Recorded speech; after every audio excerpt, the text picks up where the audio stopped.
Good morning, esteemed guests.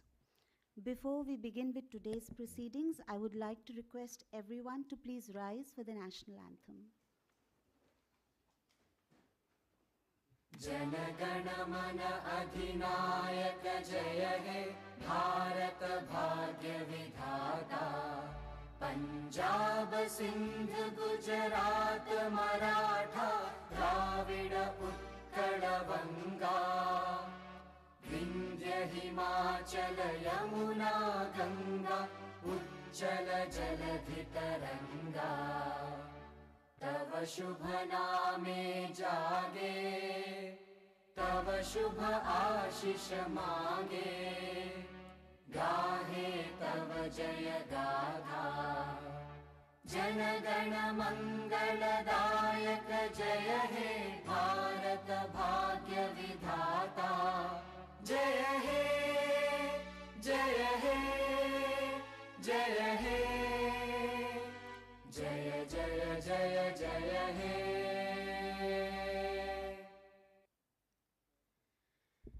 Thank you and a very warm welcome to all of you. Ladies and gentlemen, please join me in giving a warm round of applause as we welcome on stage Mr. Ashish Chauhan Sir, MD and CEO, NSE, Professor Ravindra Kulkarni Sir, Honorable VC, University of Mumbai, Dr. Ajit Ranade Sir, Honorable VC, Gokhale Institute of Politics and Economics, Dr. Sunil Vare Sir, Mr. Sunil Zode Sir, and Dr. Manisha Karne Ma'am.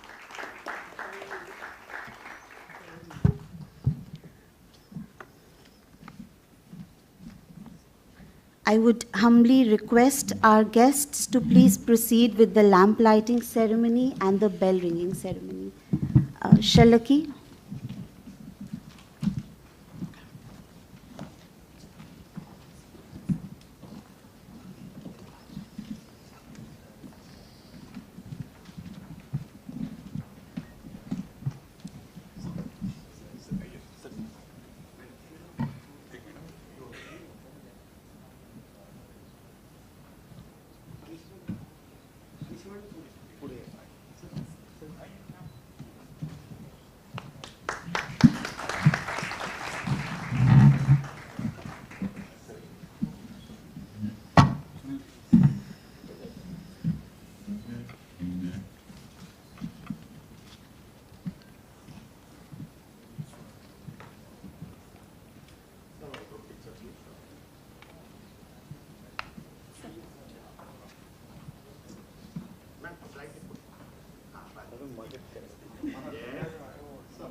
Thank you.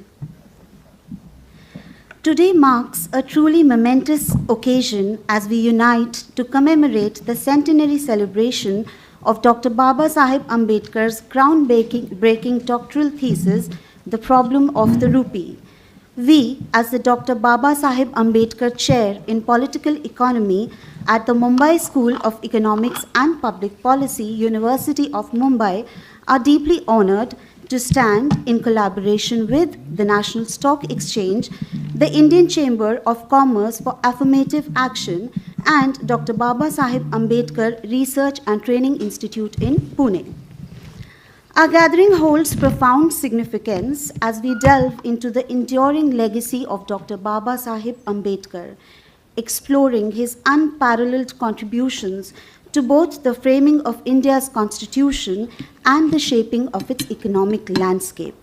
I would like to invite Mr. Sunil Zode Sir to share a few words in welcoming all our esteemed guests.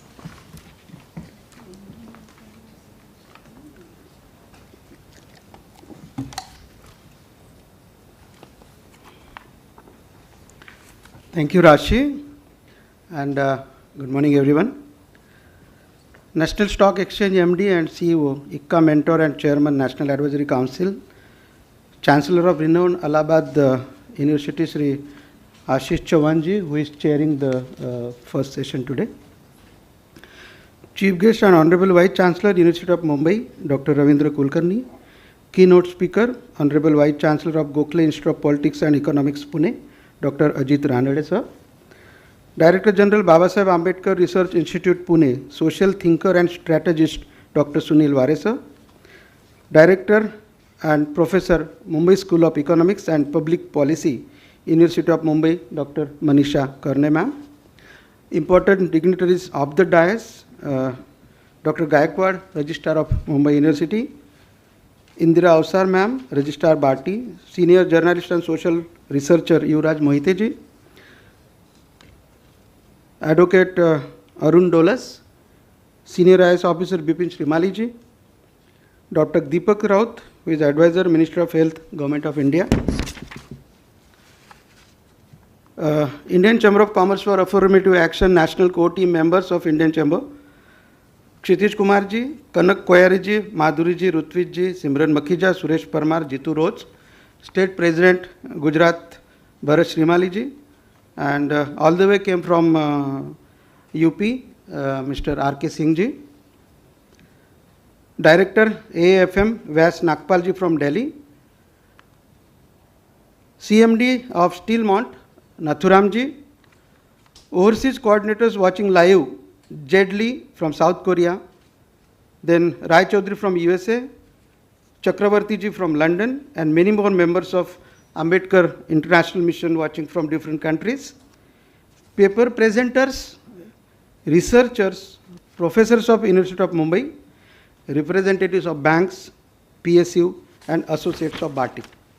Friends, on 13th and 14th April, University of Mumbai, Bharti, along with London School of Economics, organized the two-day conference on Sustainability, Inclusive Development and Dr. B.R. Ambedkar. At London School of Economics, the conference was organized to mark the centenary of completion of Dr. Ambedkar's PhD titled The Problem of Roofie and Its Origin and Solutions. The idea behind the conference was to mark the seminal contributions of Dr. Ambedkar across multiple aspects of economic, political, and social development of India, as well as the international debate of his time. Sir, I still remember the most thoughtful speech of Dr. Ravindra Kulkarni delivered. It was most thought-provoking also, well-studied speech in front of Indians settled in UK at the Bharat Bhavan, office of the Deputy High Commissioner at London. And that was the significant speech which was heard, pin drop silence was there. And all the dignitaries from various strata of life were there. And that motivated us to have the same type of program in Mumbai also. On my return, I narrated the conference details to Ashish Chauhanji, and his immediate reaction was, why can't we have the conference on Dr. Ambedkar in Mumbai at NSE? When you all have successfully organized it in London. And that is how today's conference has taken shape with the support of MSCPP, University of Mumbai, Bharti, and Indian Chamber of Commerce for Affirmative Action. Friends, I welcome you all for National Conference on Dr. B.R. Ambedkar's contribution to India's Constitution and Indian economy.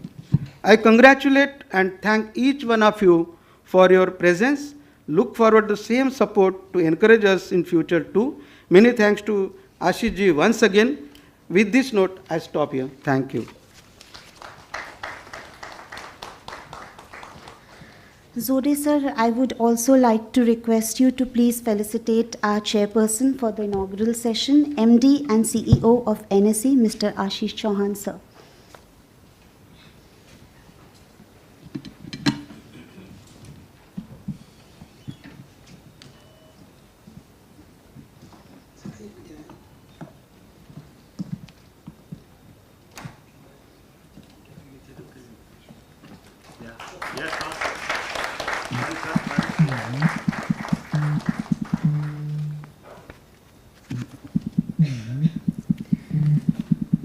Continuing with the felicitation, I would now like to request Mr. Ashish Chauhan sir to please felicitate Professor Ravindra Kulkarni sir, Honorable Vice Chancellor, University of Mumbai.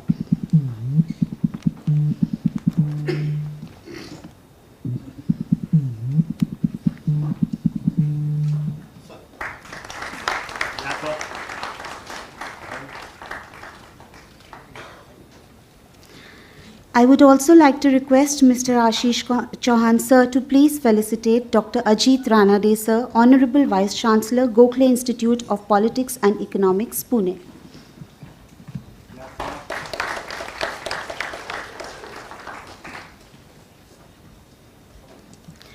Now I would like to request Ms. Madhuri ma'am from the ICCAA national team to please felicitate Dr. Sunil Vare sir.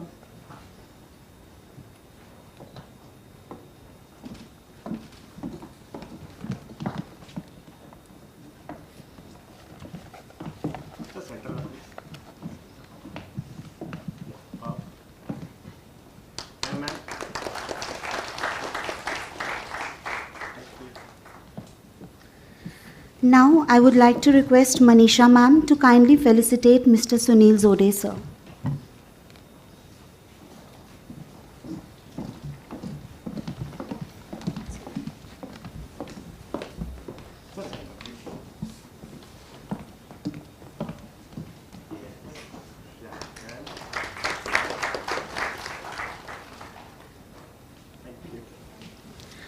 I would also like to request Mr. Vyas Nagpal sir to please felicitate Manisha ma'am.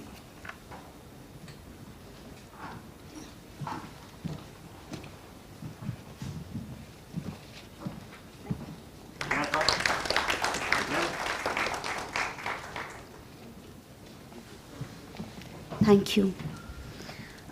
Request you, Manisha ma'am, to please shed light on the central theme of our conference, Dr. Babasaheb Ambedkar's contribution to India's constitution and Indian economy.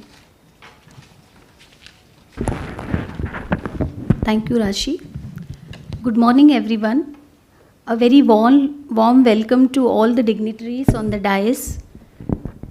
Honorable Vice Chancellor, sir. Honorable Dr. Ashish Chauhan, sir. Honorable Dr. Ajit Ranade, Vice Chancellor, Gokhale Institute of Economics and Politics, and all the participants of this conference. The academic year 2023-24 has been unique for Dr. Babasaheb Ambedkar International Research Center, University of Mumbai, as we organized 3 big conferences. The first one on the centenary of Dr. Ambedkar receiving his sanad in September 2023. The second on the Constitution Day to celebrate centenary of the problem of the rupee, its origin and its solution.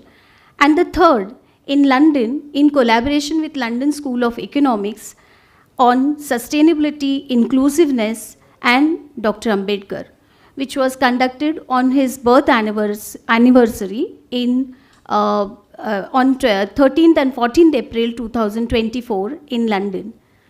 I wish to thank our Honorable Vice Chancellor, sir, for all his support for all these activities at the center, and Professor Gaikwad, who was instrumental in organizing the LSE conference. Today is Maharashtra Day as well as Labour Day. Dr. Ambedkar, as a Labour Minister, was influential in making crucial legislation on trade unions, maternity benefits, and factories that form the backbone of industrial law. These were crafted under his leadership. His legal training was the biggest asset in his work as the Labour Minister in the Viceroy Executive Council. As we celebrate Maharashtra Day today, his contribution to the formation of the state of Maharashtra is very significant and very well known, especially the arguments that he made to defend why Mumbai cannot be separated from Maharashtra. Let me share with you briefly the background of today's conference. Today's conference is organized by Dr. Ambedkar Chair in Political Economy, which is RBI Endowment Chair at Mumbai School of Economics and Public Policy, in collaboration with National Stock Exchange, Indian Chamber of Commerce and Affirmative Action, and Dr. Babasaheb Ambedkar Research and Training Institute, Pune. The objective of today's conference is to mainly highlight the role of Constitution in overall development of and evolution of Indian society. Its contribution to marginalized or deprived communities will be focused on in the technical session, with special focus on the role of state and constitutional institutions in promoting social justice and welfare of the marginalized communities. In the second technical session, Dr. Ambedkar's contribution in the area of labor reforms, remedies for reducing social inequities, human rights, social justice, women empowerment, and inclusiveness will be discussed along with the concept of social welfare through Dr. Ambedkar's lens.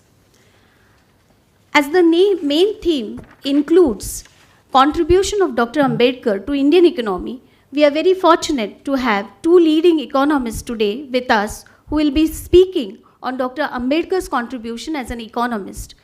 Professor Ranade will be giving the keynote address in this session, and I know all of you are looking forward to it. And Dr. Narendra Zadav will be delivering the valedictory address on Dr. Ambedkar as leading economist and administrator. Finally, I'm thankful to Dr. Ashish Chauhan for providing us the platform and opportunity which facilitated researcher, academician, students, and people from the corporate sector coming together to have a productive conversation and deliberation in this conference. Thank you so much. Thank you, ma'am. I am honored to extend an invitation to Professor Ravindra Kulkarni, sir, Honorable VC, University of Mumbai, to offer his perspective as our distinguished chief guest today.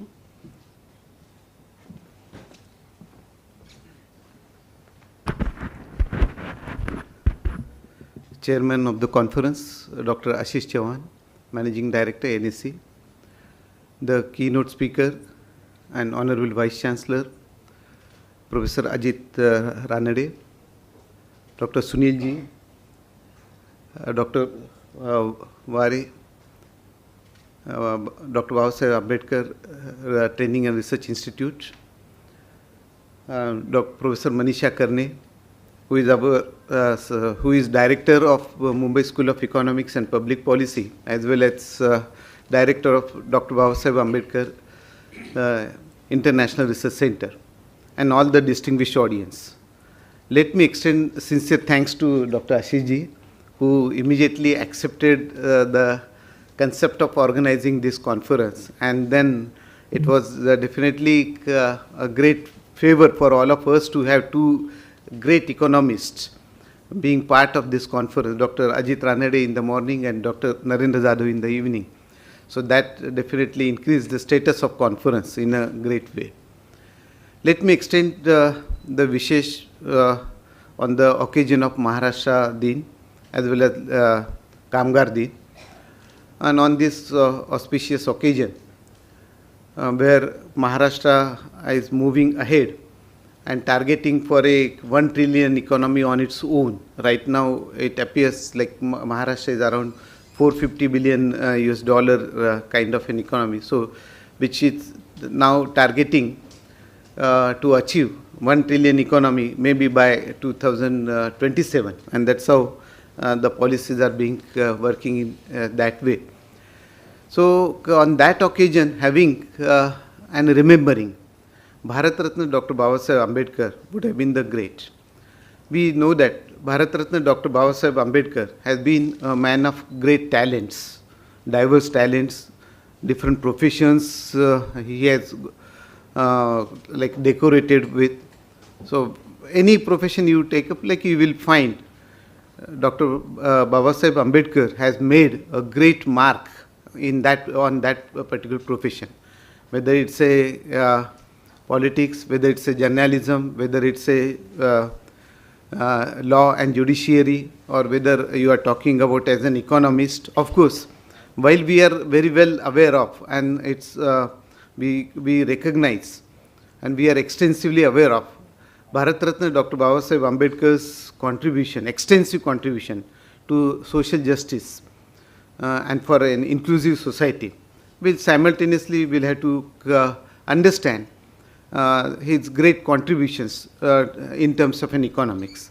In fact, the conference at London School of Economics, which Dr. Sunilji has highlighted, was primarily targeted to look at the economic wisdom, the economic scholarship of Bharat Ratna Dr. Babasaheb Ambedkar. And in fact, we were really like honored to have London School of Economics Vice Chancellor to be the part of that. And he presented that he like the Vice Chancellor of London School of Economics, was probably he joined just 15 days before. And he, in fact, expressed that that has been his first public appearance for the function. And that was really a great honor to all of us. So he took that as a first appearance for the function. So that is really honor for both of us, like University of Mumbai as well as London School of Economics. For London School of Economics, because Dr. Babasaheb Ambedkar presented his thesis in the year 1923, and that is how we are celebrating the centenary to commemorate his presentation of PhD thesis. Probably when his PhD thesis on problem of rupee, its origin and solutions, when that thesis in terms of research findings was presented before a Royal Commission, or simultaneously known as Hilton Commission for Indian currency and finance. And so he just presented, so that is definitely required to be that presented different ideas, and simultaneously exposed the strategies of the British government to undertake constant devaluation of Indian rupees. That was his probably a great contribution in presentation before Royal Commission. He exposed the strategies of the British government, because the Indian rupees was like tagged to pounds, and Britishers were artificially lowering the value of Indian rupees so as to favor the factory products of British, and probably simultaneously it was presenting very weak support for Indian industries. So when he presented those ideas, and probably he presented various ideas on Indian currency, he advocated the need for having gold standard, he advocated the need for having labor reforms, as Professor Manish has said, like today's Kamgar Din, and we need to understand the various labor reforms which was brought by Bharat Ratna Dr. Babasaheb Ambedkar. And as a result of his presentation before Royal Commission on Indian currency and finance, though all those ideas were resulted into subsequent establishment of Reserve Bank of India on 1st April 1935. Recently, we celebrated 90 years of establishment of Reserve Bank of India. So the credit for establishment of Reserve Bank of India entirely goes to Bharat Ratna Dr. Babasaheb Ambedkar only. So we need to understand its constant advocacy for inclusive development as well as sustainability while achieving economic growth in terms of modernization, but at the same time we need to have a complete inclusivity in the society, and his ideas based on social justice, fraternity, equality, the policy of social justice, or like all those policies are reflected in various provisions of Indian Constitution, and that is how it has helped a lot to marginalized sections, empowering them. Equally important for providing various support mechanisms for socially and economical weaker sections. At the same time, he looked for various reforms for which empowered the women in India. He also advocated different economic reforms connected to monetary policies, connected to, let us say, decentralization of public finance, and several. So his ideas on economics are very much relevant even today, and could have been utilized to solve various economic issues which we may be facing today. In fact, we have Dr. Ajit Ranade as a keynote speaker, so I just would like to be brief as a chief guest for this function. So once again, I extend my sincere thanks to NSE for inviting me to be the part of this function, and allowing our Mumbai School of Economics and Public Policy as well as Dr. Babasaheb Ambedkar International Research Center as a part of this, as a collaborative partner for this function. Thank you. Thank you so much, sir, for enlightening us. I would now like to request Dr. Ajit Ranade, sir, Honorable VC, Gokhale Institute, to please deliver the keynote address and enrich our theme today.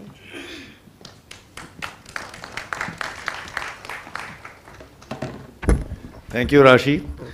First of all, I'd like to thank the organizers, Sri Ashish Chauhan, Professor Ravindra Kulkarni, Vice Chancellor, Sri Sunil Ware, Sri Sunil Dode, and especially our friend and well-wisher, Professor Manisha Karne. Thank you for inviting me to this great celebration.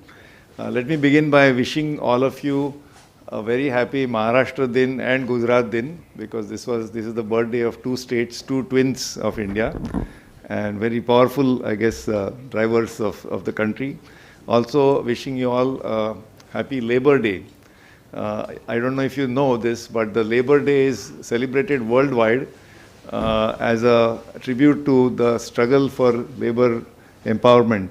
And so in some ways justice for fair share of prosperity to labor. But I want to emphasize to you that it began not in the Soviet Union or Russia or under Mr. Karl Marx, but actually, if you remember this, it started in Chicago. Actually, in one of the most capitalist countries in the world, this was and Chicago was the first sort of I would say you can call it revolution or struggle organized to assert that labor also should get the fair share. So we observe this day as Labor Day to commemorate that. And of course, in America, Labor Day is celebrated therefore not on 1st May, but actually in the first Sunday of September. But that's also Labor Day. So today is a special day in many counts, and we are here also. The conference is, of course, to remember and pay tribute to Dr. Babasaheb Ambedkar. Let's also call him by his name, B.R. Ambedkar, Bhim Rao Tencha Aiwadlani, his parents called him Bhim. So we should not forget the word that he was known as. Babasaheb is our respectful, should I say, address to him, but Mr. Bhim Rao Ambedkar. So we are here to commemorate, remember, and celebrate his contribution, mainly on the occasion of the 100th anniversary. So of course, his thesis to London School of Economics was submitted, as you know, in 1923, I think month of March, if I'm not mistaken. So technically, we are in 2024 March or May. So it's a 101st year. But since it was such an important contribution that it is quite okay and fair to celebrate it over 1 year.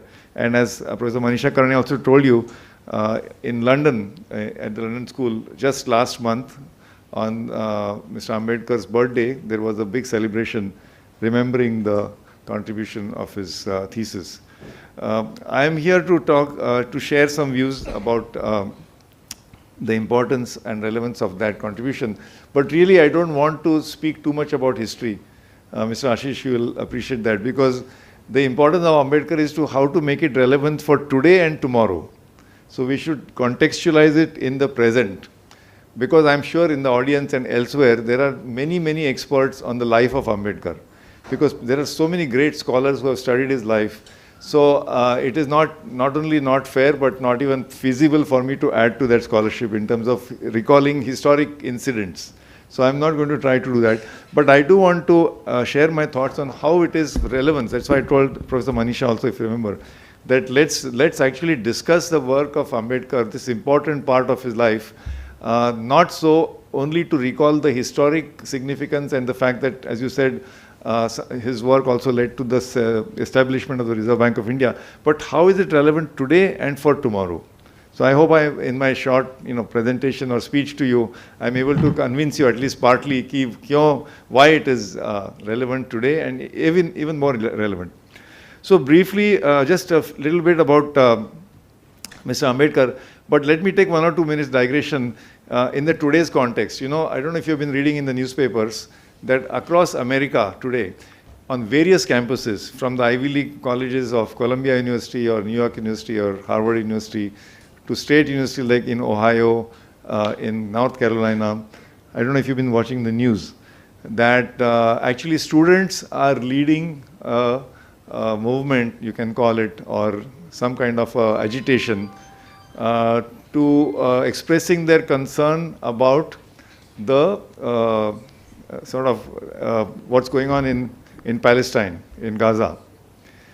Now, no amount of, what should I say, sugarcoating it, we can deny the fact that 38,000 people have died after October 7, and mostly women and children, actually. These are not combatants. This is a fact, and it is one of the very brutal things, gruesome things, that it is live streamed. So therefore, some people choose to call it genocide, which I think is justifiable. But this is live streamed. So we are living in an age where this is being live streamed.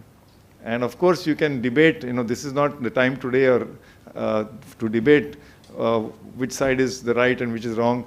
But what I want to mention to you is that students, it's not the lawmakers, it's not the elites, it's not the leaders, but it's students across campuses who are insisting that their universities do something, at least disengage from investing in companies which are supporting the war effort. The reason I mention it is because this is the kind of action which it needs courage of conviction. You might say the students are misguided, bacche hain, pata nahi unko reality of modern life. That's not the point. So somebody who's willing to take action and requires courage of conviction. In fact, some of the Indian students have got caught up in this, and some of them have been arrested and probably will go to jail. Their careers will be perhaps affected adversely. But the reason I mention it in today's context is because this is what Mr. Ambedkar's life is all about. The ability to stand and have the courage of conviction to stand for what you believe in and to stand for the rights of, in his time. In May 1927, Mr. Ambedkar wrote famously, "I am the most hated man in India." I don't know if you read this sentence. "I am the most hated man in India," he wrote. Imagine, because he was standing for his conviction. And this is in the context of course, the Pune Pact. So again, but I just wanted to mention that today we have at least some students who are standing up. Did somebody say Mr. Ambedkar was misguided? Abhi to hum nahi kahenge, after 100 years. But in those days, he was the most hated person in India because he had taken on the great Gandhi. And the Pune Pact, how much, what a big event it is. It's a watershed event. But it took so much courage, and of course, it was then molded by pragmatism. There's no point doing postmortem of history now. Why did he, some people will criticize Mr. Ambedkar saying, why did he capitulate? Why did he give up on this Pune Pact? But that's not the point. The point is about the courage of his conviction. But it was again tempered by pragmatism, because I think one of the influence on his life was Mr. John Dewey, who is a very famous American philosopher who had a great influence of Mr. Ambedkar. And this tempering of pragmatism, tempering of his courage of conviction with some pragmatism. I'm not making it sound like a dilution. I'm just saying those were the times. But I thought, let me begin by at least making a mention, and at least, that the students are standing up something for what they believe in. You might say they are misguided. You might say they are, some people are taking advantage of them. Some others are, shooting on their shoulders. Oh, theek baat hai. But the students are acting, unlike many others. So back to Ambedkar's thesis. The other thing I want to mention is that actually this thesis, which is called Problem of the Rupee, was published after that, as I think Professor Kulkarni said, that this was actually, this text of this was used as a submission to the Royal Commission called the Hilton-Young Commission in 1926. The thesis was 1923. In 1926, Mr. Ambedkar made a presentation to the Commission, the Royal Commission, to understand what should be the financial or monetary management.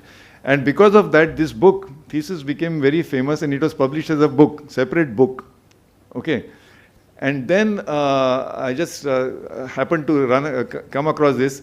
That edition was sold out, not available. If you try to buy it also, it was not available. So 1947 May, in the year of our independence, so almost 23 years after the first edition, a second edition was published. And that's where Mr. Ambedkar wrote a preface to the second edition. So he said that he writes that, it was so popular that it was got sold out, but I didn't have time to devote to go back to this issue. But because of popular demand, we are reissuing it now as a second edition. And then he goes on to say what the content of it is. This is the second edition ka preface. So there is a preface to the first edition.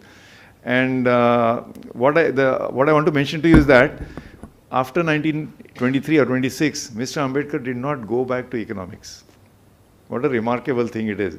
Actually, there is nobody, not only in India, but perhaps in the world, who has produced two PhD theses from two most leading institutions in the world, London School of Economics and Columbia University. Most of the leaders of most of the leaders of India actually went to UK for their higher education.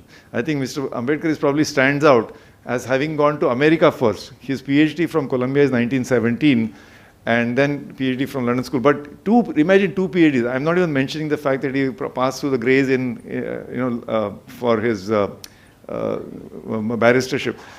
Now, and then after doing such substantial amount of work in the field of economics, and I'll say a little bit about it, after 23, 24, just nothing. No economics writing, speeches, nothing, because he had moved on to bigger, much more important issues of social justice and the freedom movement. So 1947, he writes, 20 years later, I didn't have time to go to economic issues, but I hope scholars will, benefit from this. And not a single word or comma was altered. The same 1923 thesis was republished 20 years later, is completely relevant.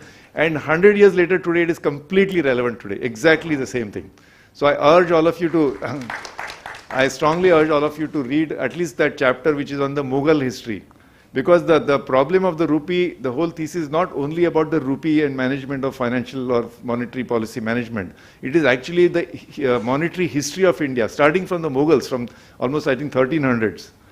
And you'd of course be somewhat interested to know that he also claimed that during the Mughal period, India's, talks about the prosperity and all, and the monetary management, and how from the silver rupee, we had a coexistence of the silver and gold standard. It was called silver rupee and gold mohar. उसको बोलते हैं मोहर बोलते हैं. क्या बोलते हैं? चांदी का रुपया, सोने का मोहर. So then this twin coexistence of silver and gold standard. Then of course we had the British system, and then etc. Hopefully I'll make a few reference to that. So this book is not only about the problem of the rupee.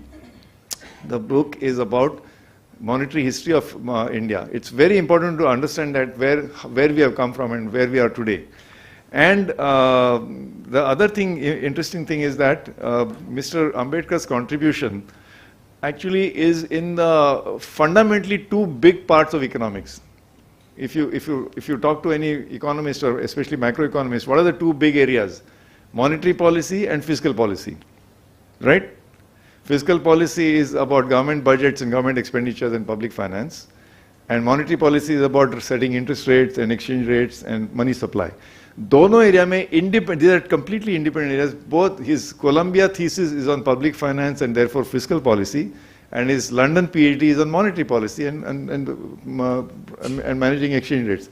It's just astounding, I think. It's really amazing that a person could have made fundamental and significant contributions in two independent and very important areas of economics. I'm not even going into, I won't even try to gauge, I saw at another occasion I had said, if you go to Niagara Falls, I don't know, some 100 million gallons of water is falling.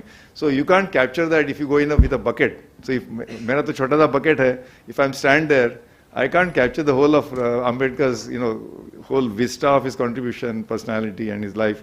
So a little bit economics context, I'm trying to give you some flavor that it's two completely independent areas of economics, fiscal policy and monetary policy, and the contribution is significant.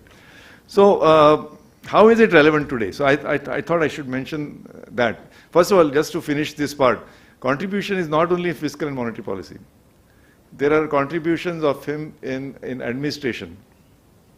There are contributions, I'm just talking about the economics, okay? I'm not talking about the law part, I'm not talking about his other work for the, significant work for the depressed, they were called depressed classes, what we call marginalized communities or scheduled caste, scheduled tribe, or those at the, oppressed communities. So that, I'm not even referring to that body of work. I'm not referring to the his significant contributions in, of course, the formation of our constitution. Just if you confine even in sphere of economics, it was, as I said, monetary policy, fiscal policy, economic theory, then theory of economic justice. Economics is silent on concepts like justice, fairness, and equity. Economics people can talk at length about concepts of efficiency, optimality, you know, how to maximize utility or profit, or how to organize production in an efficient way, how to get maximum utility. But when you say, is this fair? Okay. Is it fair that today we are giving 80 crore Indians free rations? Every man, woman and child is getting 5 kilo of rice or wheat or coarse cereal every month, and this has been going on for 5 years and another 5 years. This comes from concept of fairness. It has nothing. Is it the most efficient way of using our money? This is public money, right? Taxpayer money. But economics is typically silent on such questions. So this comes from the area of justice and economic justice. So Mr. Ambedkar has made very significant contribution even in this field.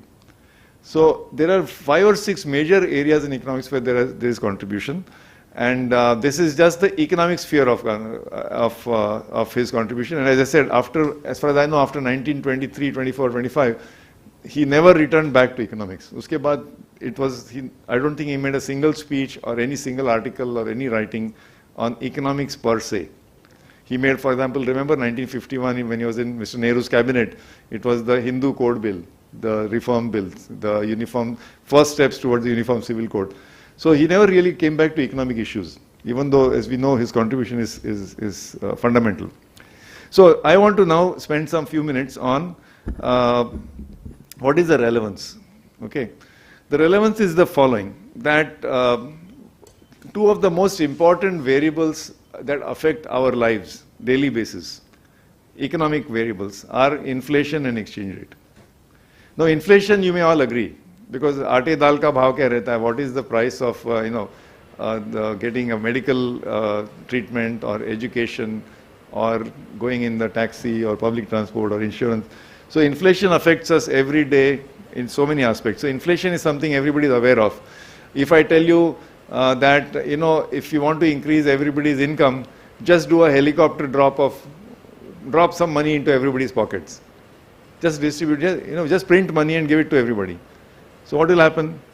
So even a small school kid will tell you, this is only inflationary. I mean, all it will do is just inflation. That's not the way to increase people's purchasing power or if you want to bring prosperity into the country, you don't just print money. So inflation is a very intuitive concept, but inflation is something that affects us. So inflation is one economic variable, and second is exchange rate. Now that may be something that not everybody is aware that it affects us in a very, very deep way all the time. So what happens is that whatever we consume, let's say, for this little instrument here, it's got metal content. This has got, everything around you, chairs, tables, metal.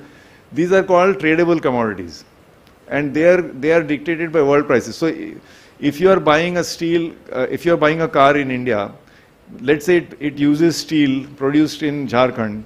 The steel comes from some iron ore mine which is, say, in part of Bihar. So you'll say everything is domestic.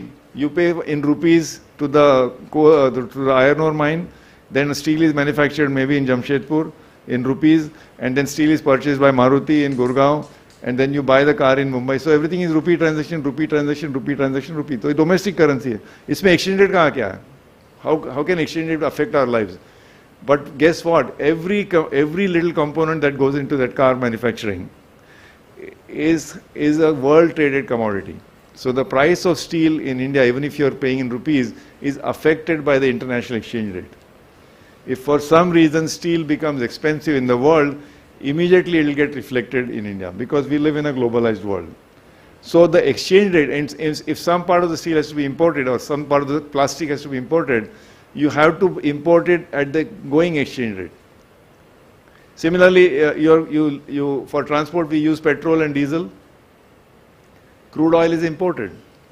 India's total imports today are something like $700–800 billion annually. We import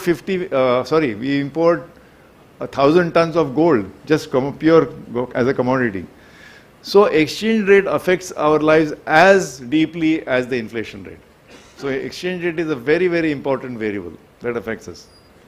And if the exchange rate is, so the reason I'm mentioning these variables is because this is the heart of the thesis and problem of the rupee.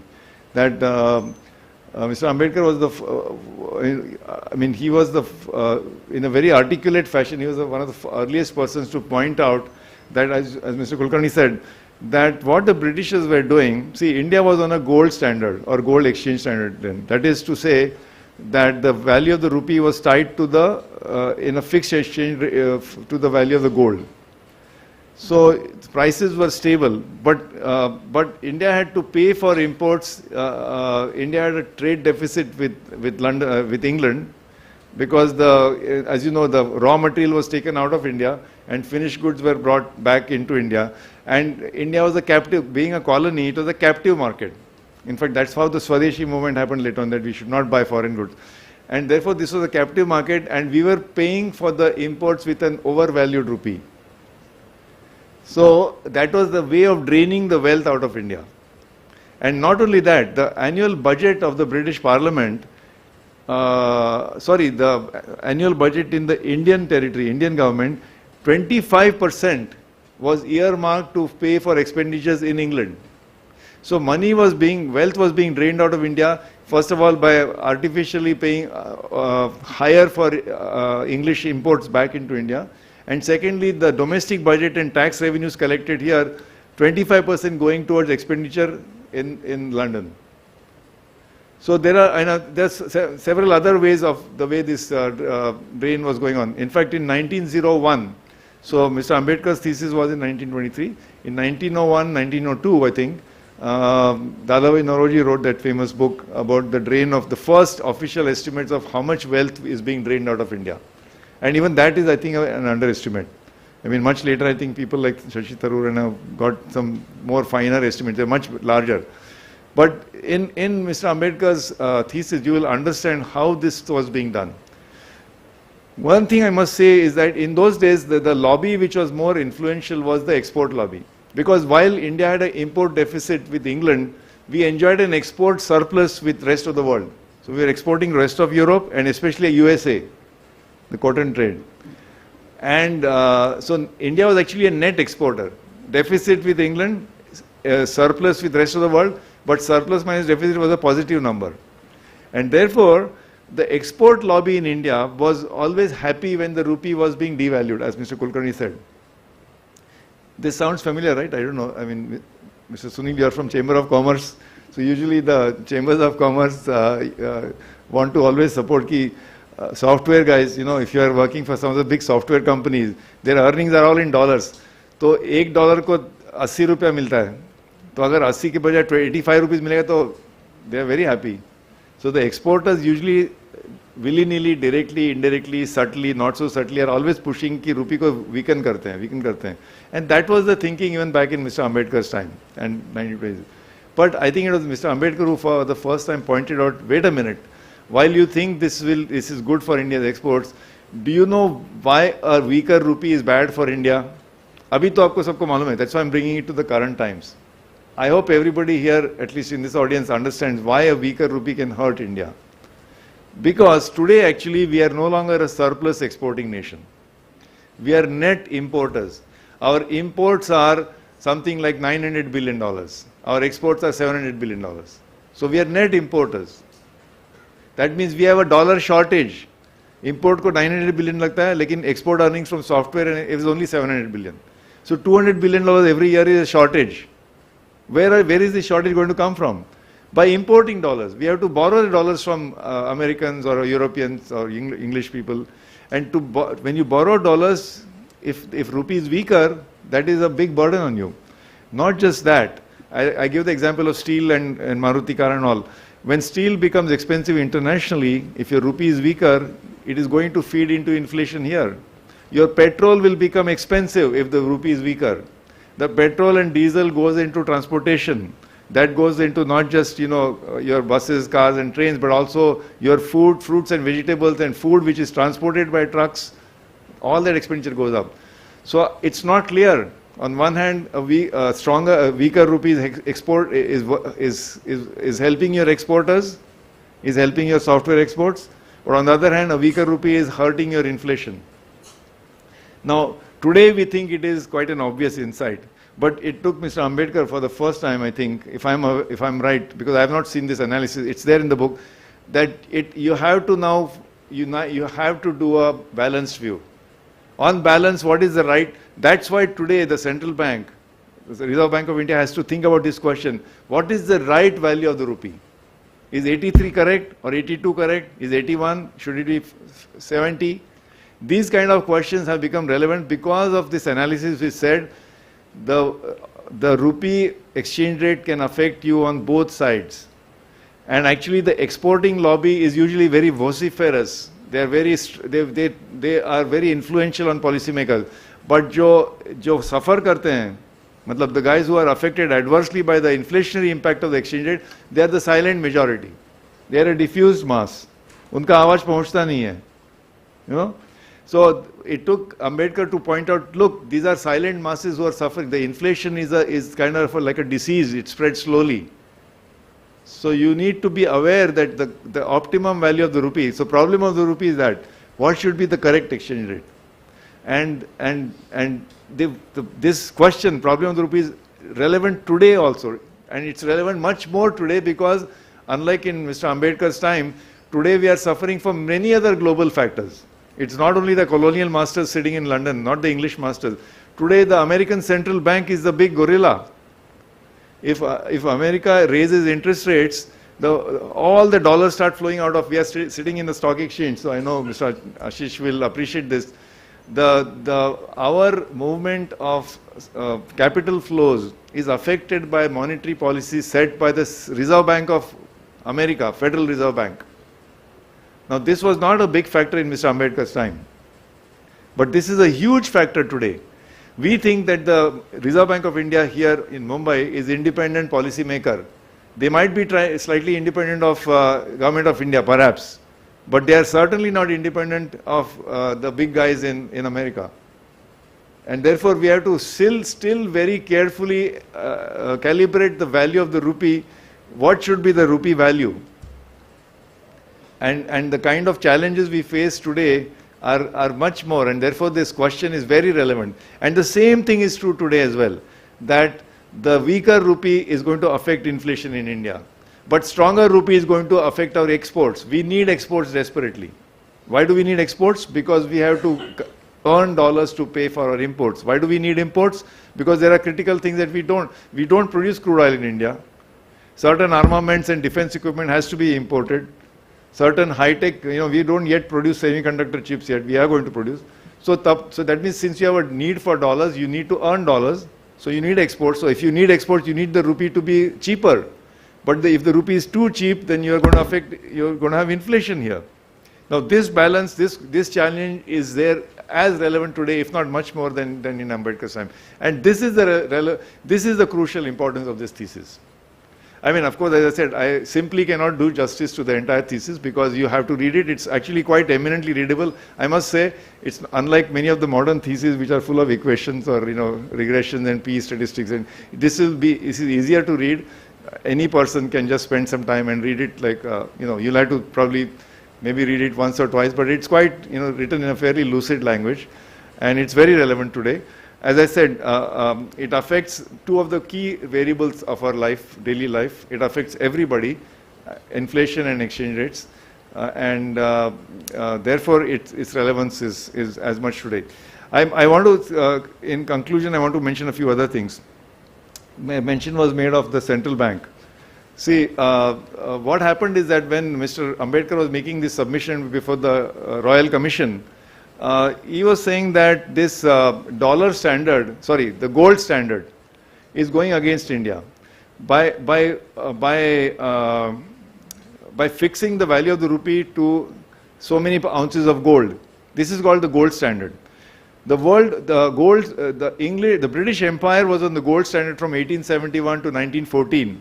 1914 was the onset of the First World War. Just before the First World War, the whole thing crumbled. 1914 was also the year when the Federal Reserve Bank of America was set up. And then, of course, by 1919, things were different. 1923 is Ambedkar's thesis. But gold standard, jab chal raha tha, dunya mein, it was Britishers were enjoying themselves. Because the value of the British pound was fixed to the gold, so you could not increase or decrease money supply unless you increase the supply of gold. And the gold was happily being taken out of India. Agar unko zyada gold laga, to they would take it there. And they had the entire colonial system, but most important, the jewel in the crown was India. Wahan se milta tha. And they were able to artificially, as I told you, the terms of trade were such ki wahan se at zero import duty bring the raw material from India to England, and then finished goods dump it into India. To sab acha chal raha tha. But Mr. Ambedkar pointed out that this gold standard is actually to the detriment of India. So he suggested that we should move to the gold exchange standard. The difference is that the value of the rupee is not tied to the gold supply of gold, but it is indirectly related to another currency. Now I must say that we have to, while we greatly admire this, sort of, what should I say, giant personality of Ambedkar, we should also have the boldness to critically examine, because today gold exchange standard also doesn't work. What happened is the gold standard in some form continued to exist even after the First World War and the Second World War, because after the Second World War, there was the Bretton Woods meeting in New Hampshire in USA in a place called Bretton Woods, where the World Bank and IMF were set up. And वो बोले कि fixed exchange rate होना चाहिए दुनिया में, and meaning we should have, so that the world should not have instability. Constantly fluctuating exchange rates are not good for the world. So somehow America being emerged as the leader of the world because after Second World War, so some kind of a gold exchange standard, de facto gold standard was existing. But then in 1971, in fact on 15th of August 1971, Mr. Nixon as President of USA unilaterally abandoned the gold standard. Until then, the value of the dollar was tied exactly equal to value of gold. So $35 to ounce of gold, $35 equal to 1 ounce of gold was the price fixed from 1944 to 1971. Today the price is $2,500. Today's price of gold is $2,500 to 1 ounce. Until the gold standard or indirect gold standard was existing in the world, it was 1 ounce equal to $35. Today it is 1 ounce equal to $2,500. I hope you understand the scale of inflation that's happening. Isko bolte hain debasing the currency. So when you're for the same ounce, if you're paying $2,500 today, that means iski ijjat chali gayi. The currency has been debased. And this is the world we live in today. There is no gold standard, there is no gold exchange standard. So I'm saying we should also critically examine Mr. Ambedkar's proposal that we should switch over to gold exchange standard. It was relevant and valid in 1923-27. In fact, it went on till 1944, and then we somehow modified that system was extended to 1971. But once the big dada of the world, America, realized कि ये हमारा इसमें नुकसान हो रहा है, because what is happening is that when your dollar is fixed to the gold supply, fixed rate, the gold was getting smuggled out of America and brought back in at a higher price. So they could, and then of course the Vietnam War, many other reasons. Fiscally it became unsustainable. But today we do have no system. In the world today we have no system. There is no exchange rate system. So we have to decide what is the rupee value, and the only way to make the rupee stronger is to increase our exports, increase our competitiveness, increase all these things that we are trying to do, make in India or production linked incentives, or strengthen try to develop India as a manufacturing base where we can export out of India. But we are on our own now. So we have our own central bank, which is, as I said, the central bank has to struggle to keep inflation low, keep exchange rate stable and the right rate. You can't say rupee should go strong. Some people wrongly believe that national strength lies in that rupee should strong. $1 equal to 1 rupee hona chahiye. Arey aapka exports will drop to 0. So national strength doesn't come from having the rupee strong. It should be stable. It should be correctly optimal. What that number is, I don't know. It's for central bank to find out, or it's for other experts to find out. But this thing was identified by Mr. Ambedkar. The optimality of the value of the rupee is a very important exercise, and you can't just say ki strong or weak rupee, right? You have to figure it out.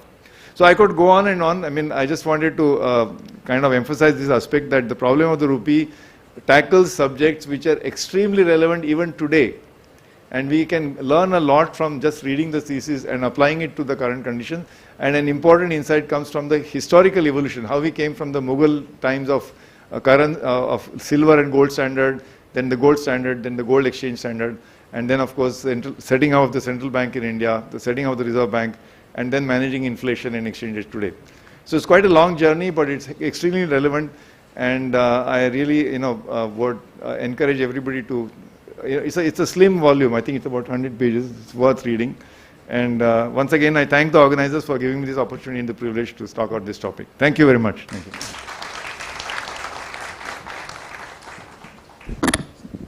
Thank you so much, sir, for this insightful address. Our chairperson for today, Shri Ashish Chauhan, sir, I would like to request you to please share your views with us.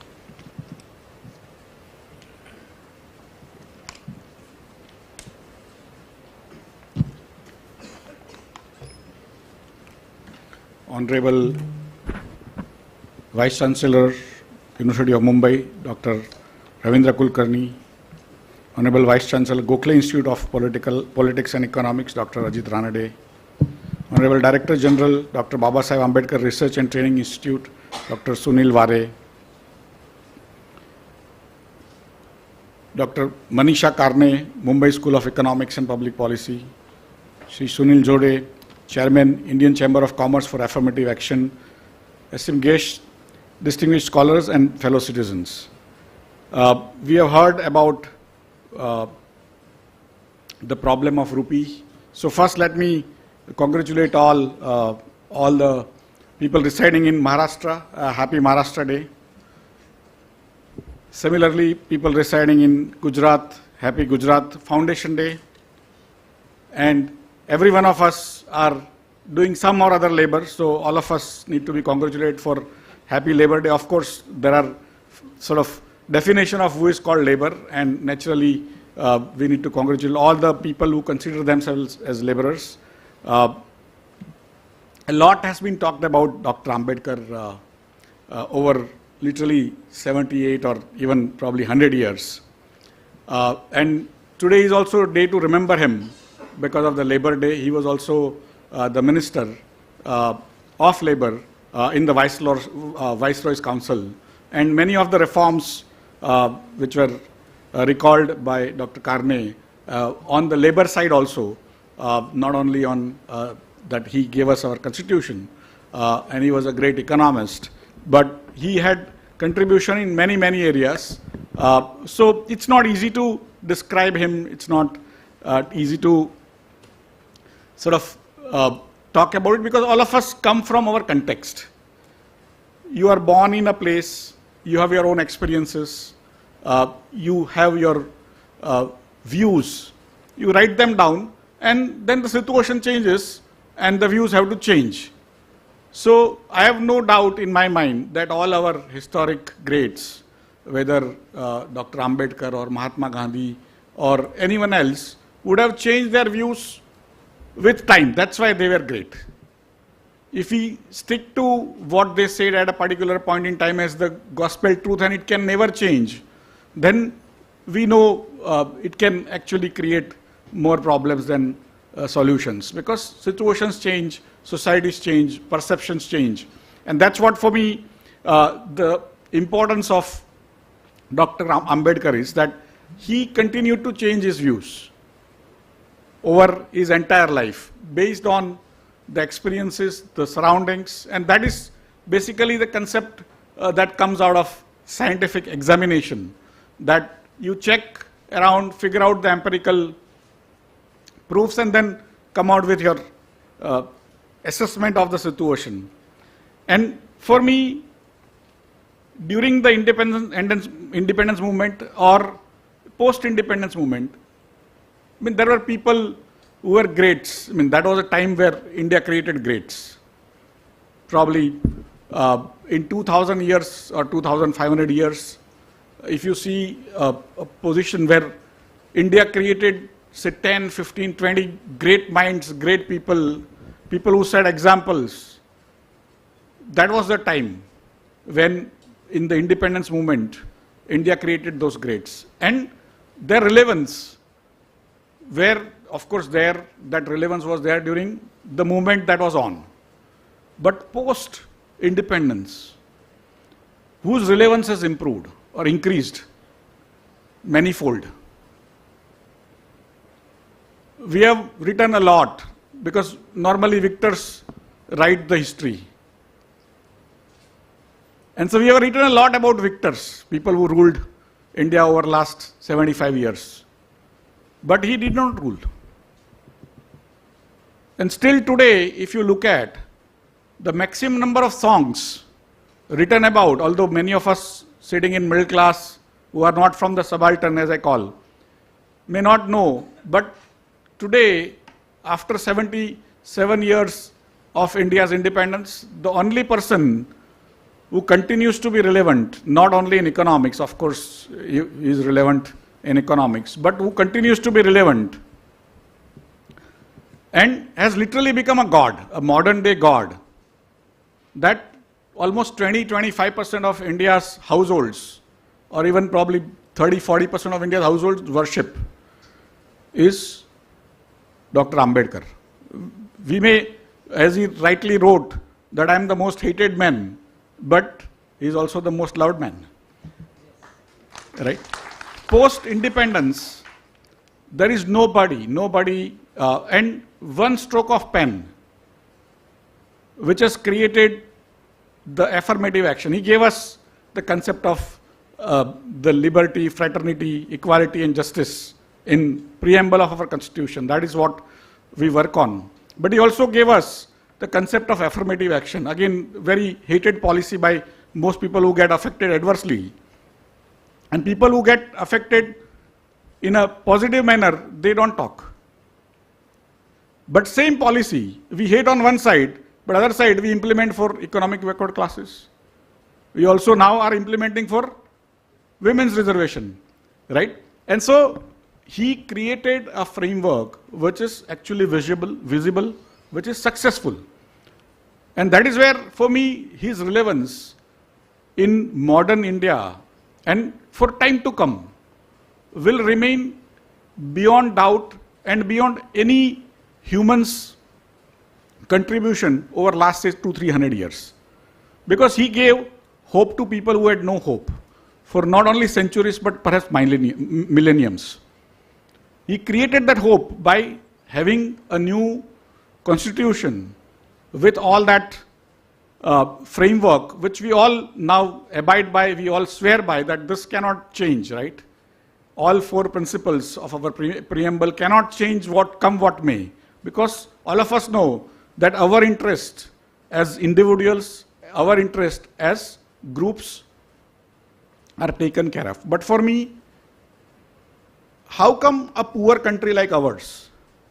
I keep on thinking, how come a poor country like ours, where abject poverty was there in 1947, today also, as Dr. Ranade pointed out, that we have to provide people with 80 crore people with ration every month, which is a phenomenal achievement by any standard for a country which was so poor in 1947. Even as late as say 1989 or 1985, we used to have starvation death in many parts of India. Today, we have become, we are still poor per capita, but we have become rich enough that we are able to feed our brethren, part of fraternity, that social justice, which doesn't become part of economics theory, but part of social justice framework, that it has actually now become reality and we become rich enough. But imagine if we did not have this constitution, if we did not have this entire framework of fraternity, equality, justice and liberty, and we had not followed those principles. So I give a lot of credit to people who ruled us later on, that they continued on this path. It is easy. We have seen our neighbors. They had, again, similarly good constitutions, but then they kept the constitutions aside and did whatever they needed to. So we need to also thank not only Dr. Ambedkar, but also people who came after him, who ruled India and continued on the path that the Constituent Assembly actually voted for and created this constitution. And for me, that's where somewhere on the line, people, I keep on thinking why India did not have revolutions, why Russia had revolutions, why China had revolutions. It was because societies where individuals have hopes, however pathetic condition they may be today, but if they have a hope, an individual has a hope that tomorrow will be better, something nice will happen to me. He created that hope for people who had no hope for thousands of years, right? And for me, that is his greatest contribution, that today, even with lower per capita income, even today, although we are growing at a great sort of growth rate, he created that hope, saying you have an affirmative action.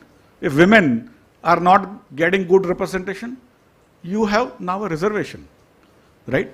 Why? Is because people who do not have hope, individually, they do random violence, or they go into all sorts of addictions because they have no hope.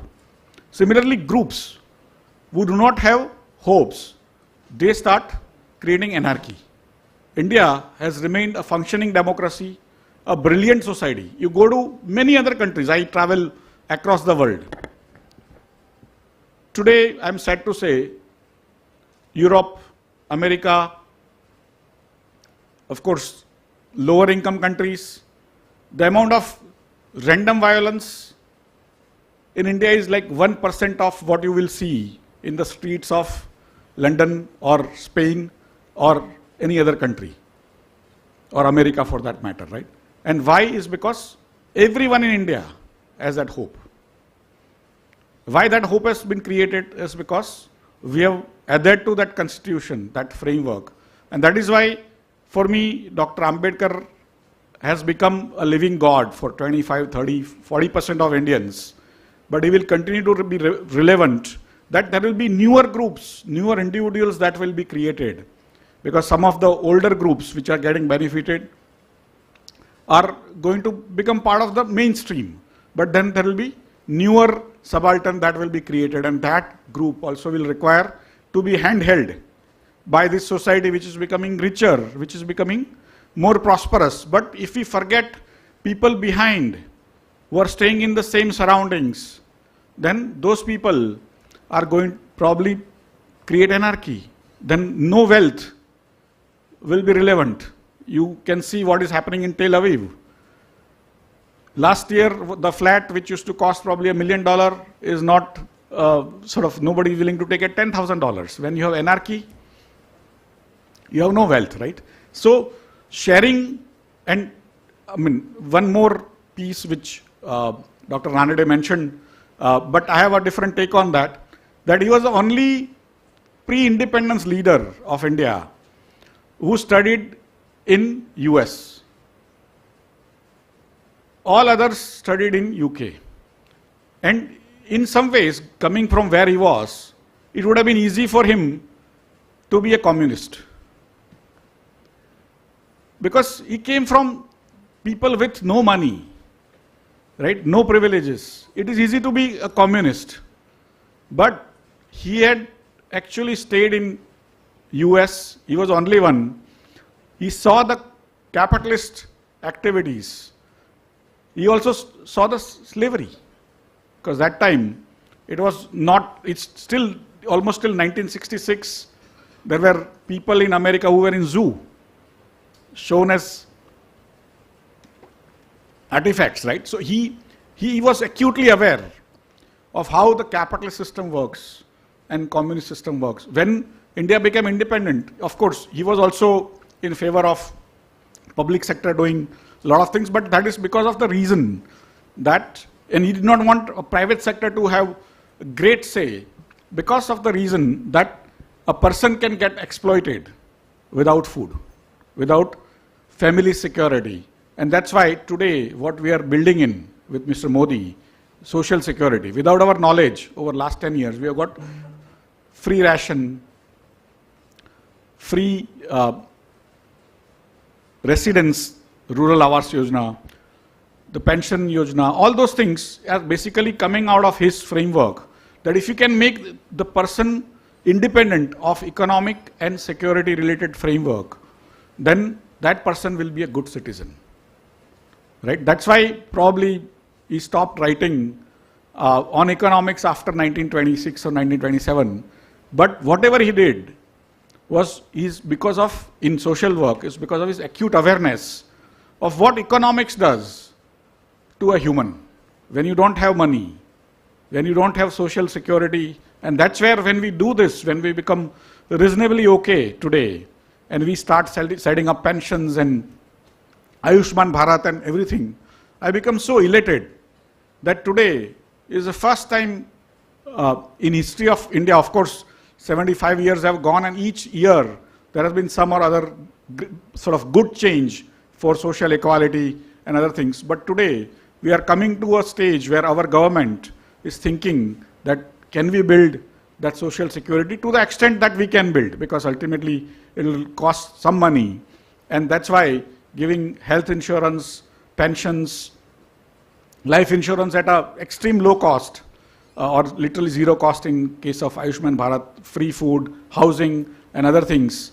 For me, if India sets up a good functioning social security system, it will be a great tribute to Dr. Babasaheb Ambedkar going forward. So thank you very much for coming today, and really appreciate Mumbai University and also Dr. Ranade for coming all the way from Pune. He asked me before starting that I have a 13-minute presentation. Can I reduce it a little bit? I said, no, we have come all to hear you only. So please go as long as you want, because ultimately he is the expert on the economic matters, and that's where I think Dr. Kulkarni and everyone else we have heard. So, and we will have great discussions today on Dr. Babasaheb Ambedkar, but somewhere we cannot be keeping him only in books. We have to live him, right? And that's what is an onus on all of us going forward. Thank you very much.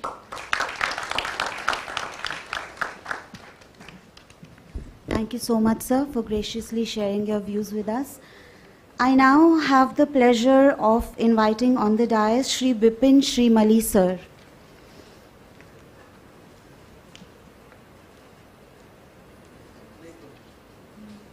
Okay.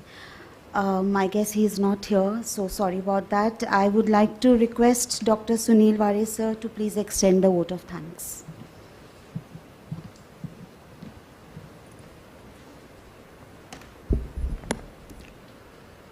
Best wishes for the International Labour Day, Maharashtra Day, Gujarat Day. Today we are here to learn, listen, understand the economics of Dr. Babasaheb Ambedkar, the problem of the rupee. This was my first visit to the National Stock Exchange. I don't know how many of you know, but we are in the largest stock exchange of the world, and you see it is the third largest in the world on the equity segment. I am very much thankful to Dr. Ashish Kumar sir for giving us, all of us, opportunity here to be here for this function. As I understand, he is the only person who has chaired, who is the CEO of the Bombay Stock Exchange and the National Stock Exchange. I hope every one of you were reading the things also which were there being shown on the screen. Dr. Ashish Chauhan sir, he has enabled all of us to do the stock market trading on our mobiles. And you see the value of the National Stock Exchange is the $4.5 trillion. So you can understand the volume of the economy also. For all of us here, he has given this opportunity, and sir, again, thank you very much from all of us. Thank you to Dr. Ajit Ranade sir from Gokhale Institute and Vice Chancellor of the Gokhale Institute. His thoughts on the problem of the rupee and Dr. Babasaheb Ambedkar and the economy of as the international economy, the inflation and the currency exchanges, which are very tricky terms and the things of the economics. But the way he has thrown the light on it, it was very easy for us to understand the relevance of the Dr. Babasaheb Ambedkar today. The problem of the rupee, which he presented to the London School of Economics in 1923, 100 years ago, it was the problem of the currency at that point of time, and it is still relevant today. And the thing which, the way he explained, sir, thank you very much, Honorable Dr. Ajit Ranade, sir. Thank you to Dr. Ravindra Kulkarni, sir, Honorable Vice Chancellor, Mumbai University. He has been instrumental to throw the much more light on the things of Dr. Babasaheb Ambedkar. It was the giving a charter of वकिलीची सनद देण्यापासूनची जे the programs which were organized in the Coronation Hall of Mumbai University on 9th of September, and the program which we organized in the London School of Economics, it was also due to the Dr. Ravindra Kulkarni, sir. And the way he has been with the Dr. Babasaheb Ambedkar Research and Training Institute, Pune, and with all of us, he's just before some time, he was telling all of us that how the international students are coming to the Mumbai University and our students are going to the international universities, and he was facilitating it. And the similar way, he is facilitating understanding of Dr. Babasaheb Ambedkar, the problem of the rupee, to all of us with all these things. And on 13th and 14th April, when all of us were there in the leadership of Dr. Ravindra Kulkarni, sir, in London, at that time, the London School of Economics Vice Chancellor and the Lord Nicholson and many of the international dignitaries were there. The London School of Economics had given the special exhibitions of the artifacts and the certificates and the books and documents which they have preserved related to Dr. Babasaheb Ambedkar. They had, there were two professors who were explaining everything. It was including his first application, his original copy of the thesis, his attendance and all the certificates and all the correspondence they have shown to all of us. And sir, all these things could happen due to Dr. Ravindra Kulkarni, sir. He led us. Sir, thank you very much, sir. Actually, all these things are happening due to today's function. Is the mainly instrumental Dr. Sunil Jhode, sir, the chairman of the Indian Chamber of Commerce and Industries, Indian Chamber of Commerce, affirmative action. He had agreed there in London, and he just contacted to Ashish Kumar Chauhan, sir, and this program is happening today. And I will tell you that Ashish Kumar Chauhan, sir, had a plan of going to US. He has rescheduled his plan just for this function, and so that we are enjoying this function. Dr. Sunil Jhode, sir, is also with us. He's working with the people. He's bringing the people and industries and academicians and the intellectuals and even the karyakartas together. Dr. Babasaheb Ambedkar had told, शिका संघटित व्हा संघर्ष करा. That संघटित व्हा म्हणजे संघटित होणं हे केवळ व्यक्ती, it is not only for the people to come together, but it is for the organizations also to come together. And in this function, the best of the universities of the Gokhale University or Gokhale Institute is also a university. Mumbai University is also there. The National Stock Exchange, the world's biggest stock exchange, is there. The Indian Chamber of Commerce is there. Sir, I couldn't understand. There is one more name which is there, which is part of this. Merchant Chamber is also there. So all these industrialists, academicians, and Dr. Babasaheb Ambedkar Research and Training Institute is also part of this. And in the audience, there are many great people, karyakartas, officers. Anand Srimale sir was also there. He is a very senior officer of Government of Maharashtra. And all these things are happening due to initiation and the good side of Dr. Sunil Jhode, sir. Thank you very much, sir, Sunil Jhode, sir. Dr. Manisha Karne, madam, the director of the Dr. Babasaheb Ambedkar Research and International Research Training Institute, Mumbai University. She was also instrumental in organizing and taking all efforts for planning and scheduling and contacting every one of you. And you see, it is a big efforts behind the curtain, which has been done by Dr. Manisha Karne, madam. And I'm thankful to all the people who are there in the audience and the people who are there online. Ambedkarite International Mission. I'm thankful to the people who are from the Bharati, also Dr. Babasaheb Ambedkar Research and Training Institute. Thank you to Dr. Baliram Gaikwad sir, Registrar, Mumbai University, and thank you to everyone and organizers for this function. Thank you very much, sir. Jai Bhim, Jai Maharashtra, Jai Hind. Thank you so much, sir. Shri Ashish Chauhan, sir, would like to make an announcement. So, in my flow of things, I basically did not read a portion of my speech because I actually abandoned it. But there is one important facet of Dr. Ambedkar's life which has never been discussed before, ever in public, is that he was actually assured with stock market.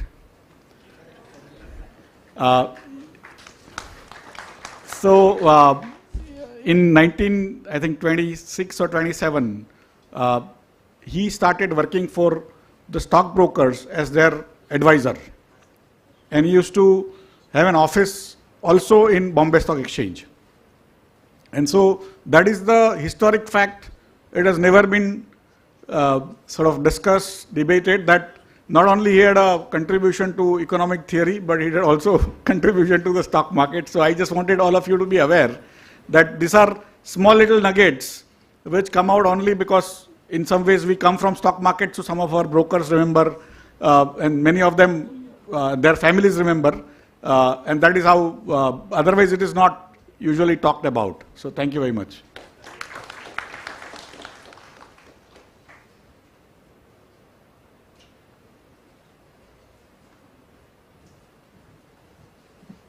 Thank you, sir. I would like our guests to please proceed for the bell ringing ceremony.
This felicitation, the giving of the statue, is from Bharati Institute. Please can we have a warm round of applause?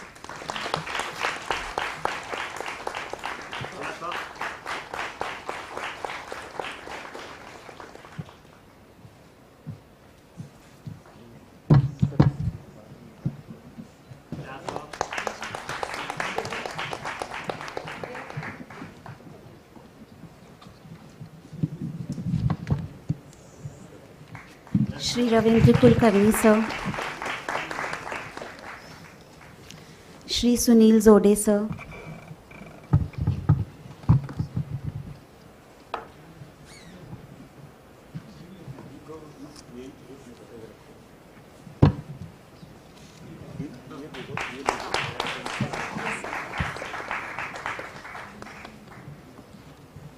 And Dr. Manisha Karne, ma'am.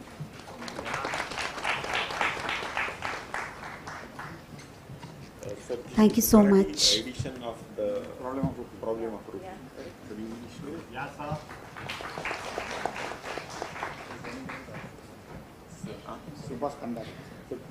The Bharti edition of the problem of the rupee.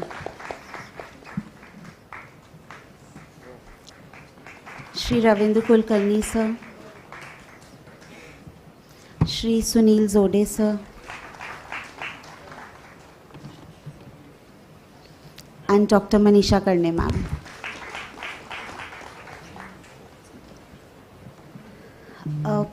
If the dignitaries could please step there for a photograph from the dais, so the audience could rise on their places, facing the dais, and we'll have a picture from here. Is that okay? Please rise, and you may all come forward. May I request you all to come forward?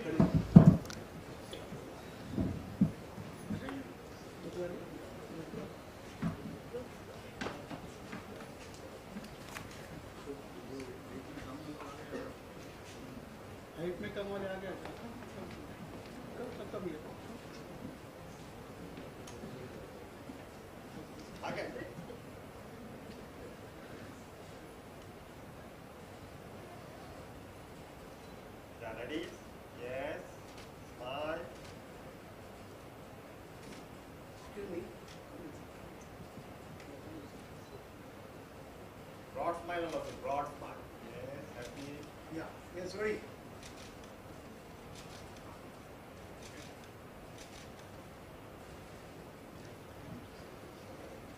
Thank you so much.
कोणाच्या हातात दिलं?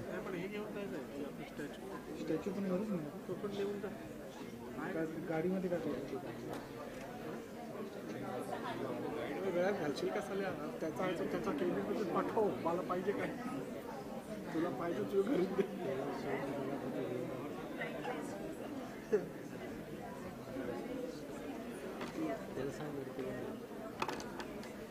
Statue पण वरच द्यायचा, नंतर मग गाडीमध्ये ठेवायचं असेल तर गाडीमध्ये ते भेटी आपण त्याला नेऊ. पण चालू आहे त्याच्यामुळे बोलतोय मी.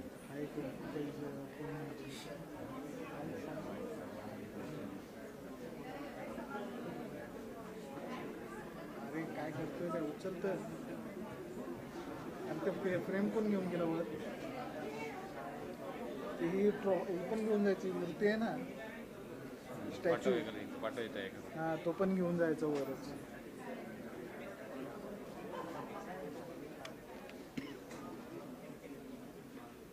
ही पण घेऊन जायचं, ये लवकर, कोणाला तरी पाठव.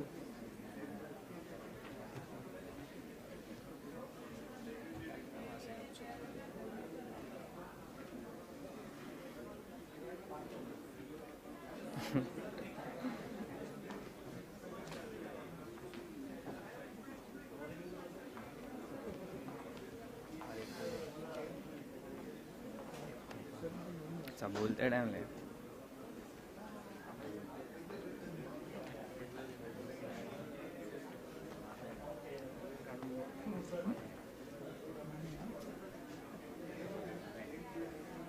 घेतले घेऊन देऊ जाऊ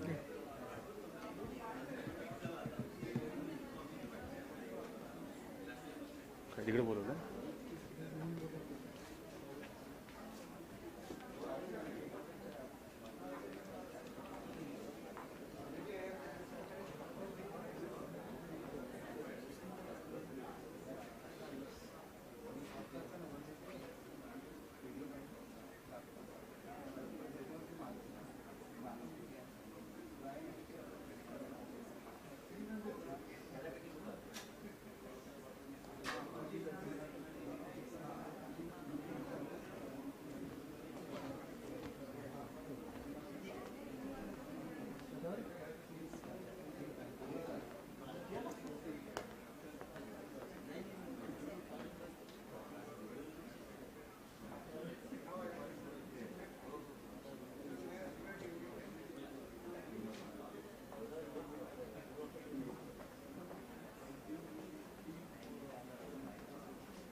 इकडे काढूया.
माइक तो नहीं लगेगा ना, माइक लगेगा ना देने के लिए।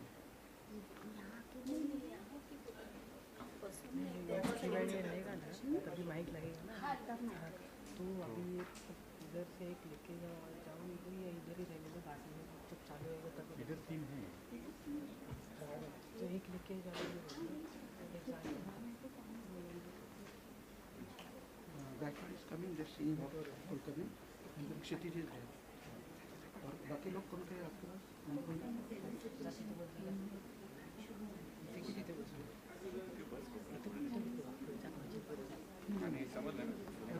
बोलायला लागलं ना कोण पटकन नेऊन द्यायचं.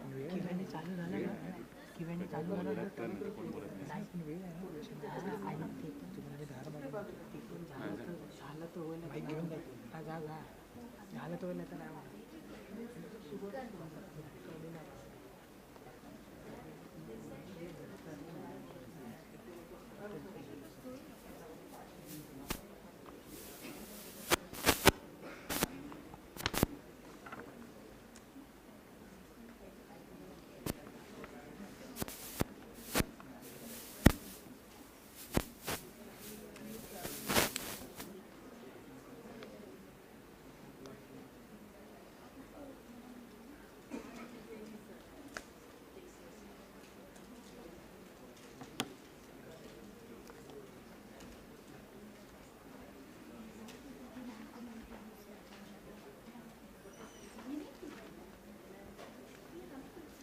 As we wait for the chairperson of this session, I would like to introduce Professor Vibhuti Patel, ma'am.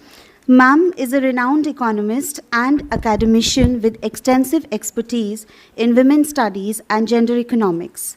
With a bachelor's and master's in economics from MS University, Baroda, and a doctorate from the University of Mumbai, she has had a distinguished career.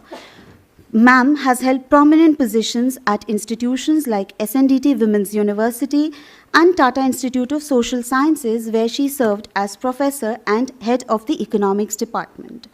She has authored and co-authored several books, papers addressing critical issues such as women's challenges, empowerment, and socio-economic status. As a member of various expert committees and governing boards, ma'am continues to contribute significantly to research and advocacy in women's rights and social justice. Please join me in welcoming Vibhuti ma'am.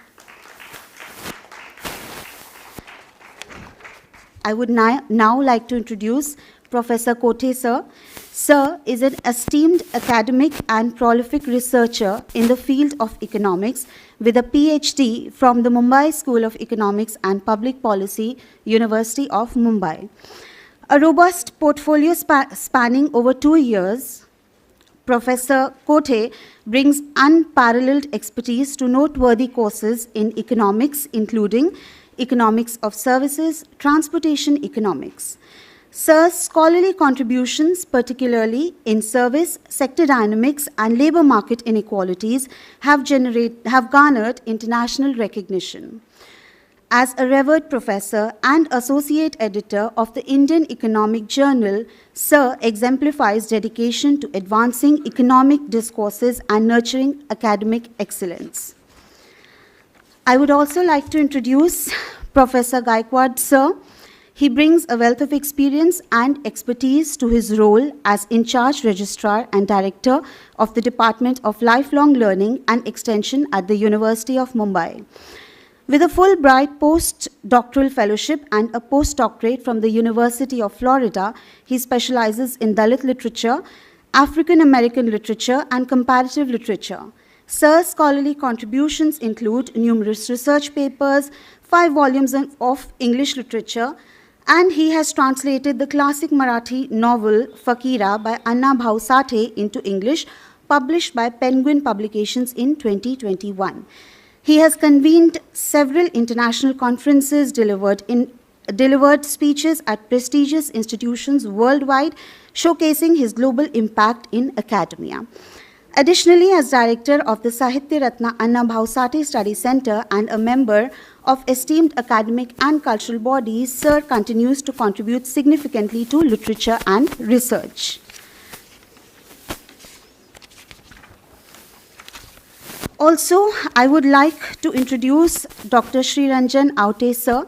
He is a distinguished poet, author, and assistant professor at Savitribai Phule, Pune University, and renowned for his insightful contributions to both literature and academia. With a background in political science, Dr. Aute has penned influential works such as Single Mingle and Bharatatil Matdan Vartan. Sorry if I pronounced that wrong. Okay. Delving into critical societal issues, his literary excellence has garnered prestigious accolades, including an award from the National Association for the Blind for his novel Single Mingle and the Shri N. Painse Award from the Maharashtra State Government. Notably, his novel Apla iCard stands as a cornerstone in the university curriculum, reflecting his profound influence across literary and educational domains. Please give a warm round of applause. Thank you. This session is themed as Marginalized Sections and the Indian Constitution, and it will be chaired by Dr. Baliram Gaikwad sir. First, we will begin with the felicitation. I would like to request Mr. Kshitij Kumar sir to please felicitate Dr. Baliram Gaikwad sir.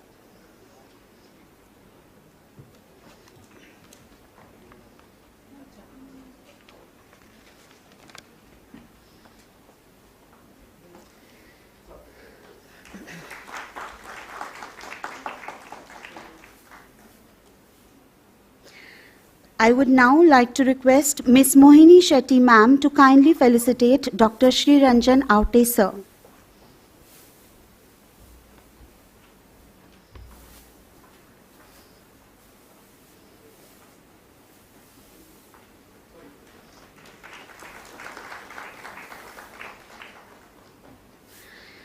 I would also like to request Mr. Rutvij Kumar sir from the ICCAA national team to kindly felicitate Dr. Vibhuti Patel ma'am.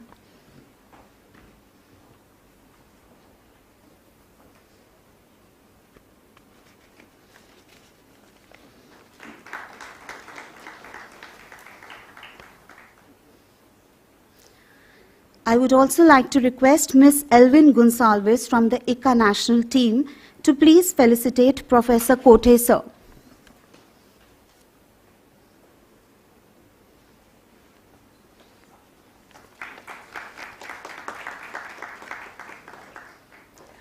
The chairperson for this session, Dr. Gaikwad sir, I would like you to conduct the session further. Thank you.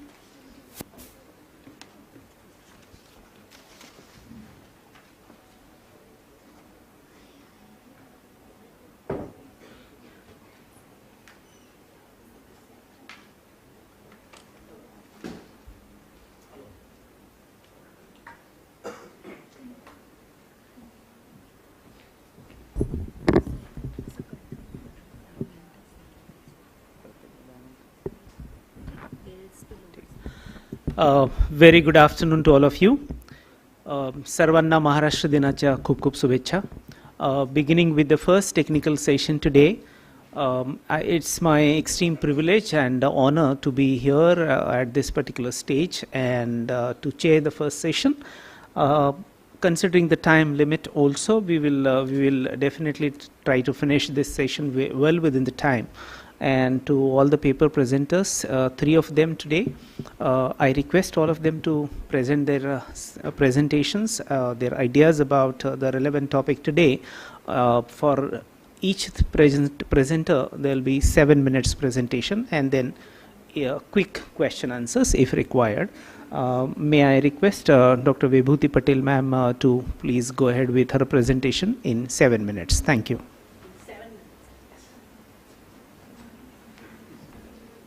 Respected chair for today's session, Dr. Baliram Gaikwad, my co-panelists, Dr. Sri Ranjan Aute and Dr. Satyanarayan Kote, first, and the organizers of this team, Dr. Zode and Dr. Manisha Karne, because of whom I'm here, and the esteemed audience, basically teachers, students, researchers, and entrepreneurs. My presentation is about the gender dimension of focusing, because this session is on the marginalized section, Dr. Babasaheb Ambedkar's contribution to both constitution and the economy. So first of all, I think the most important thing we as people from women's movement owe is to Babasaheb Ambedkar's commitment to the gender justice. And where is my, can you just quickly scroll this? So the legislations which are very important, and the preamble about which I need not go in detail because all of you are aware, in Article 14, 15, 16, 21 and the directive principles, they play a very important role, which Babasaheb as an architect played a very important role. The 15 women who were very, very articulate and active and courageous and committed to the freedom movement, who worked with Babasaheb Ambedkar, who came from a very different socio-economic, cultural background, but they all were dedicated to the freedom movement, and out of which the outstanding contribution of Dakshayani Velayudan, who was also from the Pulaya community of Kerala, where even women did not have right to cover their chest, and she fought personally and played a very important role in constitution making, both in fundamental rights and directive principles is a very important that we should remember. And she always said that our commitment has to be for the country. And Babasaheb's famous sentence that I judge the status of any country or the development of any country from the yardstick of women's status in that country. No? So currently there is a tremendous interest and healthy curiosity among researchers and women's studies scholars on these 15 women's lives, and they are going through archival material and they are constructing these women who were hidden from Indian history and bringing their contribution to the light. We have also seen that one of the members of this constituent committee, Hansa Mehta, and also the Vidyut Khandwala, I think we have a college also in her name, they played a very important role in also UDHR, Universal Declaration of Human Rights, which was earlier called Universal Declaration of Man, where our previous session they talked about the Bretton Woods system. And when the Bretton Woods system was getting evolved after the Second World War, the Hansaben Mehta, she got up in the United States UN General Assembly, and she said that it should not be Universal Declaration for Man. You can't leave 50% of women just out of the purview of the human rights, and it should be called Universal Declaration of Human Rights. So we have seen that the whole culture in which the Constituent Assembly was debating the national issues in the context of experiences of colonialism, and also the role that women have in a post-colonial society, the dream that was also encapsulated in the freedom, the 5 freedoms which Indian Constitution ensured. And what we saw that the Article 15 and 16, which talk about the central government's role, the reservation policy, then the Article 77 amendment in 1995, where we had where we talked about the reservation in job. We also talked about the reservation, another amendment we had in 1994 about the 33% reservation, which is also very important, and the directive principles which also demand from the state. And currently we see that so many new laws that we have got, right to food or right to shelter or right to dignity, right to life, all these things have been used extensively by the social movements and the women's movement. And last 40 years the legal reforms we have got, they are basically, they draw their inspiration from the Constitution. We also talked about various caveats and the sections of Constitution of India which also grant all marginalized sections their basic rights to dignity and livelihood.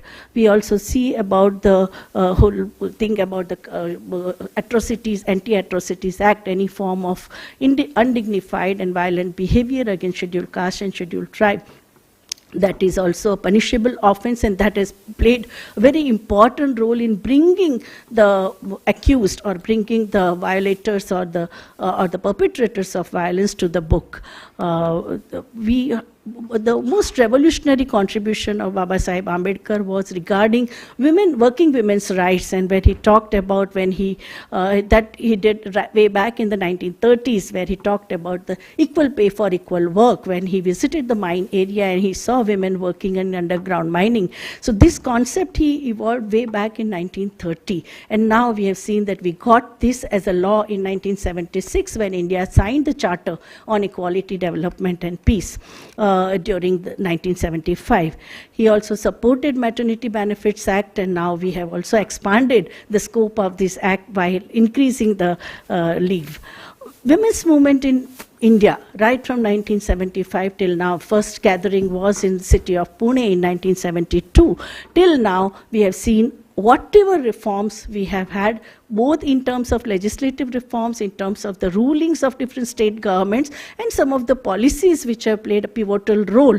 For example, women empowerment policy, all of them draw their inspiration from the Constitution of India. And when we talk about equity, where there is, as Babasaheb had told at the time of presentation of Constitution, that the Constitution is extremely progressive, but what we see, the reality is much, much worse, and we need to bridge the gap. And for that, what we need is equity, that means affirmative action for all those who have been historically neglected. And then we also need justice, because only equity or the state taking important role in providing livelihood and all is not enough. There is so much of prejudice and discrimination. So we also need a whole criminal justice system. The whole architecture of Indian labor laws, which also starts with two aspects, which Babasaheb's vision, and I think previous session dwelt on it in a great detail. One is that only law will not be enough. Looking at the poverty and deprivation and the whole colonial legacy, what we need is also schemes. So we always have a schemes for survival needs or public works program, and we also, which are backed by the centrally supported scheme, central government as well as the state government. When it comes to Equal Remuneration Act, the first petition which was filed in 1976 was by Audrey Ribeiro, who was working in Nariman Point in a multinational company. And after that, we have seen hundreds of women have used this law to fight against three levels of discrimination: discrimination in entry into the workforce, discrimination while they are working in the workforce, and also unequal wages, which is still a very, very important reality that we see, that even when the state is employer, women are getting, for example, in Narega, there is a wage differential, and we have a long way to go. When it comes to Maternity Benefits Act, after the Constitution of India, which granted maternity benefits, and we had an act in 1961, we also have now the new amended law in 2017. Though it is grossly violated and it is applicable to only 6% of women who are in the organized sector, we have this law to fall back upon, to see to it that even women in informal sector are covered by that.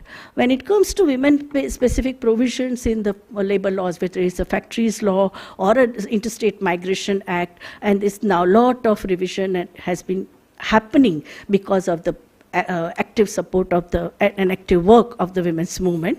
When it comes to the question of decision-making process, as I was told that we had after 30 years of women active in the local self-government bodies, urban and rural, now we have a new law in 2023, which is about the Women's Reservation Act for Parliament, Legislative Assembly, Parliament, and the Parliament, Lok Sabha, and Rajya Sabha, which would be implemented by 2029. We also have access to legal service, which is a major contribution with the women's movement and judicial activism in India made when Justice Bhagwati was the Chief Justice of India. So in 1987, we had a Legal Service Authorities Act, which is backed by the budget, union budget, that if you can't fight for justice, state is there to protect you. So any form of violence against women or violence against minorities, it is a crime against the state. State takes responsibility to get you justice. So, but there is a lot of the place wherever the people's movement is strong, this act is implemented. Otherwise, it just remains a paper tiger. The only major defeat which Babasaheb Ambedkar had to face was a Hindu Code Bill, and as a result of which we still have family laws which discriminate against women and girls in 7 areas of life. Very important: intimate relations, marriage, divorce, custody of life, alimony, maintenance right to stay in a matrimonial or parental home.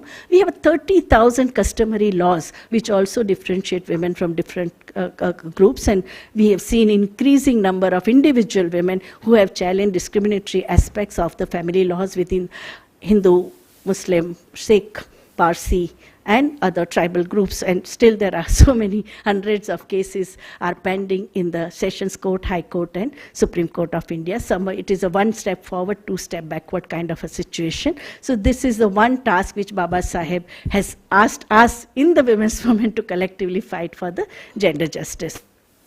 We have a series of laws now, the Domestic Violence Act, which also starts with the constitutional guarantee of right to life.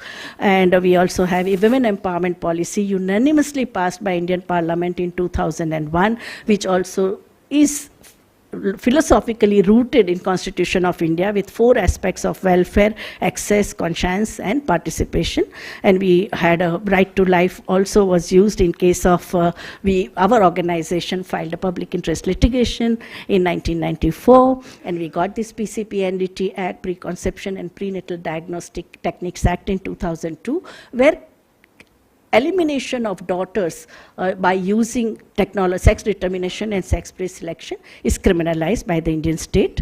Last thing that we got was transgender persons' rights or protection of right, that as a result of the struggle by the LGBTQIA movement. And now also there are limitations, there are contentious issues about a differential punishment for transgender person when the person is violated, or and when it comes to women it is 7 to 10 years, while when it comes to transgender person it is only 2 years. Plus the act also doesn't promise any developmental investment in transgender persons, so it is left to the state government, and 2 states have only come up with the contribution. So question of this, oh my God. So, okay, then the question is of other laws. The legal awareness becomes very important when it comes to this kind of, whatever constitution has provided. And also, can you handle the PPT? Yeah, because this one is not working. Yeah. Okay.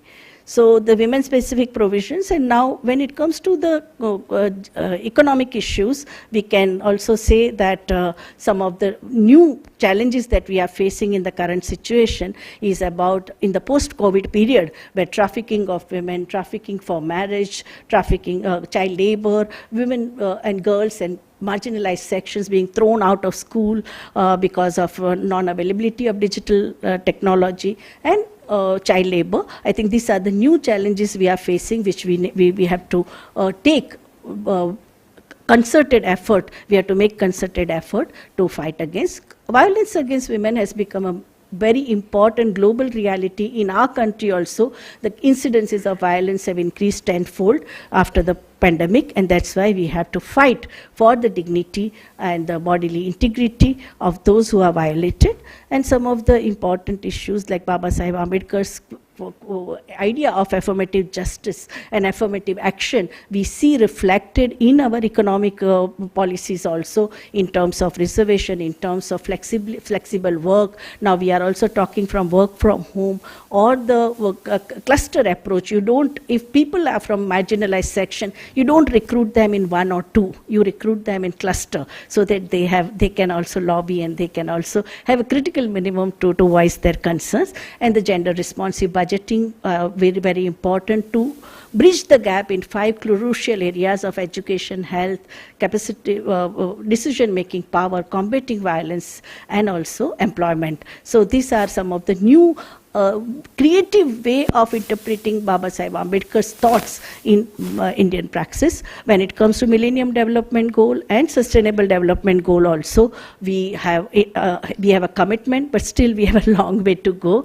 This year's data, the latest data shows that India stands 127th in the rank of gender equality, so we need a lot, and as per the statistical analysis done by our economists, it will take 143 years to attain gender equality if we go in this way. That means we will have to intensify our efforts, and whatever commitment our country has about sustainable development goal, where all 17 goals we have to integrate gender concerns, and there is a dedicated goal of goal number 5, which is of gender equality. NCRT has raised a slogan, sky is the limit, and everyone can achieve it. These are the references I have used for making this presentation. I would like to end with my favorite quotation from Dr. Babasaheb Ambedkar, that constitutional morality is not a natural sentiment. It has to be cultivated, and we must realize that our people, when we talk about our people, it is everyone, judges and lawyers and citizens and you and me, litigants, all of us have to be acculturated and also socialized in the constitutional morality. And women's movement slogan is that man of equality, respect women's equality, man of quality, respect women's equality. And Babasaheb was a man of quality. Let us all strive to be like him. Thank you very much. Thank you. Thank you very much, madam.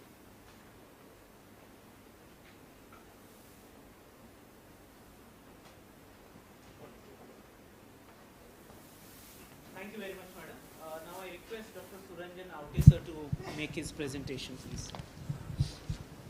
Hello.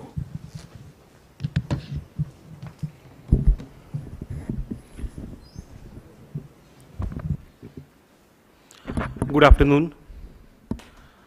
Maharashtra दिनाच्या आणि आंतरराष्ट्रीय कामगार दिनाच्या आपणा सगळ्यांना शुभेच्छा. It's really privilege to be here to share dais with Dr. Patel, Dr. Gaikwad, Dr. Kothe, and also I'm really happy to talk about Indian Constitution at NSC. And when our chairperson told me that we are supposed to speak in 7 minutes, I thought it's like intraday market. So I will try to be as brief as possible.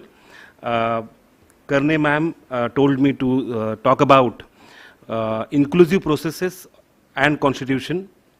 So I thank all the organizers, Bharati, Mumbai University, NSC, for giving me this opportunity to talk on this topic. So it's really important to deal with constitutional processes, and as we know that in last few years we all are dealing with constitution, we are trying to revisit constitution, and it is very important to understand and to reclaim India's legacy and value system of India. While introducing me, our anchor told that I have written a book. Its name is Apla I-Card, which means our I-Card. So Nani Palkhiwala used to say that preamble is an identity card of Indian Constitution.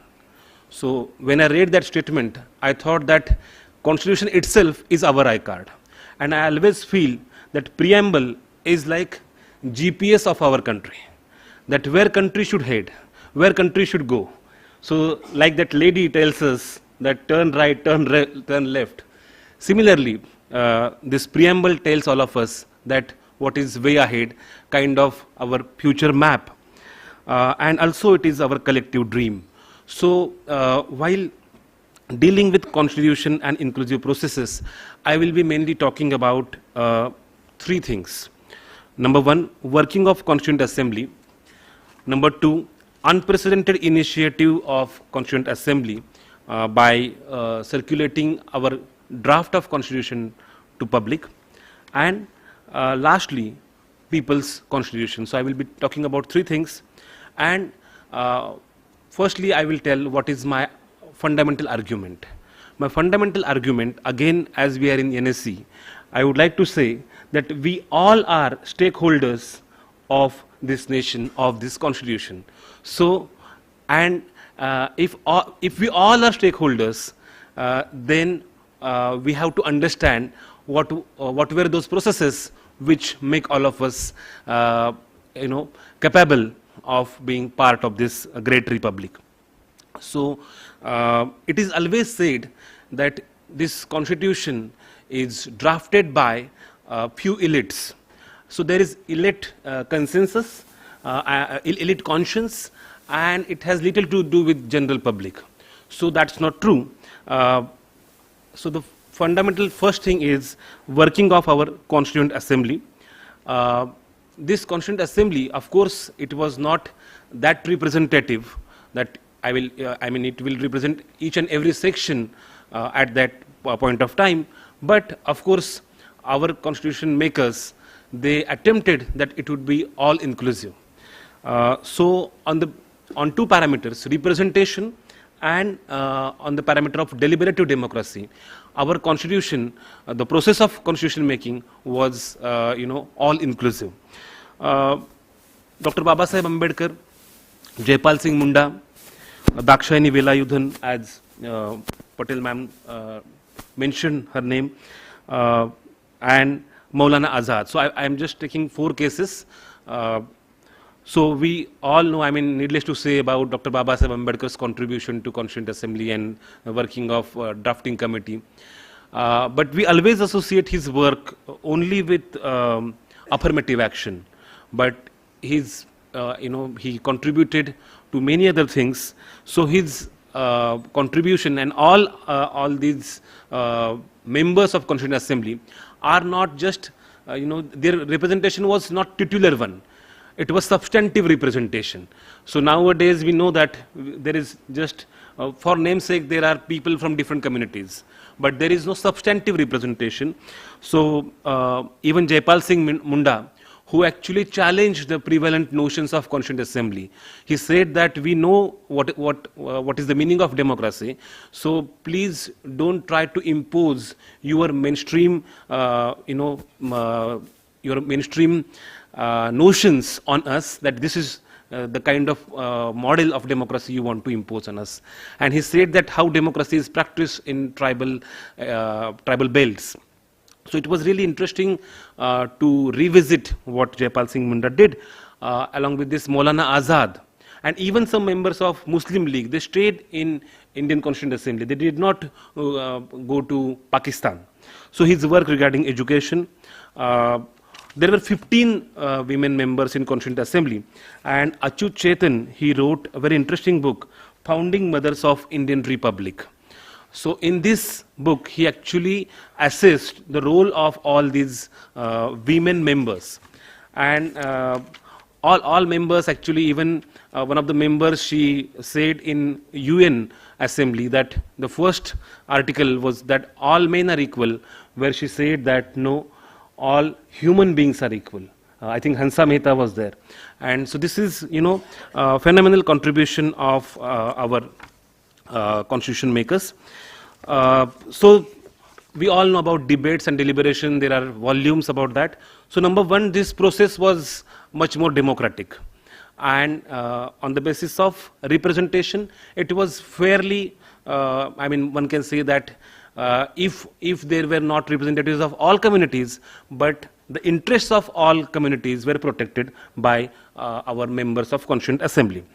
Of course, at that time, I think around 28% people were legitimate voters, because Britishers did all the legislations, and then at that time 28% voters were eligible to vote.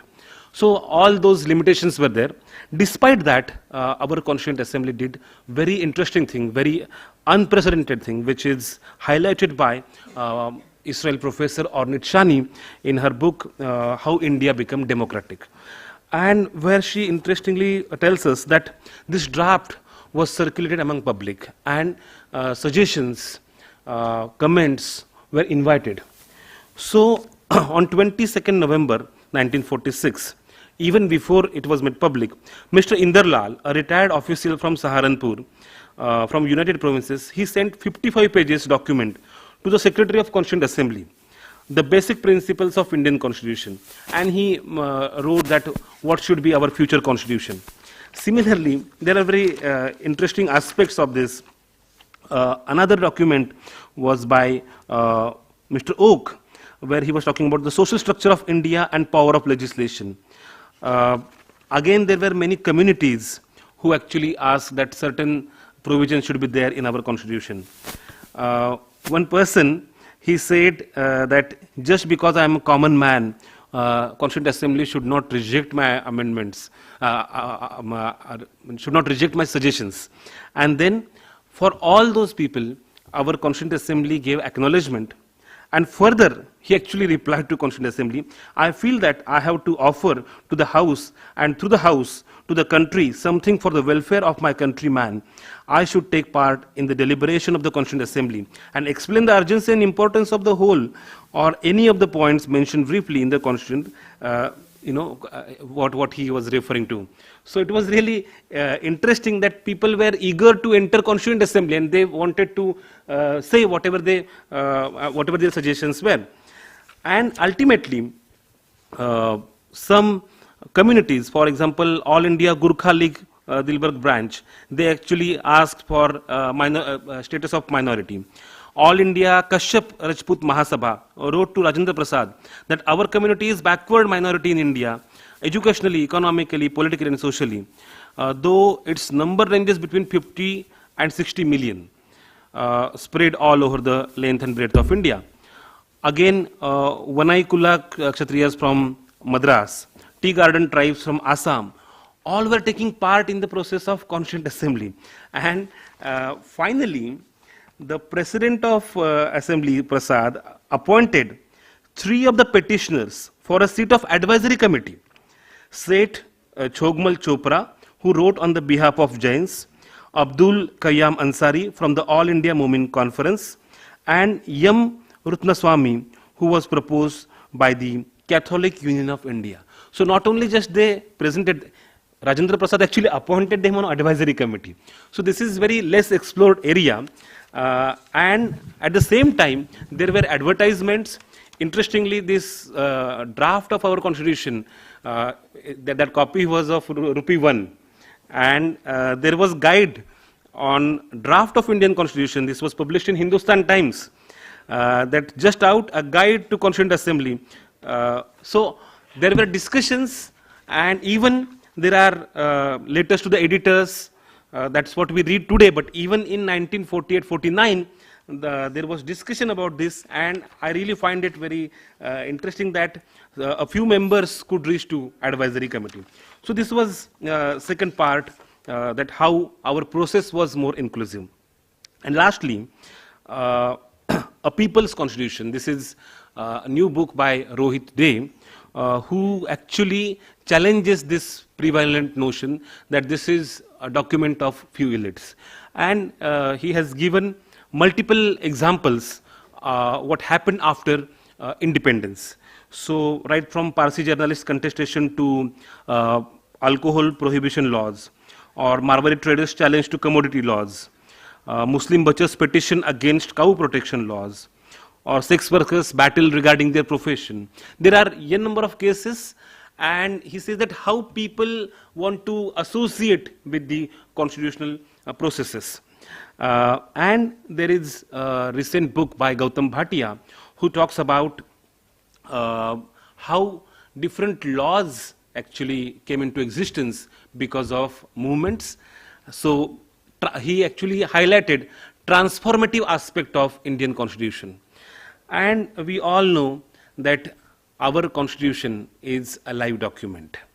Our constitution makers were really eager to reach out to people. And I will just give you one anecdote, and I will stop, because I know that 7 minutes are over. Barack Obama came India in 2009. At that time, our Prime Minister was Manmohan Singh. So he gifted one book to Manmohan Singh, of course, because Manmohan Singh used to read, and he was a well-educated person. So it was written from the, from the oldest democracy, from the oldest democracy to the largest democracy. Of course, United States of America is oldest one and our is the largest one. So Sitaram Yechuri was there and he said, Mr. Obama, you are neither oldest nor largest. And I mean, Obama is also a very well-read person, unlike Trump. So he said that how can you say that we are not the oldest democracy? So Yechuri said that though you got independence in 1776, you actually implemented universal adult franchise in 1964. India got independence, we actually implemented our constitution, and everyone was voter of this country. At that time, age was 21. Even in this book, again, Ornette Shani explains that how India became democratic. Many women who refused to say their names.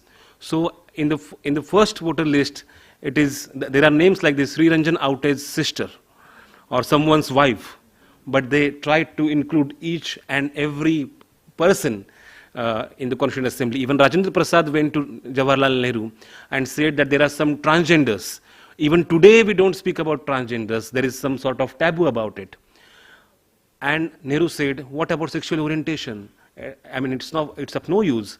There are only two conditions: age 21 and 6 months residence. That is, of course, because of partition. So and even Dr. Ambedkar told our officers that when you will enter villages, you should go from southwest, so that all the people who reside outside the villages, we know who resides in the outside or outskirt of the village, all are scheduled castes or downtrodden people. So you should include everybody in this polity, in this democratic processes. I think that is our tradition. That's why I started from the fundamental point that we all are shareholders, we all are stakeholders of this democracy. कि जैसा कहा है ना कि राहत इंदौरी कहते हैं कि सभी का खून मिला है यहाँ की मिट्टी में, तो उसी तरह से I think everybody's contribution is to our constitution and to our democracy. I think we want to revisit this all constitutional processes to reclaim our constitution. We need to protect our constitution at this critical juncture. Thank you all.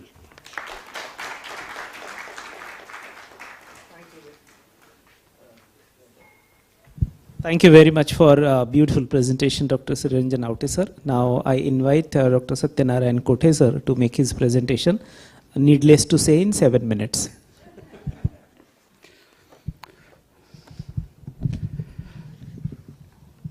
Professor Gaikwad, Patel ma'am, and Aute sir, and all my fellow friends. It's a very serious session, correct? Because both of them have made us so serious, I am making more serious.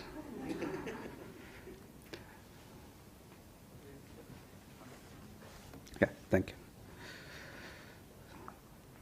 See, Ranade sir had enlightened us about the contribution of Dr. Babasaheb Ambedkar in monetary as well as the fiscal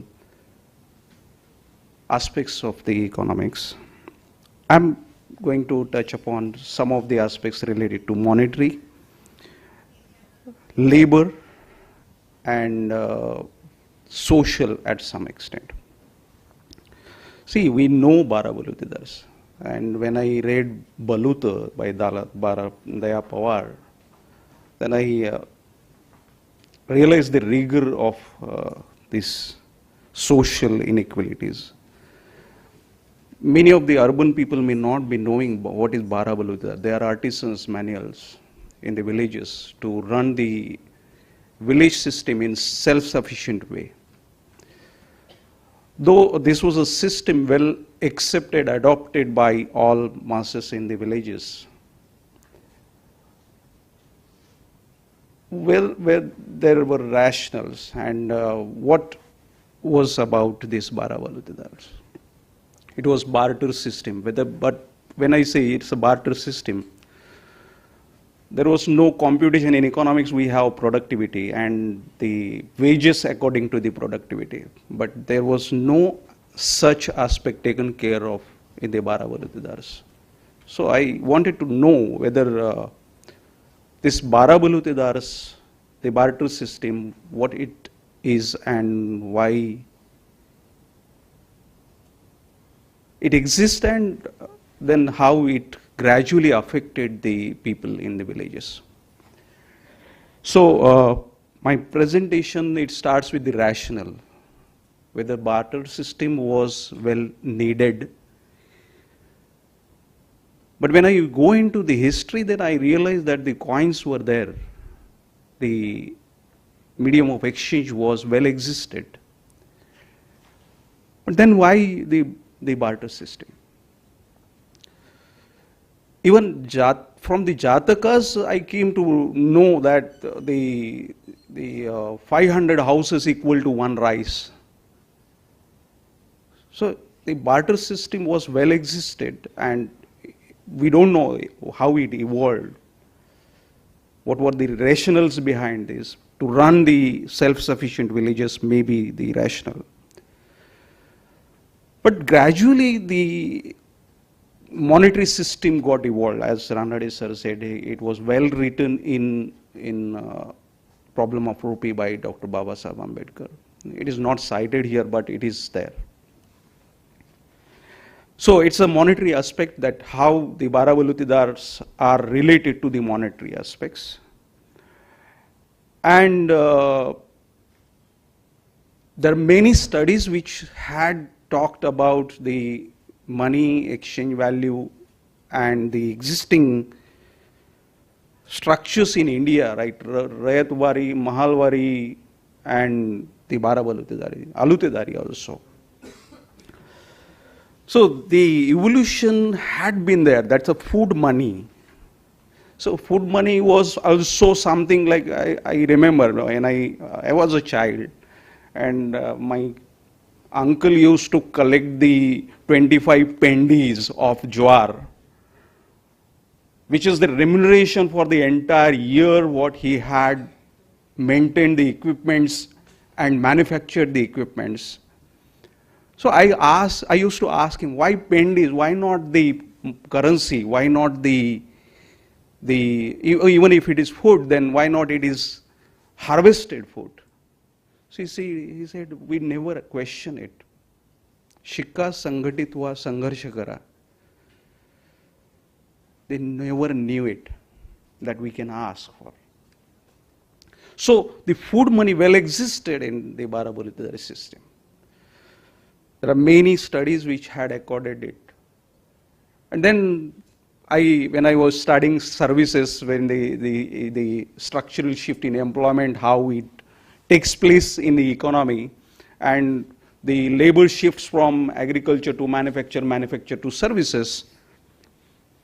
Well, this was happening with the industrial revolution over the world. Whether it was happening in India, we know that we were in the Britishers' rule. Later, 1947 onwards, in 1951, 56 industrial policy, we know that the technology was coming in India.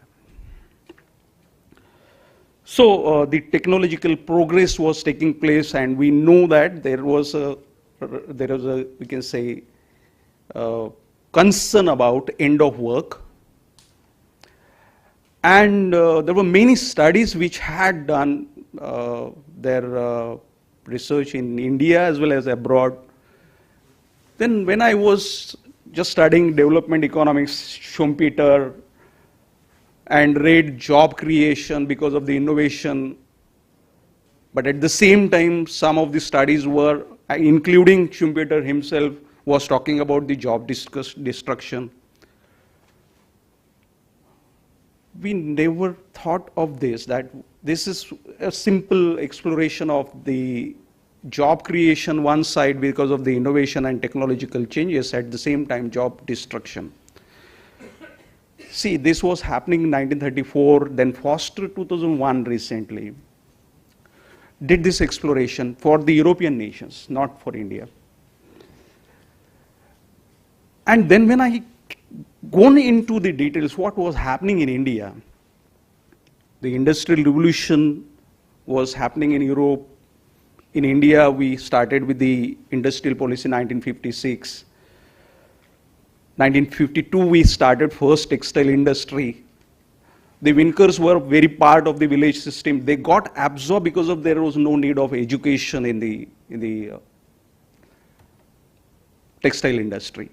And these were at the district levels, because this government of Maharashtra, when it is initiated, it initiated at the district level. So district textile companies were there. That's a government textile company. So they were well absorbed in the very districts wherever they were. And so there was some, we can say, shift in the labor force from the villages to the towns.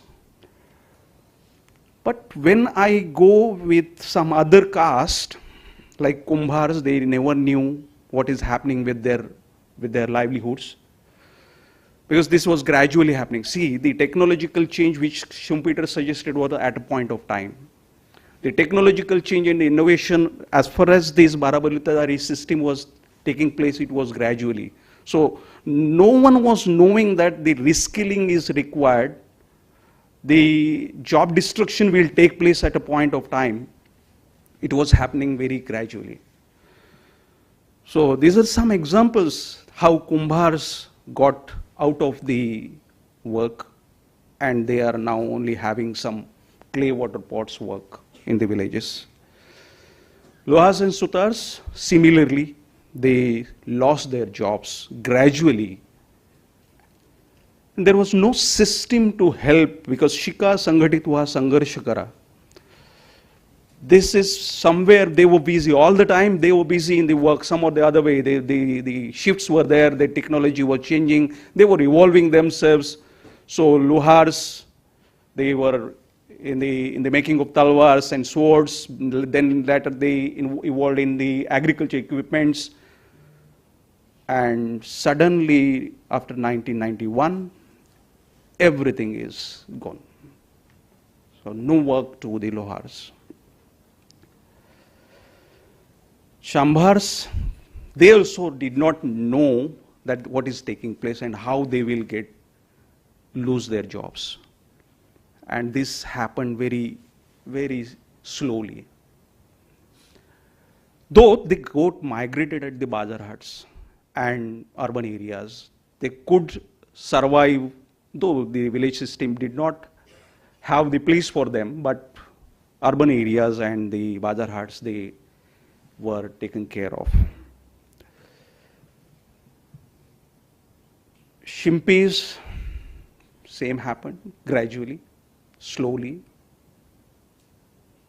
So there is no as such work except festivals and marriages in the villages or towns. Somewhat we can say the seasonality has come in, where it was a full-time job. Now that has come to known as the seasonal employment.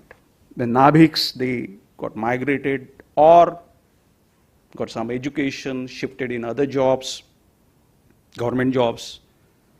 Dhobis, they did not know what is happening with them. Like in 1991, when Karat asked P.V. Narsingh Rao that you are coming with the washing machines, what will happen with our parades and dhobis? Very good answer was given by P.V. Narsingh Rao. So we are going to switch the jobs, that the parades will lose their jobs, but at the same time some high quality jobs of engineers will be generated in the economy. So very welcome. But at the same time, reskilling of these people was also required, which we did not do the way we should have. So similar things were happening for other castes as well. To Sonars, they shifted to the towns. Gurus, they are mostly in agriculture still. Mahas and monks, mostly they got educated. They are largely in the government sector, government jobs or local laborers. The Joshis and as the Beldas, they are still, say Joshis have got in education and then they have better positions, occupations.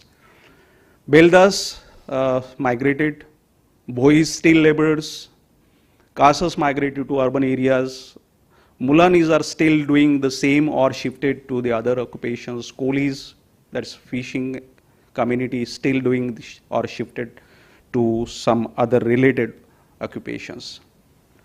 But the reason is somewhere, this is work in progress, so still I'm working on it and maybe come up with some more systematic reasons. So less informed society, Shika Sanghatit Hua Sangharsha Kara, they were distanced by the ideas given by Shahu, Phule, Ambedkar, the Stalwart, because they were all the time busy in doing work. It's not that they did not want to have the education, but no one was there to tell them, you need to get education, you need to shift your children to the other occupations. No one was there to make them aware about, because of the illiteracy and the not having any knowledge. Being Lohar, I remember my cousin brother, when he used to put on gun, then the other person from the somewhat we can say good, well-to-do families used to say, wow, what a great, you can say, hammer. Your son is very good. He used to talk about my cousin brother to the uncle, and then he used to psychologically in the same mind that why I should send the son to school, because he is much needed, because this was somewhat we can say the structure, socio-psychological structure in which the low levels of literacy were carried on. The low parental education, Baker had talked about that how it can affect the child education. The low intergenerational mobility, Solon, Black, they had talked about, and how social mobility may get affected because of the education. Social status game, there are good studies, like your Deshmukhs.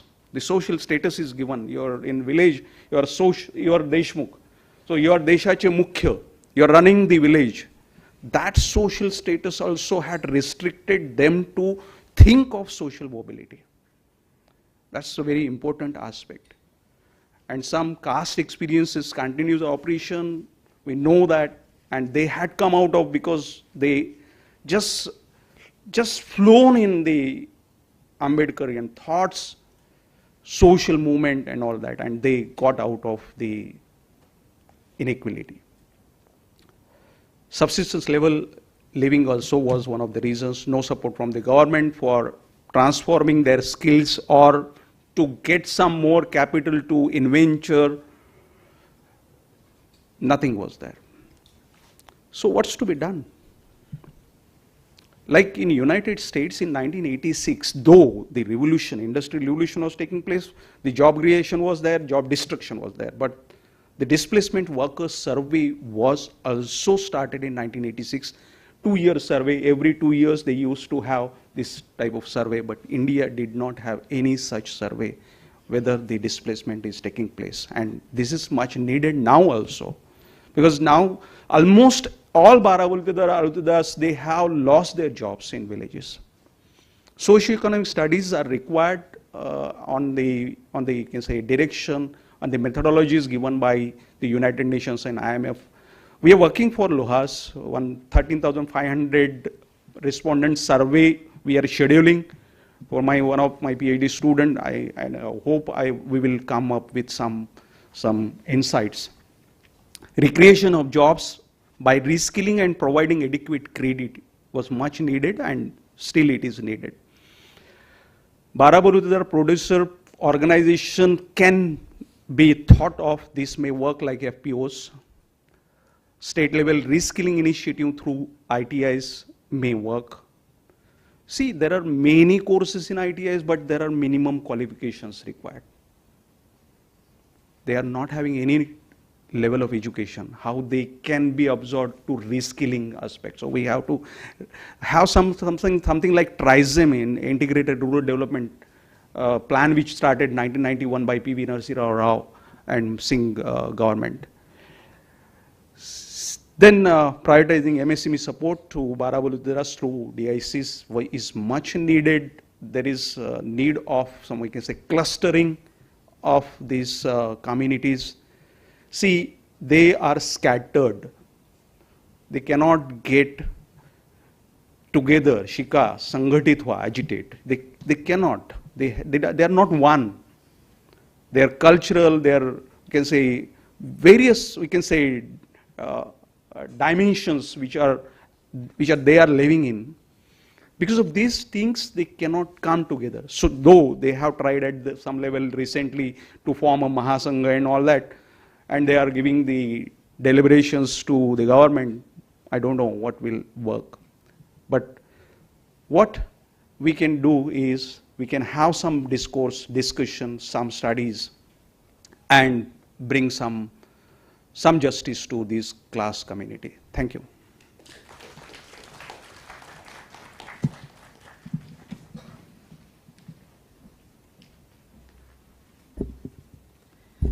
Thank you, Dr. Kote. Well, you must have noted that to all the three speakers, I categorically mentioned 7 minutes because I was sure that 7 minutes would turn into 15.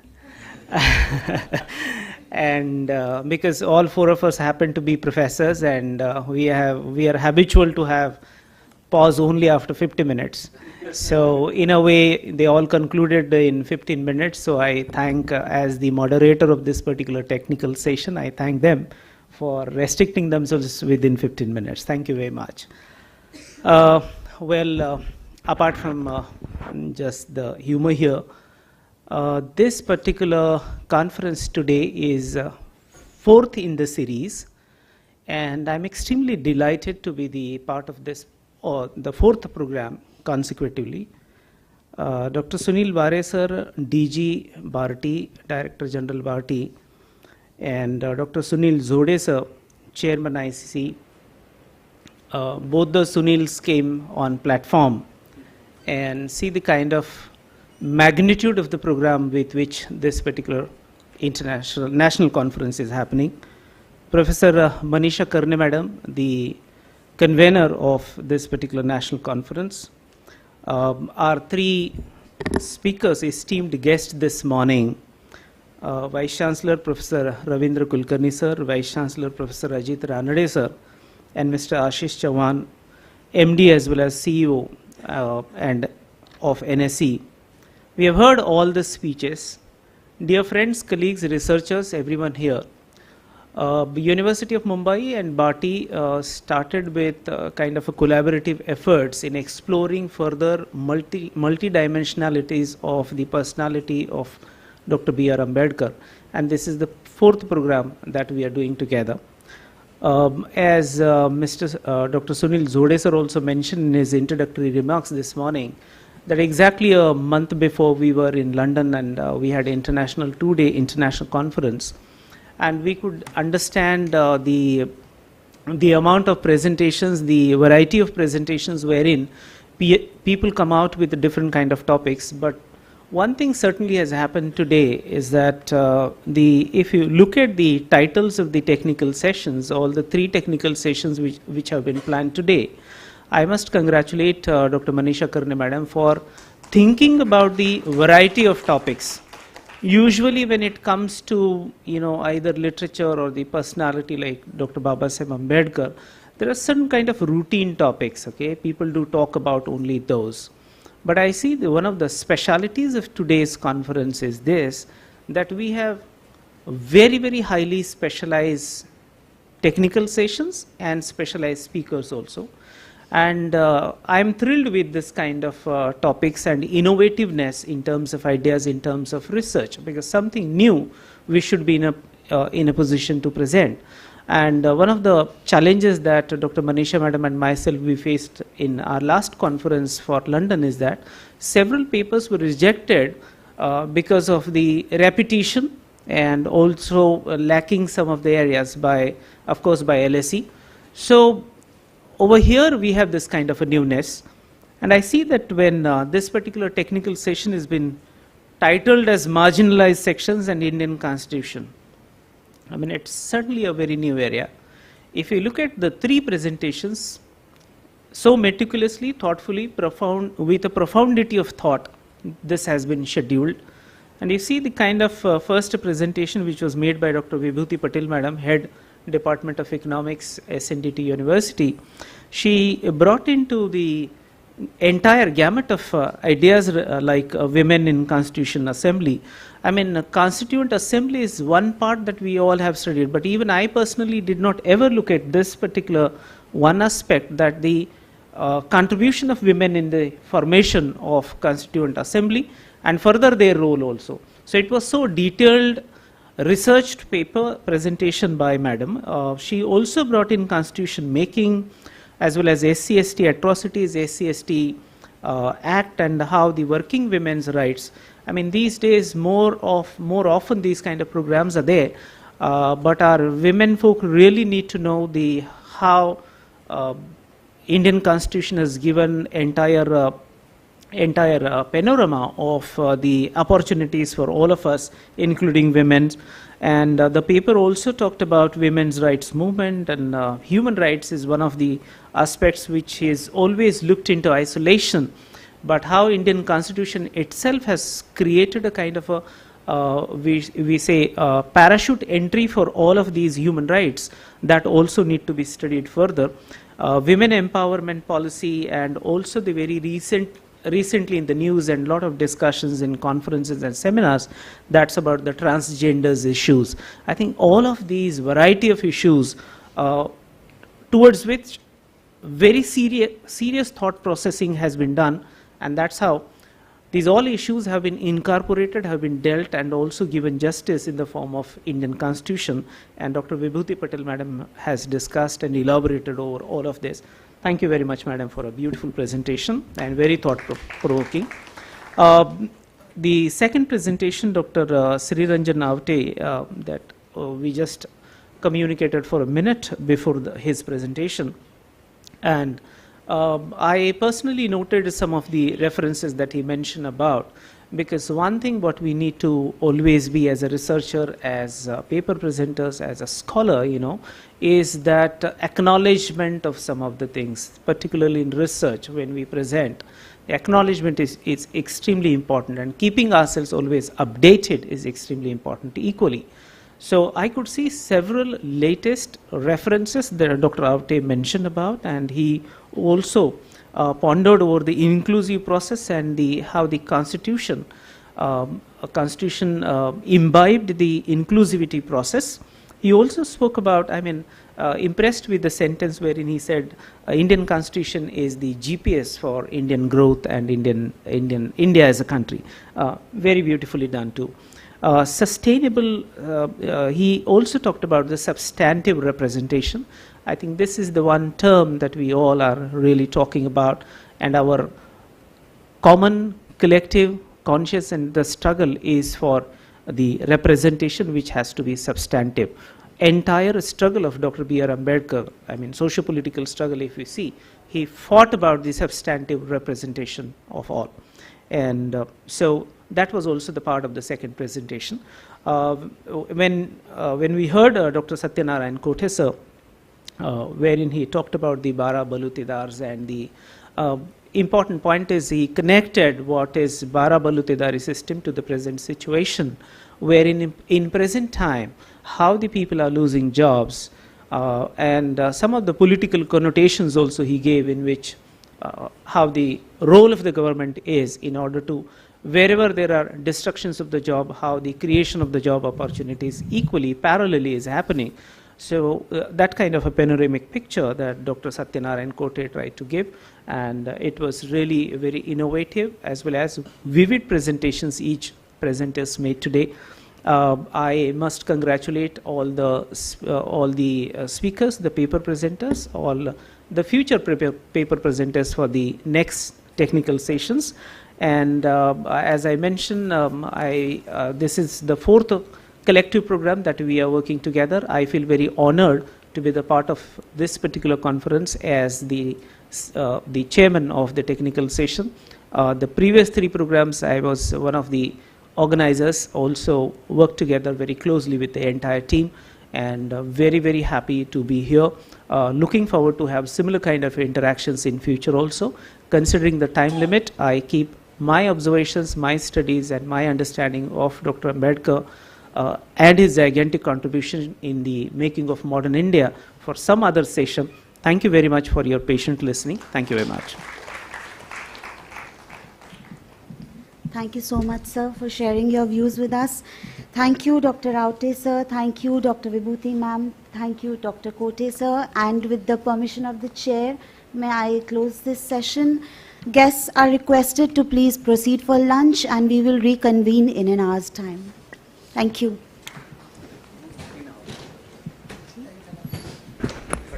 "30 minutes. Manisha, ma'am, and Zode, sir are saying 30 minutes. We will reconvene in 30 minutes. Thank you.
Presentation कैसे presentation आप करेंगे AC लाओ गर्म होता है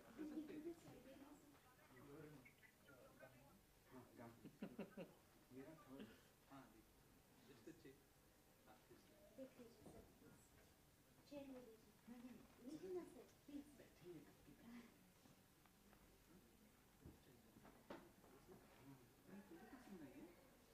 ma'am ने दिया sir मेरे बच्चे स्टूडेंट्स ने निकाला है रिमोट से मेरा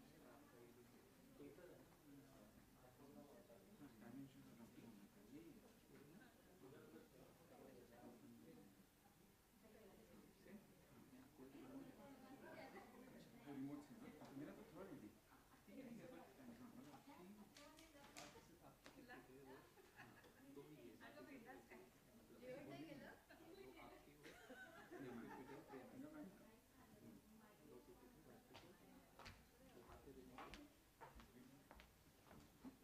तुम लोग को वो स्क्रीन पे दिखाई देगा ना हाँ आपको वहाँ दिखेगा हाँ और यहाँ पे पेपर रख सकते हैं अच्छा आगे पीछे अच्छा अच्छा तो ये ऑन है ओके हाँ हाँ डन तो मैं यहाँ पे हाँ आपका नाम Vikram Mahapur thank you Vikram okay सुना अच्छा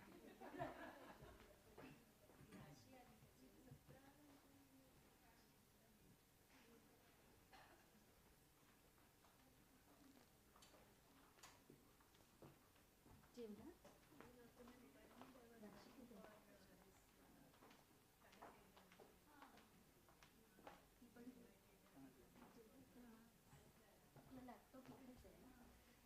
यू बी स्टैंडिंग हियर वहाँ पॉइंट यहाँ पे दिखेगा आपको अच्छा लोगों को यहाँ पे दिखेगा अच्छा तो अब कौन सा स्लाइड चल रहा है अपने को पता चलेगा और ये स्लाइडर है ये आगे जाएगा ये पीछे जाएगा ठीक है उतना ही है ना हाँ सिंपल और है बीच का क्या है स्टॉप करना है पता नहीं बीच का ये आगे जाएगा ये आगे जाएगा ये पीछे आएगा सो इट्स सिंपल है और जो पेपर्स वेपर्स अगर है तो ठीक है thank you so simple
Joshi ma'am.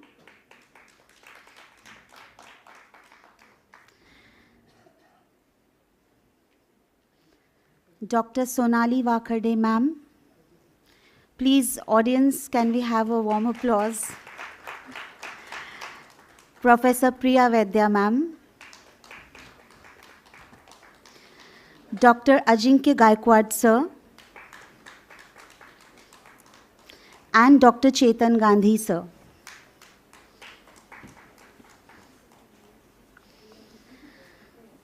The theme of this session is Evaluating Human Welfare through Dr. Ambedkar's Lens. And this session is being chaired by Dr. Shubhda Joshi ma'am. I would like to begin by requesting for the felicitations. I would like to request Mr. Siddharth Kusre sir to please felicitate Dr. Shubhda Joshi ma'am.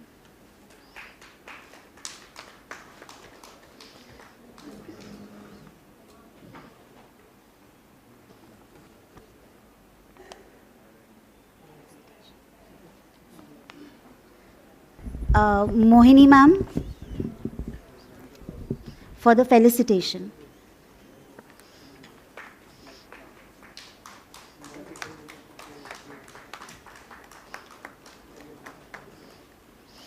I would now like to request Mr. K.D. Kamble sir to kindly felicitate Dr. Sonali ma'am.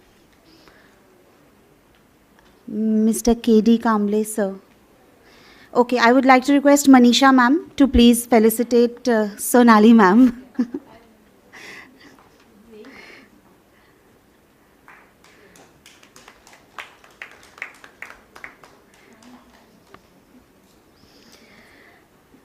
Ma'am, Manisha ma'am, could you please also felicitate Priya ma'am?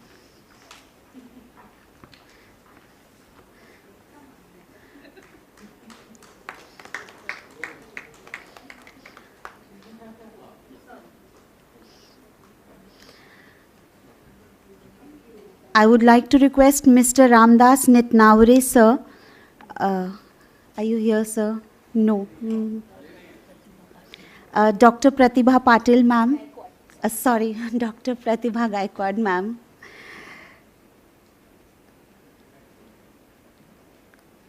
Request you to please felicitate Dr. Chetan Gandhi sir.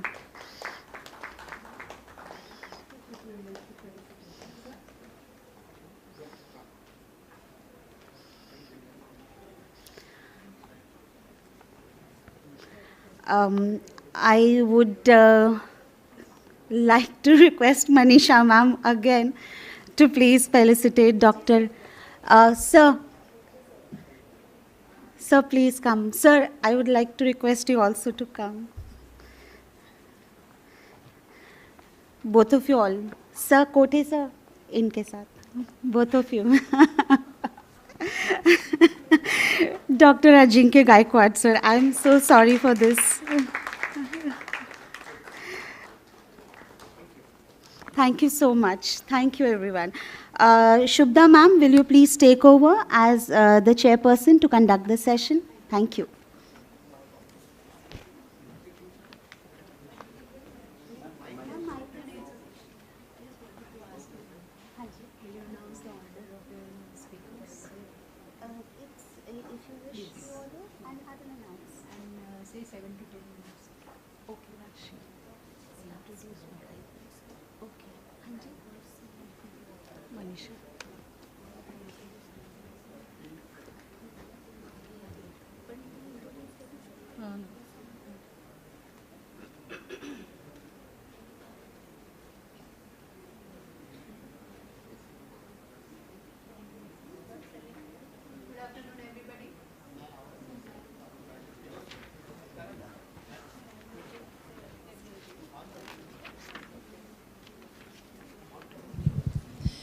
Good afternoon, everybody. We are going to have a session post-lunch, and I'm sure that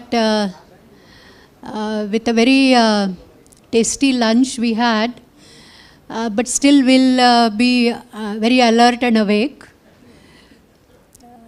I remember my very senior professor, Professor M.P. Rege, you must have heard the name of Professor Meghasham Pundalik Rege, who contributed immensely. He used to come to philosophy department for such seminars. And of course, with his participation, I always used to say, ki, sir, it is international seminar. He said, all right, it's international seminar, but post-lunch session, you arrange black curtains in the room so that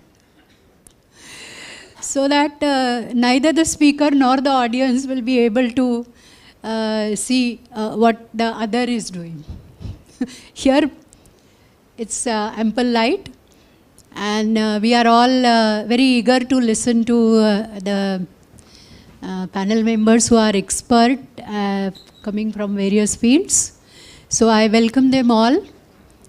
And now I request the organizer to announce the names, and also doing the job of reminding the time limit to the participants, because that is also equally a bad job. I would say, yes, as the Vice Chancellor said, our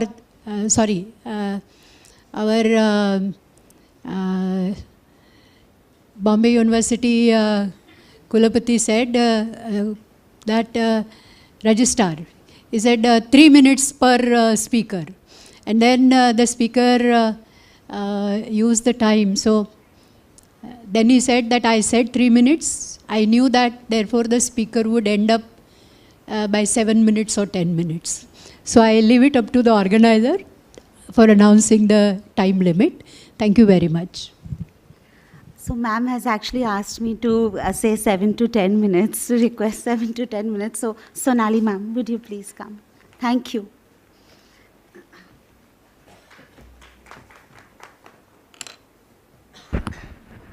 A very good afternoon, everyone. At the outset, I would like to thank to the organizing committee for inviting me for paper presentation here, and special thank to Dr. Manisha Karne madam, who have given me this an opportunity to present my research work here. So the theme of this session is evaluating human welfare through Dr. Babasaheb Ambedkar lens. So I am trying to put here the idea of water rights and struggle by Dr. Babasaheb Ambedkar for water equitability. So evaluating human welfare through the water rights, this will be my title of my presentation. And this paper going to use Dr. Babasaheb Ambedkar's life work and his experiences as context of knowledge, because the knowledge is also available with the subjective experiences of people in everyday life. So hence social issues related to water and social welfare can be understood from the exploitative and oppressive experiences. Because if you look at it, especially from the Indian context, elites have imposed humiliation and subordination on weaker sections of society by control and dominance over the natural resources. And Dr. Babasaheb Ambedkar's struggle was for the water rights of marginal sections of society. So this paper trying to put together Dr. Babasaheb Ambedkar's experiences, thoughts, ideas, and his work in the water sector to form a perspective on water resource management and inclusive development. So his water policy sowed a seed for the several new ideas and projects for the water resource management and sustainable development in India. So his contribution in the water sector has a combination of two important things. One is social equitability and environmental sustainability. So I would like to divide my presentation in two sections. In first section, I would like to share with you social dynamics of water in India, and second section will be highlighting the Dr. Babasaheb Ambedkar's contribution to the water policy. So human civilization, which is closely associated with the water related activities, and there are diverse range of human interactions with water. So water not only having biological relation with humans, but also the social, economical and cultural functions in our human life. In recent time, we can see how water has emerged as a critical matter of concern for all. And it is because of the result of all economic and development processes. And historically also natural resources are unevenly distributed, hence it leads to the conflict in society. So water resources which were always controlled by the dominant groups and privileged sections of society, that is why here I am trying to understand first the intersections of caste, class, gender to understand social dynamics of water in India. So broadly, I am going to focus here 4 important social dynamics of water in India, and then I will move on to the Dr. Babasaheb Ambedkar's water policy. So first social dynamics which I would like to mention here, it's about water and caste relation. I would say it is outcome of my research work which was on women's participation in water conservation programs, especially in Nanded district of Maharashtra. So I would state this argument saying that water is organized around caste in India. Historically, water is connected with caste structure in India. Lower caste people were not allowed to draw water from common water resources, and water has been traditional medium for social exclusion of marginal people. Upper caste people discriminated lower caste people by denying them access to water. Scheduled caste people did not have rights over water resources. Caste hierarchy was maintained by upper caste through asserting the monopoly over the water bodies like river, wells, ponds, lakes, tanks, etc. So recently, a Dalit boy died after being assaulted by a school teacher in Jalore district of Rajasthan. He had drank water from the earthen pot alleged reserved for the teacher from higher caste. So what Dr. Babasaheb Ambedkar experienced in that time, same experience people having in the contemporary times also. So here really it's a need to evaluate human welfare from this Ambedkar's lens. Second social dynamics I would like to mention here, that is water is gendered. It means water rights are always associated only with one gender. This is not the natural association but created by the society and culture. Men's superior position in the patriarchal structure gives them more advantages and privileges. It results into the power and control over the natural resources, including water. So women's roles and responsibilities related to water are socially constructed. Women are the primary users, managers of the water at the household level, but they are denied the ownership of water, and like as land in patriarchal structure. Women have greater responsibilities in domestic water management. Women's daily lives are affected by water issues. Especially in rural area, if we see, women have to walk long distance in search of water. They have to carry heavy pots of water on their head, which creates lots of health issues. Especially mentioning one example from my research area where I found women got bald spot on their hair head by carrying heavy pots of water on every day. Girls often miss their schools because as they have to spend hours and hours in search of water. So women are dependent on water resources for their household needs, but they do not have rights over the water resources. This is how I try to argue that water resources, how it is controlled by the men. My third social dynamic related to water is that water have become a commodity. So water, which was a public good and free flowing resource, now it controlled by the private owners. Water was controlled by the private companies, capitalists, industrialists, big landlords, dominant elite groups like landlords, corporate sector, private companies, industries are turning water for themselves. Water privatization, denying water rights of marginal people. Humans have established private ownership over the water by gaining profits.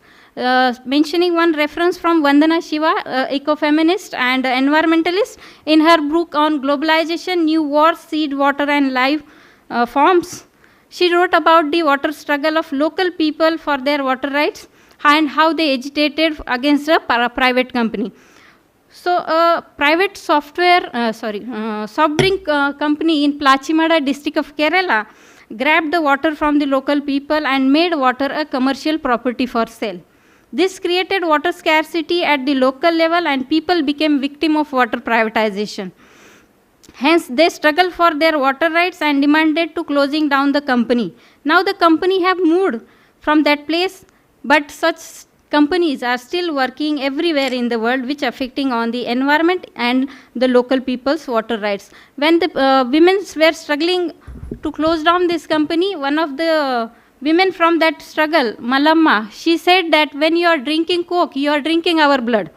Because the way it was affecting on the local people, the company was extracting groundwater from the bore wells, and they were putting the dump in the dried up bore wells, which was coming up in the paddy fields in the rainy season, which affected the local people's health, affecting on the agriculture. So this was the reaction, or we can say the response from the local peoples while they were resisting against the company. My fourth argument related with the social dynamics of water is that water became a political matter. Water has become political matter for power politics in India. Laila Mehta in her article explained in context and construction of water scarcity. She explained water scarcity is socially and politically constructed.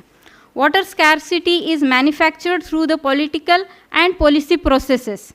She also highlighted the distributional and relational aspect of scarcity. She mentioned that inequality in access and control over water resources creates scarcity which is not felt universally by all. So equally, like Laila Mehta, P. Sainath also in his book on everyday life, Everyone Loves Good Drought, he also talks about the political interference in the drought situation. So India is facing a large number of transnational as well as interstate conflicts and on the common water resources. The equal share of river water bodies across the political boundaries have become a matter of concern in many states, districts and countries. Now, how to distribute water resources equally, or how to provide water to all, how to make allocation, distribution and management of natural resources. So according to Dr. Babasaheb Ambedkar, central government have to take the responsibility to address this question and look after the interstate matter and disputes. Dr. Babasaheb Ambedkar recognized the growing needs of water for agriculture and industry, both the purpose. He designed new water policy with balanced approach for water resource management. He emphasized on the responsible management, conservation and equitable distribution of water resources. His water policy was a comprehensive, multipurpose and visionary plan. In recent years, social equity and environmental sustainability both have become major concerns for development policies and programs across the world. Sustainable development goals also emphasize on social, economical and environmental sustainability. Dr. Babasaheb Ambedkar's water policy has potential to utilize water resources in a sustainable way for sustainable development plannings and programs. So his water related ideas not only related with the development plannings but also trying to focus on the equitable distribution of water rights. So Dr. Babasaheb Ambedkar's contribution to the water sector, I would like to divide this contribution in two major sections. One is that Dr. Babasaheb Ambedkar's work on water issues. So I try to approach to two important issues here: water conflict and water crisis. These are the two important issues related to water in contemporary times. Sometimes both look similar, but they are different from each other, because water conflict, it is a social issue related to water, and water crisis, it is an environmental concern. So when there is sufficient water available, but people from marginal sections of society do not have access to available water, in such situations, this situation can be called as water conflict. But when we think about the water crisis, what it means, water crisis means in recent times or in recent years, the whole world facing water problems due to climate change, pollution, deforestation, drought situation, global warming and all other extra reasons. When the privileged dominant elite sections of society facing water problems. Due to such environmental changes, this water crisis emerged as a serious environmental concern for the whole world. What it means? Means water conflict and water struggle of marginal people, which was not taken seriously earlier. But now, water crisis have become a global concern. Why? Because now the people who were enjoying the privileges, in the social hierarchy, now started suffering from the water scarcity due to the environmental imbalance. So, Dr. Babasaheb Ambedkar's water work, who have written extensively on human welfare thoughts from the issues like land, agriculture, nature, caste, gender, everything. He also wrote about and talked about the water as a nation's common wealth. And he said that this issue has to be handled with an integrated approach for the better and maximization of utilization. So the one struggle of Dr. Babasaheb Ambedkar related to the water work and the issue of water conflict, everybody knows about it. Dr. Babasaheb Ambedkar's struggle at the Mahad Satyagraha for the in 1927, which was the important struggle for the water rights of scheduled caste people in India. But now when we talk about his water policy, Dr. Babasaheb Ambedkar during 1942 to 47, he talked about the water irrigation and hydropower projects. So the Center Water Irrigation Navigation Commission, which was established in 1945, Dr. Babasaheb Ambedkar formed the River Valley Authority for the Damodar River, Mahanadi, Son River to oversee the center state issues on irrigation and hydro project. So Dr. Babasaheb Ambedkar proposed the idea of waterways, and he suggested that water resources spread all over the country, so it should be the central subject like the railways spread over all the country and are in the central subject. So irrigation has been the only purpose of all our waterways policies. So water resources are spread over all the parts of country, and each state has different ways of utilization of water for different purposes, and they have different interests in it. So one state may not be able to show their interest, and other state may not be similarly agreed with their interests. That is why Dr. Babasaheb Ambedkar said to avoid such conflicting interests of different states leading to the disputes among the states. Hence he said the responsibility of water resources has to be given to the central government, and it has to be handled by the interstate river project with common goals. So Dr. Babasaheb Ambedkar's views on economic development and planning were with a scientific and humanitarian approach. Ambedkar suggested that the entire river valley basin would be utilized for multi-purpose use of water resources as per the regional needs for the development. The multi-purpose reservoir development project comprises flood control, water and soil conservation, electricity generation, and water supply for irrigation and navigation. So he suggested interlinking of water rivers like Krishna, Tapi and Godavari to save the river water that goes to the sea and get wasted. So the idea of interlinking the rivers was a very effective solution to transform the surplus water from river basin to the deficient basins and the regions. So Dr. Babasaheb Ambedkar have given such integrated approach for the water resource management, which has played a great role especially in the Son River project, Mahanadi project, Kosi project and Bhakra Nangal also. So I would like to conclude by saying that it is the need of contemporary time to put forward Dr. Babasaheb Ambedkar's perspective to achieve sustainable development goals. Dr. Babasaheb Ambedkar's water policy has ability to satisfy the water needs of present generation and to preserve the foundation of life on the earth for the future generation. Thank you. Thank you for patiently listening. I tried to cut short many parts from it to try to complete it within given time slot. Thank you everyone. Thank you so much, Sonali ma'am. Next, I would like to request Dr. Ajinkya Gaikwad sir to please come over.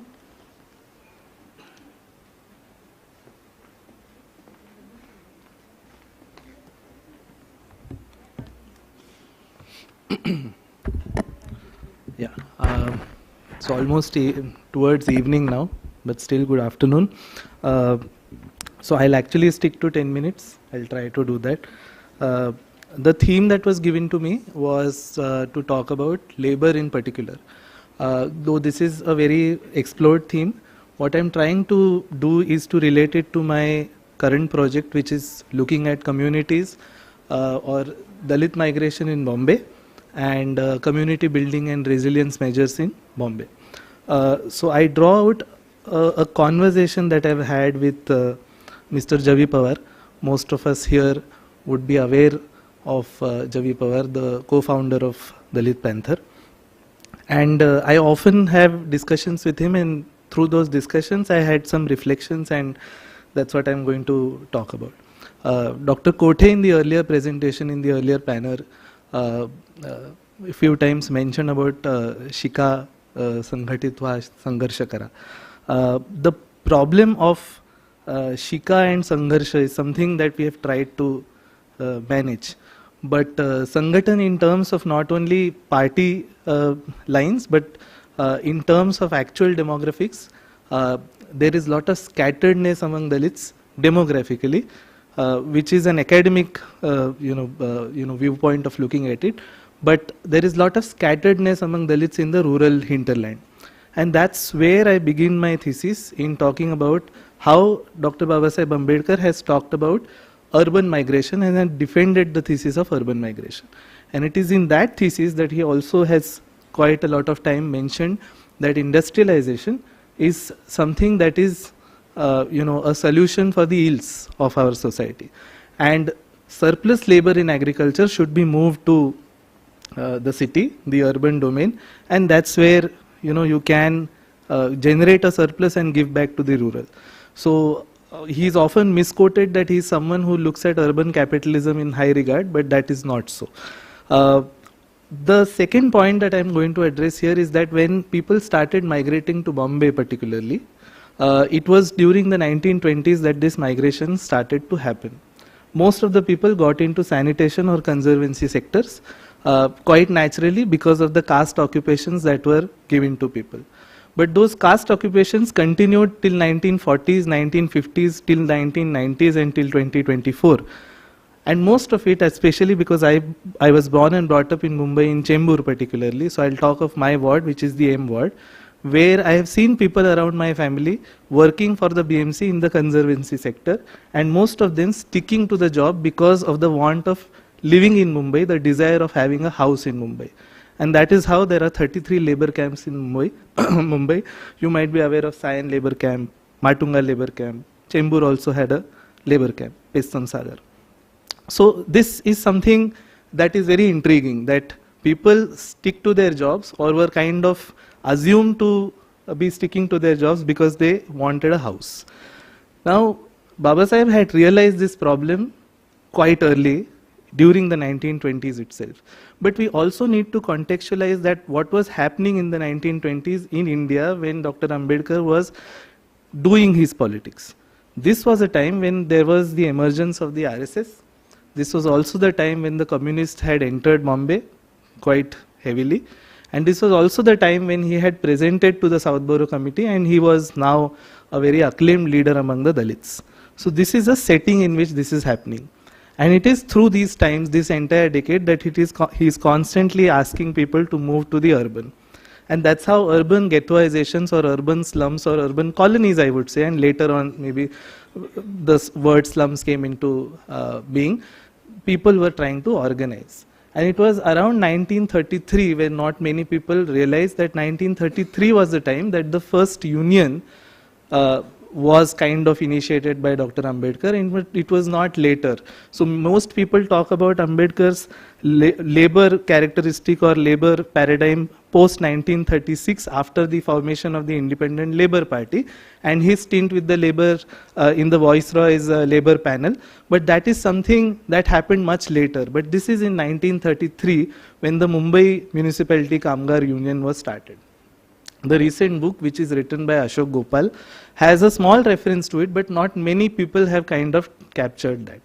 So this union was quite active in Mumbai, particularly in Chembur, because Chembur had the entire garbage of the city still goes to Chembur, but it used to be not Devnar, it used to be somewhere near Govandi. And there was a GIP track, Great Indian Peninsular Railway, which ran across Kurla to there. So I happened to read and speak to third generation migrants of Dalits in Mumbai, and one of them was Ramchandra Londe, who was one of the witnesses or was one of the union members who had met Dr. Ambedkar during his early days. And from his memoirs, I realized that Dr. Ambedkar was quite, interested in coming to Chembur, because also his politics was around the labor. So labor is not only a legal category but also a political category for Ambedkar, and he realizes this in the 1930s. And therefore you have this union, and he goes to Korba Mitagar in Vadala, Varli, and comes to Chembur every 20 days, every 25 days as he is in Mumbai. So it is from there that the career starts. And the first memoirs that people tell is that they were people working in the dump yards, and therefore they did not have facilities. And all those facilities, from boots to all kind of protective gear, etc., was provided to them through this union where Dr. Ambedkar personally intervened.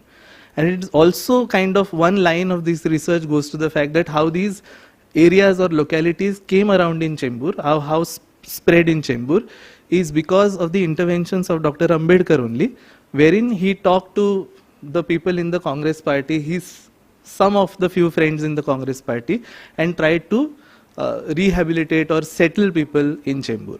Now there is a political angle to this. He looks at Vadala, he looks at Chembur, he looks at Varli as political constituencies, and he looks at M Ward as a very viable, vibrant category of people who will vote for him. So he is building political constituencies in Mumbai. So this is where the labor politics of Dr. Ambedkar kind of can be located. Now when the first generation migrants of Dalits come to Mumbai, they kind of try to negotiate with the locality. They try to work or get whatever work they have, and they work in quite precarious living and working conditions. But it is from the second generation that you have a first line of graduates that came up, that later on found militant organizations like Dalit Panther, which further broke down and further led to mass movement and Samyak Kranti of Raja Dhale. But all of them have some existence in Chembur even today. And what I want to kind of present here is not particularly what Dr. Ambedkar exactly has done as a member in the Viceroy's panel, which is quite known to us. I will reiterate that nevertheless, but something which is very important, that in post-Ambedkar era, you see the legacy of Dr. Ambedkar still thrives. Now one instance I wanted to give you from a second generation migrant whose father was in the conservancy sector, and he got into a government job of a clerical position which is class 2. And he said that I was part of Raja Dhale's movement which talked about mechanical brooms, yantrik झाडू ज्याला आपण म्हणतो मराठीत.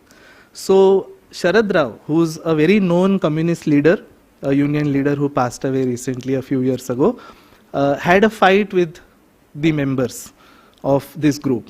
And the fight was that if you take yantrik झाडू, it will lead to non-appointment of conservancy or sanitation workers, which is going to be a problem for my union.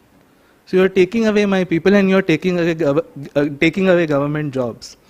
The idea that these people, so I was kind of puzzled or intrigued by the fact that why is this a problem? You are taking away jobs, isn't it? The defense was something that got me into this. The defense was that we are taught to serve to a society. This is nothing but a form of slavery. This is servitude. We need to do something for ourselves, and we can't be relying upon these occupations which are given to us by a certain caste identity. And this is where the contribution of Raja Dhale or Namdev Dasar or Javi Pawar or the post-Panther movement also is very, very reckonable, because this is how Ambedkar as a legacy lives on or thrives. So I believe the potential of labor politics and Ambedkar's ideas right from 1930s to 1940s lived along in 1986. And these people in the 80s were actually great people because they have documented every bit of paper. So anyone who is in their 50s and 60s, I go to them and ask for if you have any paper. So these people had pamphlets of how they defend the idea of a Yantrik Zadu, how they fought with Sharad Rao, and how they are saying that Ambedkar is not about labor, employment, etc. He is about dignity. What is most important is that education, wealth, and labor go along together. So for us, we read a different Ambedkar. This is a point that we need to reiterate quite often, because this is where we lose Ambedkar greatly, because we don't wish to see him post his age, that is post 1956. So this is one attempt that I wanted to kind of float here. Also, as a legacy, Ambedkar lives through his policies, and one intervention that I wanted to make here is that through and through, from the 30s to 40s, till Ambedkar becomes a law minister, unless he's moved out of labor and brought as a law minister. Though he didn't like it, he said that it's an empty soapbox that you're giving to me. You give law ministry to people who don't deserve to sit there. So he was quite agitated. But the potential in Ambedkar's politics is that he talks about a scheme of politics where he wants to bring in change by law, by power, and by social justice. So by law and power means he was a labor member. He did that by law, by introducing a lot of legislations right from 1927, when he was part of the Bombay Legislative Assembly and then Council and then Viceroy's Council. So you see those series of bills, maternity benefits, Factories Act, etc. All of that can't be reiterated in the given time. But I would want to posit that Ambedkar uses his position as a labor member and as a law minister to kind of complete a circle which he started in 1920, where he starts talking about rights, he manages to have laws, and then he manages to have a constitution that will safeguard those rights. So it's a full circle that we should kind of acknowledge. And one last thing, if I have time, is that, is that when Ambedkar goes to the Viceroy's panel, it was somewhere in the 1939 and 1945. This is a period of World War, and not many people in the Congress party were happy with him being part of the Viceroy's panel, because it was kind of considered to be anti-national at that point. And he defends this position by saying that you might call me names, but there are two positions that I have. One among them is a very interesting position where he defends that war is an opportunity for us. Where war is about supplies, supplies can be produced by industry, and industry requires labor. I will get my people into important industries like steel, manufacturing, and whatever is required for the war, I will give them employment, and this is my only chance. So the Congress and the communists can't take away the chance from me. So this is a part of pragmatic politics that Ambedkar does. When we try to fit him into right, left, central, conservative, liberal, it's a problem. We have to look at the man in the times when he was living. That is my humble submission. And therefore he defends that it is okay to go for a war as long as it is creating jobs and employment, it is good enough.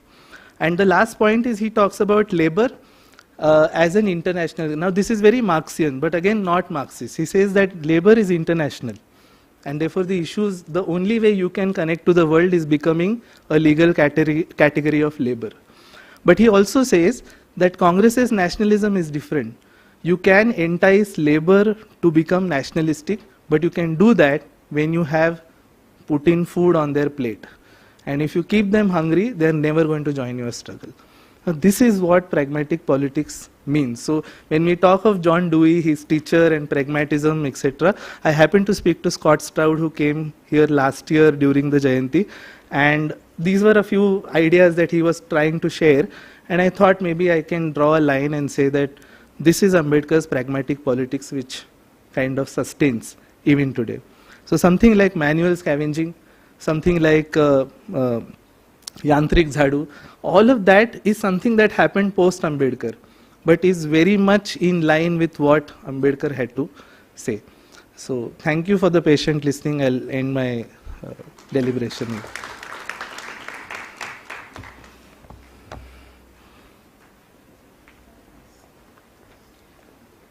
Thank you so much, sir.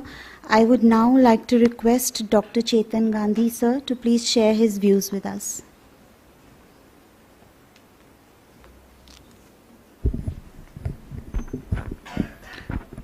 Thank you, ma'am.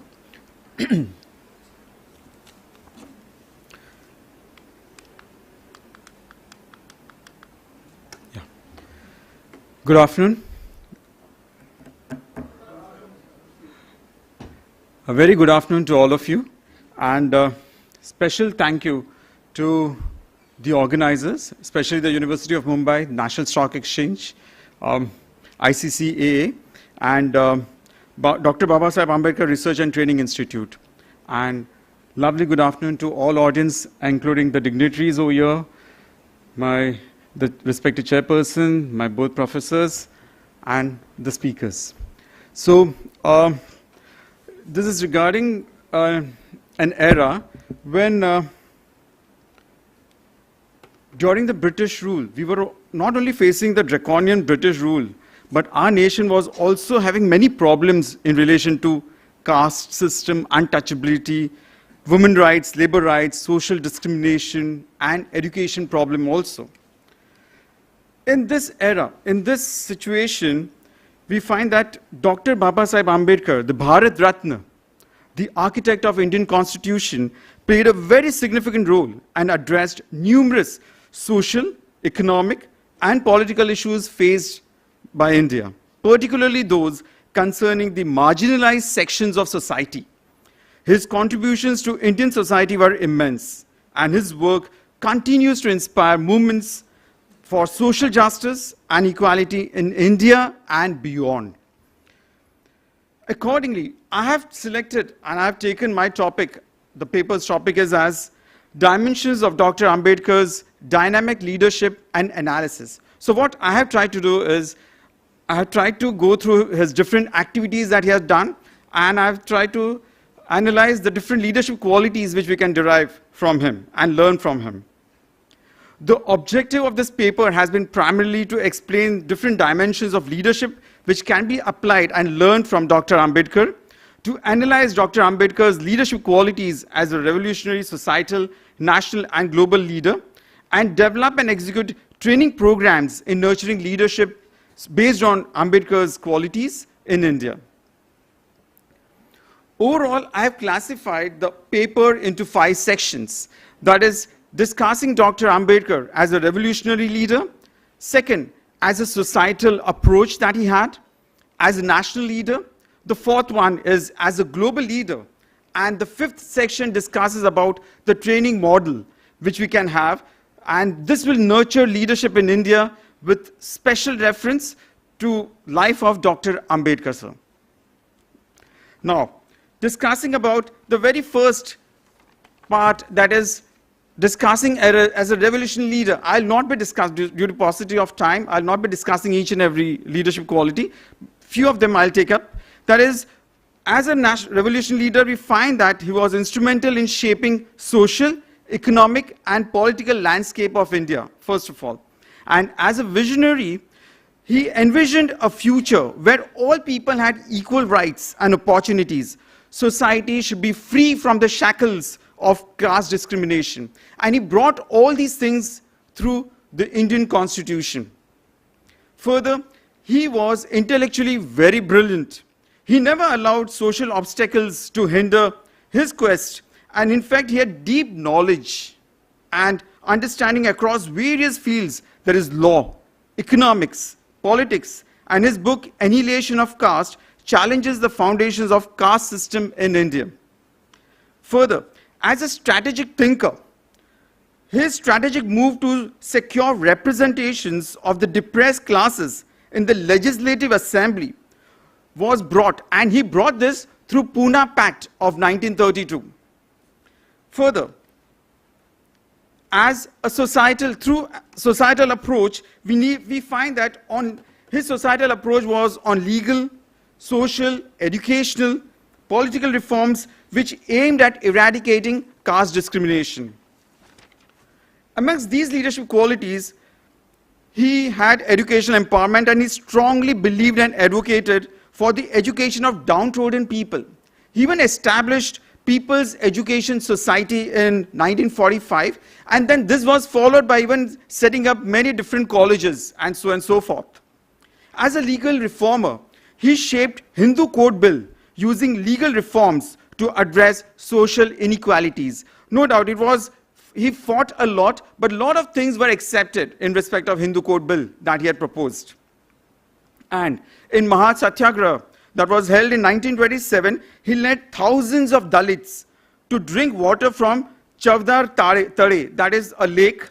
This depicts his social activism. So he was a strong social activist also. Further, as a national leader, he not only steered the direction of social reforms and constitutional development in the country, but also laid foundations for a more inclusive and equitable society.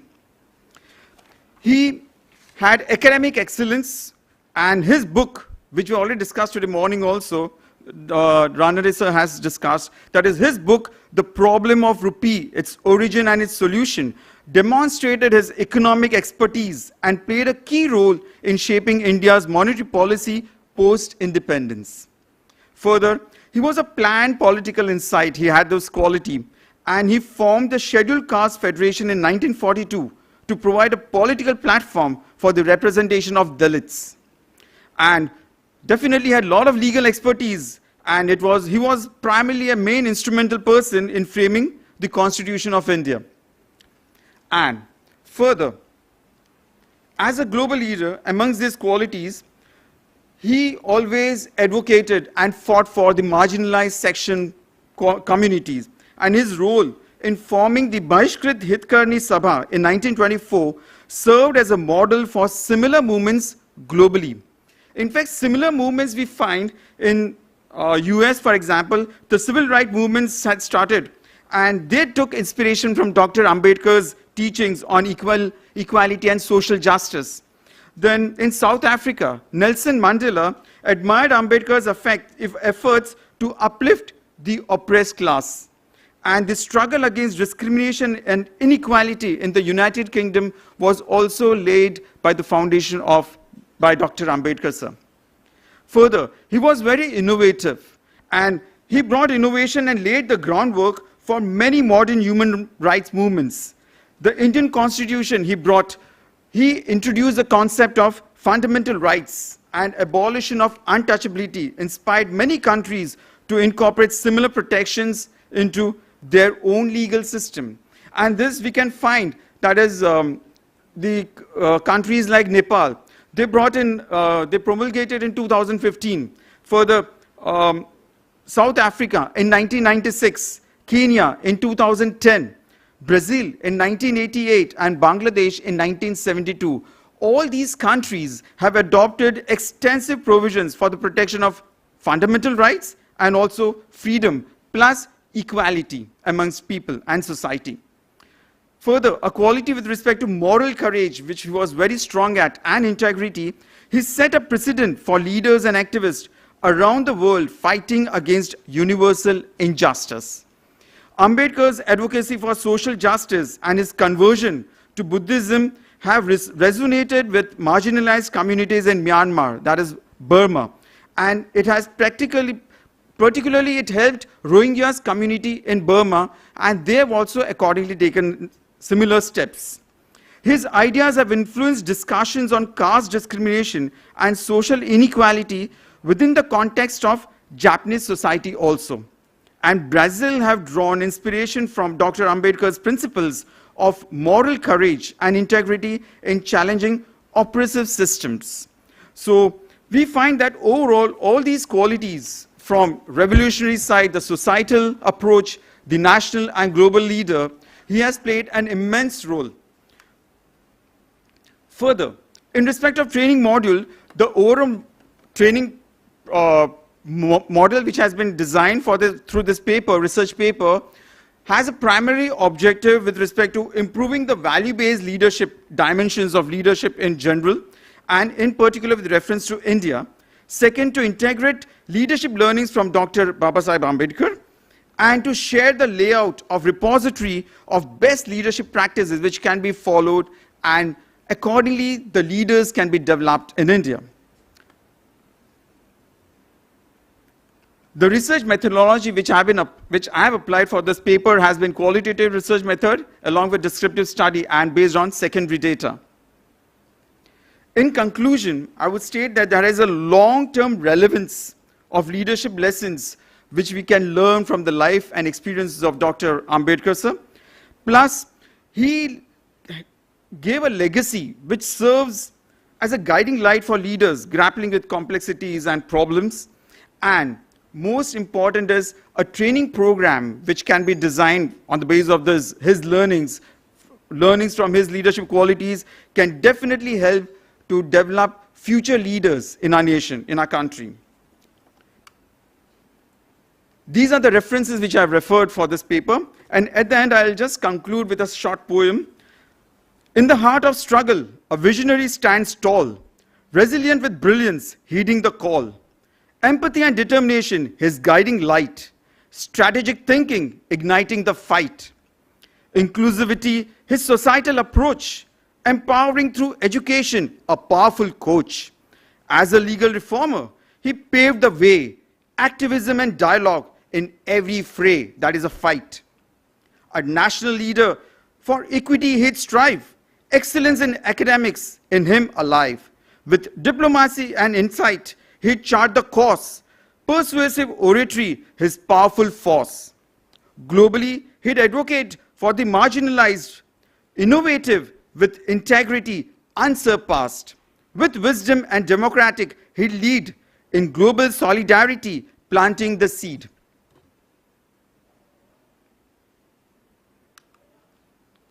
That's all, in fact.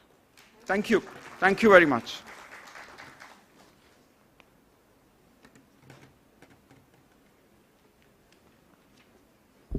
Thank you so much, sir. I would now like to request Professor Priya Vaidya ma'am to please share her views with us.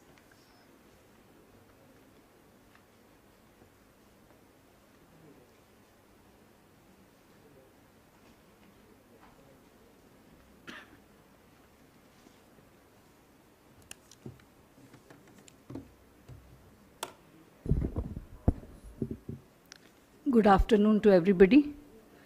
My heartfelt gratitude to the organizers, NSC, ICCAA, University of Mumbai, Bharti, CISB, and all other organizations, and to all the people who've been behind the scene and making this entire program a grand success. I also would like to express my gratitude to the director of Dr. Babasaheb Ambedkar Research Institute, Professor Manisha Karne, for a very interesting theme, and especially for this particular session, the theme on welfare. This made me think, and whatever I'm going to present is because there was this particular theme, I started reflecting, and deeper I tried to reflect. It was an interesting moment of learning. So thank you very much. The theme of my paper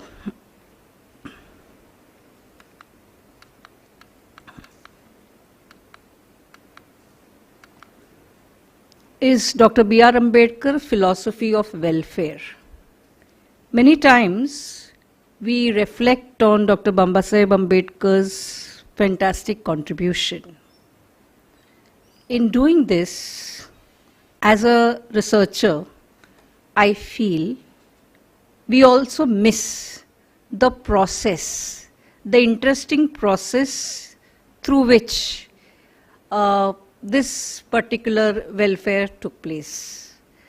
And while I tried to do my research, I thought that this particular dimension was something innovative and unique.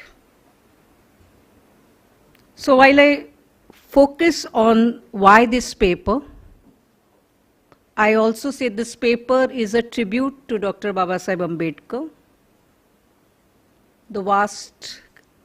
The wisdom, the work is so vast that I'm really nobody to focus, but the inspiration, this tribute is because when I try to focus on the welfare approach, this welfare approach is unique. It is not merely theoretical. It is inclusive. It is for all. And it is based on real life experience. When the focus is on the nuances of welfare, when I read his speech in the volume number 17,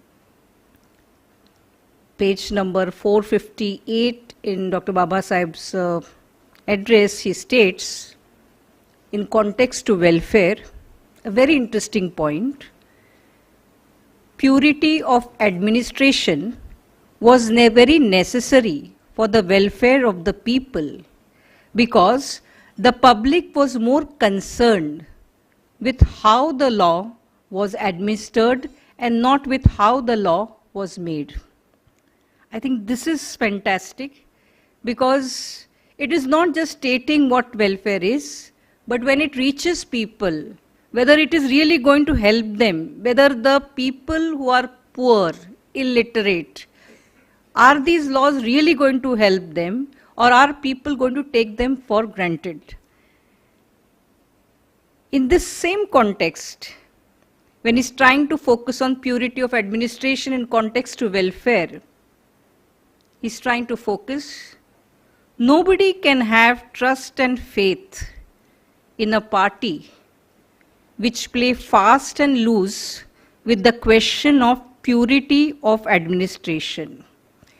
Dr. Babasaheb Ambedkar here is stating about corruption in democracy, unfortunately, which continues today. He also states further, do not suppress the opposition. Now you may be wondering that when I'm talking about welfare, why is this context?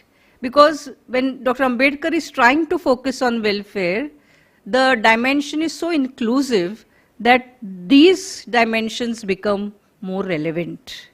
And that's the reason, when we proceed ahead, I've tried to focus to reflect upon the philosophy of welfare with the perspective of Dr. Ambedkar.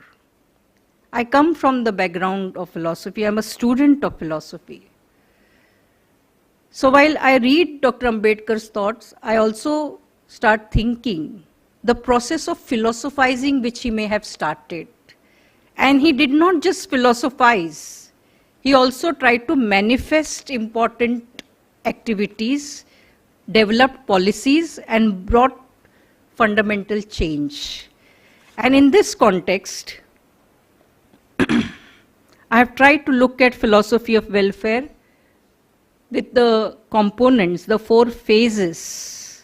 As I look at it, first phase is the experiential reflections, where we try to focus on experiential reflections where, since childhood, as we all are aware, alienation, discrimination continued. And from that, very important fundamental questions of life. And this led to more explorations. And why welfare? How welfare? Because welfare is not something generic, although we may use this word in a very generic way. When we look at Dr. Babasaheb's life, we see that he not only tried to make it very specific, but he tried to totally identify with the masses of people who were suffering. So there was a context to that welfare, and which was very important. We also tried to focus on from where was this welfare dimension getting manifested. Here I look at philosophy and religion. When we look at his teachers or the people from whom he tried to seek inspiration, when we look at John Dewey, the pragmatist approach, we also try to see that Dewey's idea helped Dr. Babasaheb Ambedkar to make things more focused. the critical analysis of the problem, formulating, because when we're talking about welfare, it can be so absurd, vast, and the problems were so difficult that this kind of guidance which Babasaheb received. Also, when we look at the dimension of religion, when we talk about Buddhism, the Buddhist philosophy, especially the concept of Sangha, when we talk about welfare. There are many dimensions, but I will just restrict. When we talk about Sangha, this aspect of Sangha, and when he's trying to look at people and how the problems can be resolved, the Sangha dimension also must have played a very important role.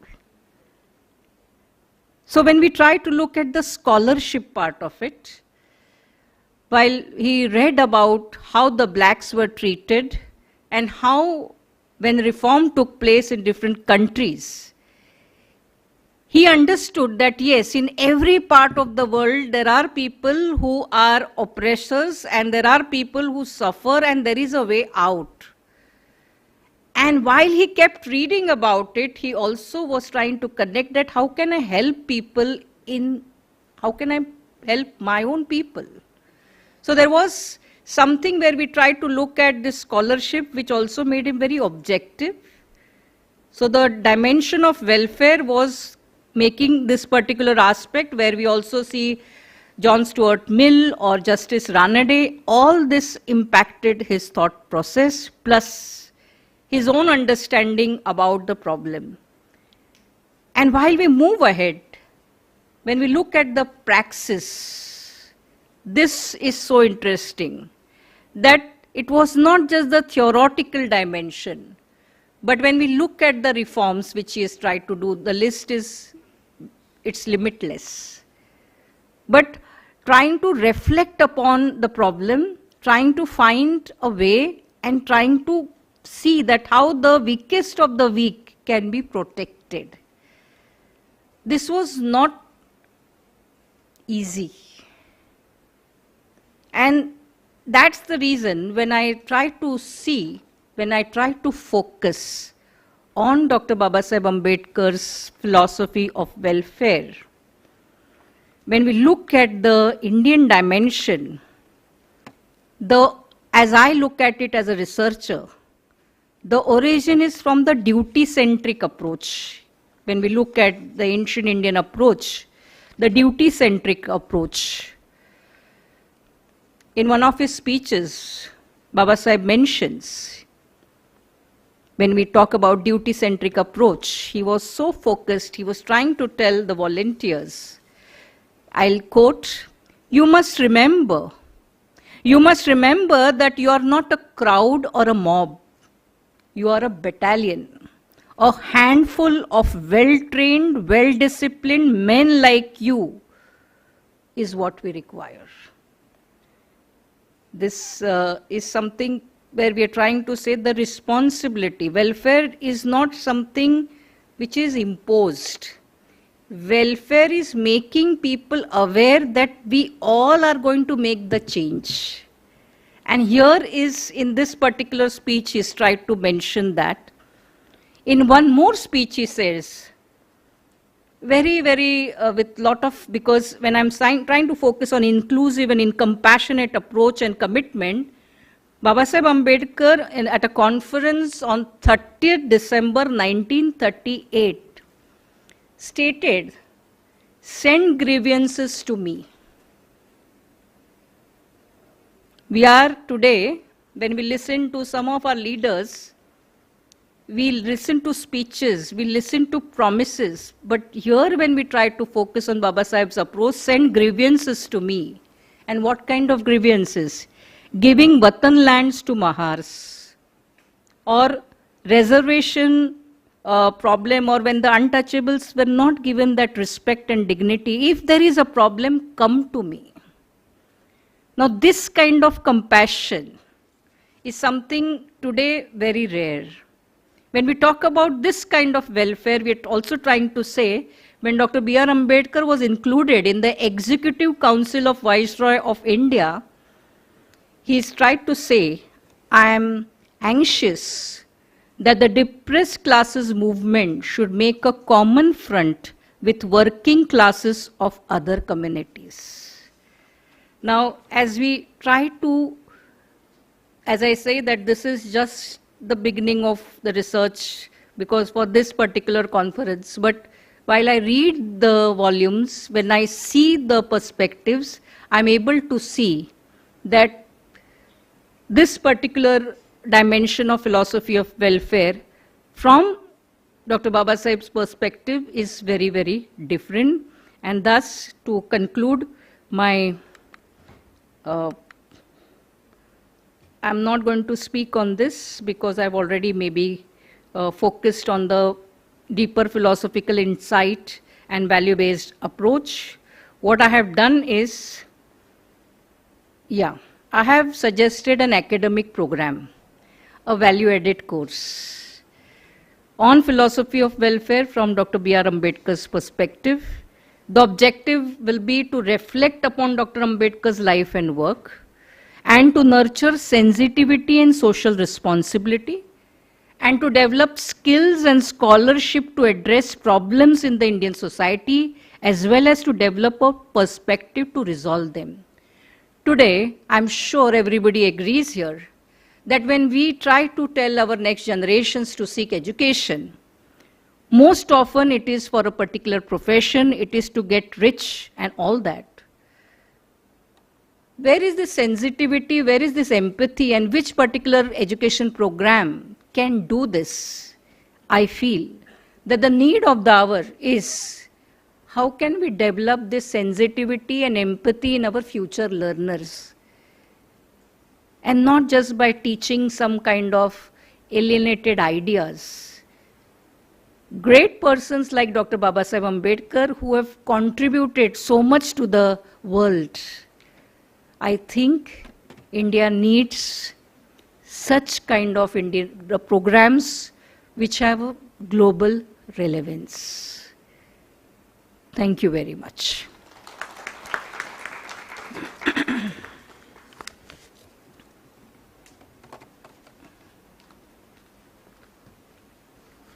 Thank you so much, Priya ma'am. I would now like to request Dr. Shubhda Joshi ma'am, chair for this technical session, to please say a few words. Please, ma'am.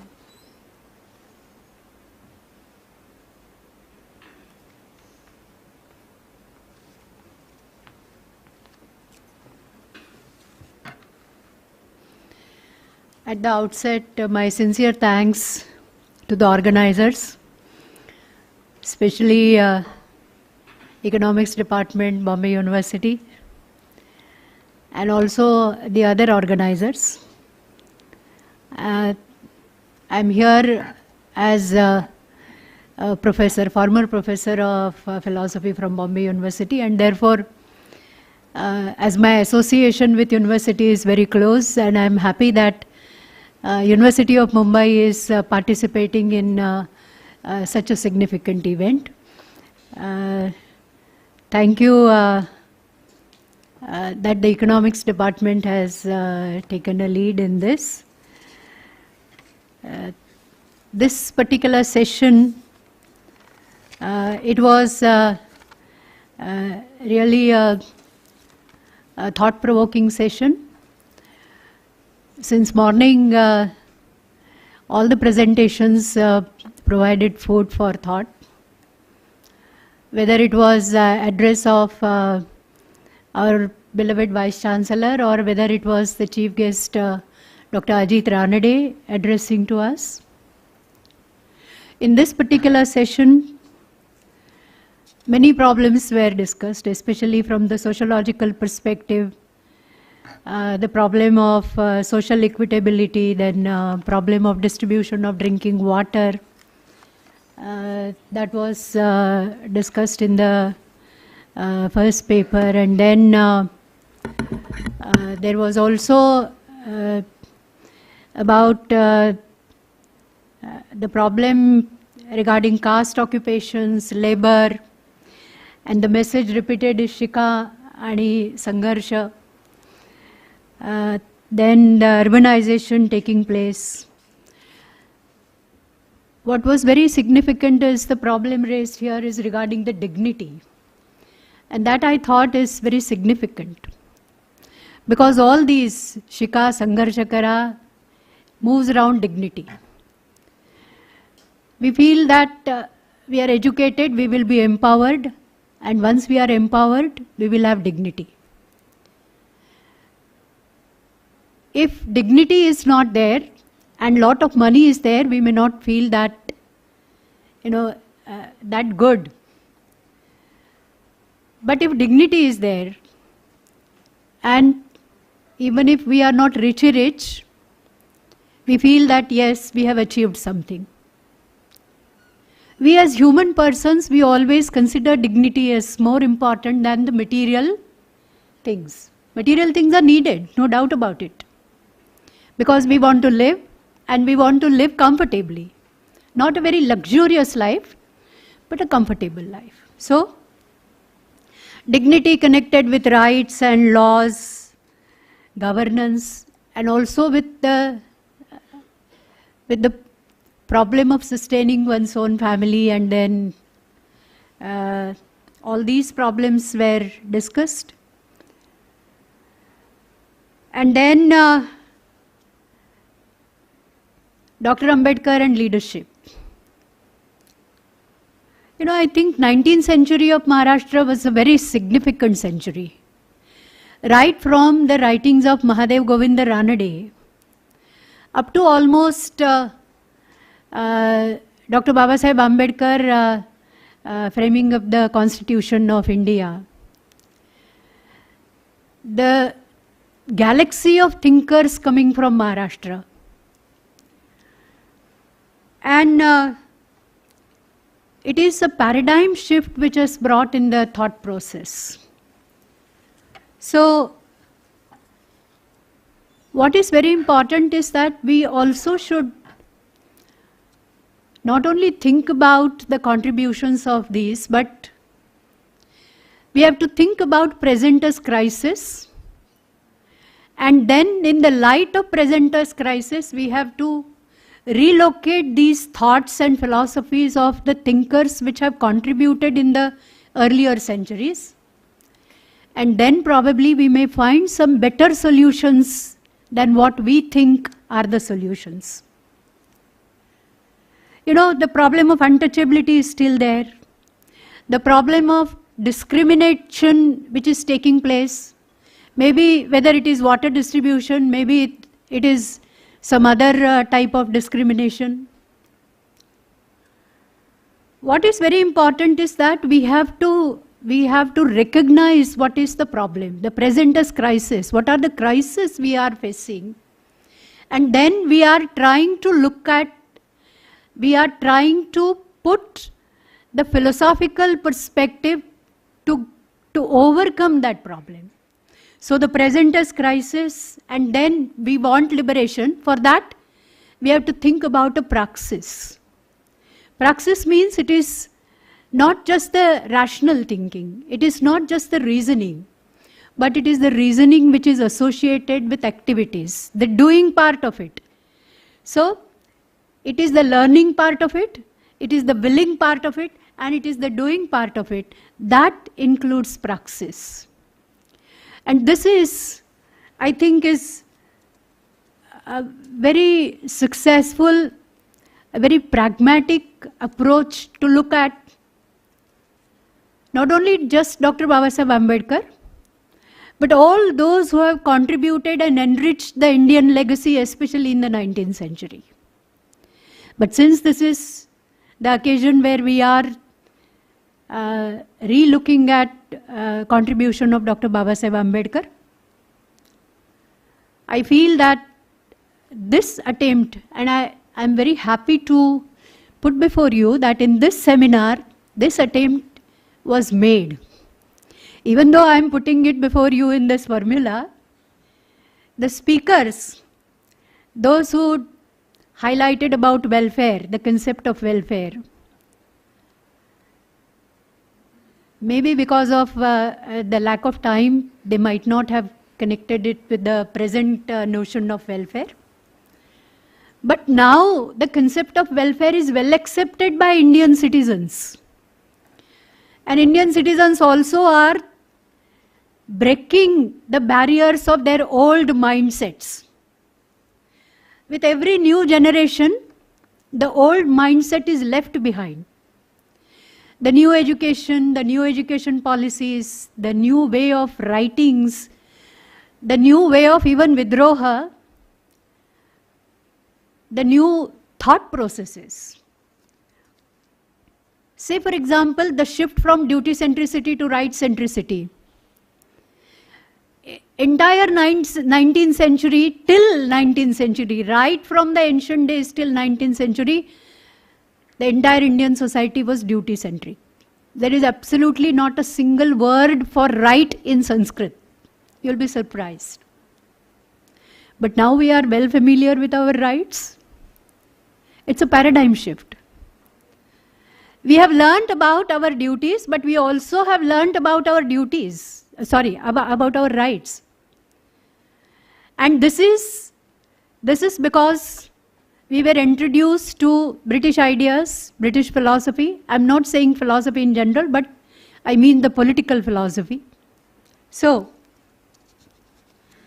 what is very important is that whether we are looking at our legacy, whether it is the legacy of Dr. Babasaheb Ambedkar or any other social philosopher or social thinker, there may be different dimensions. As somebody, Chetan, put it as diplomatic wisdom. Then I think one point was not very highlighted in this. And instead of referring to their presentations, I would like to take this point and then I will stop. You know, he saw present as crisis, Dr. Ambedkar. And he said, I'm born as Hindu, I'm not going to die as Hindu. This is what the quotation people give.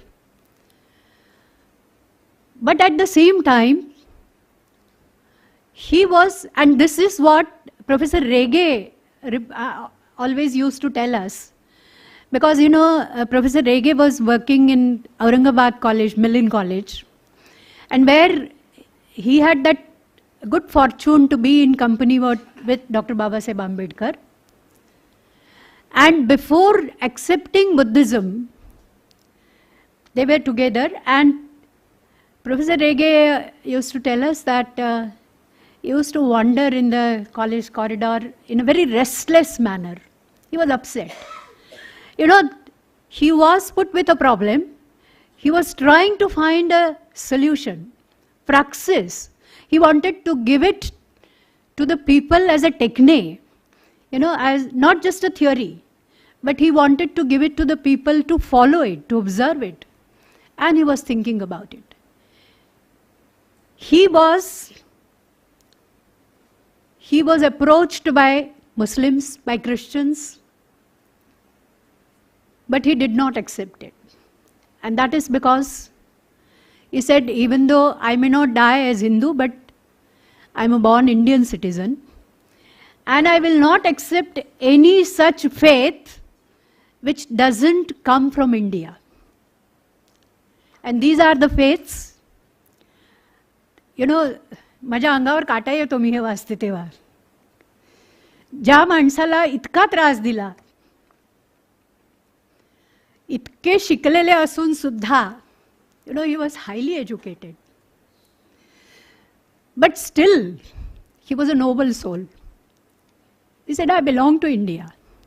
So he said, I may not die as Hindu, but definitely I will not accept Islam, because then my loyalty will go beyond the boundaries of India.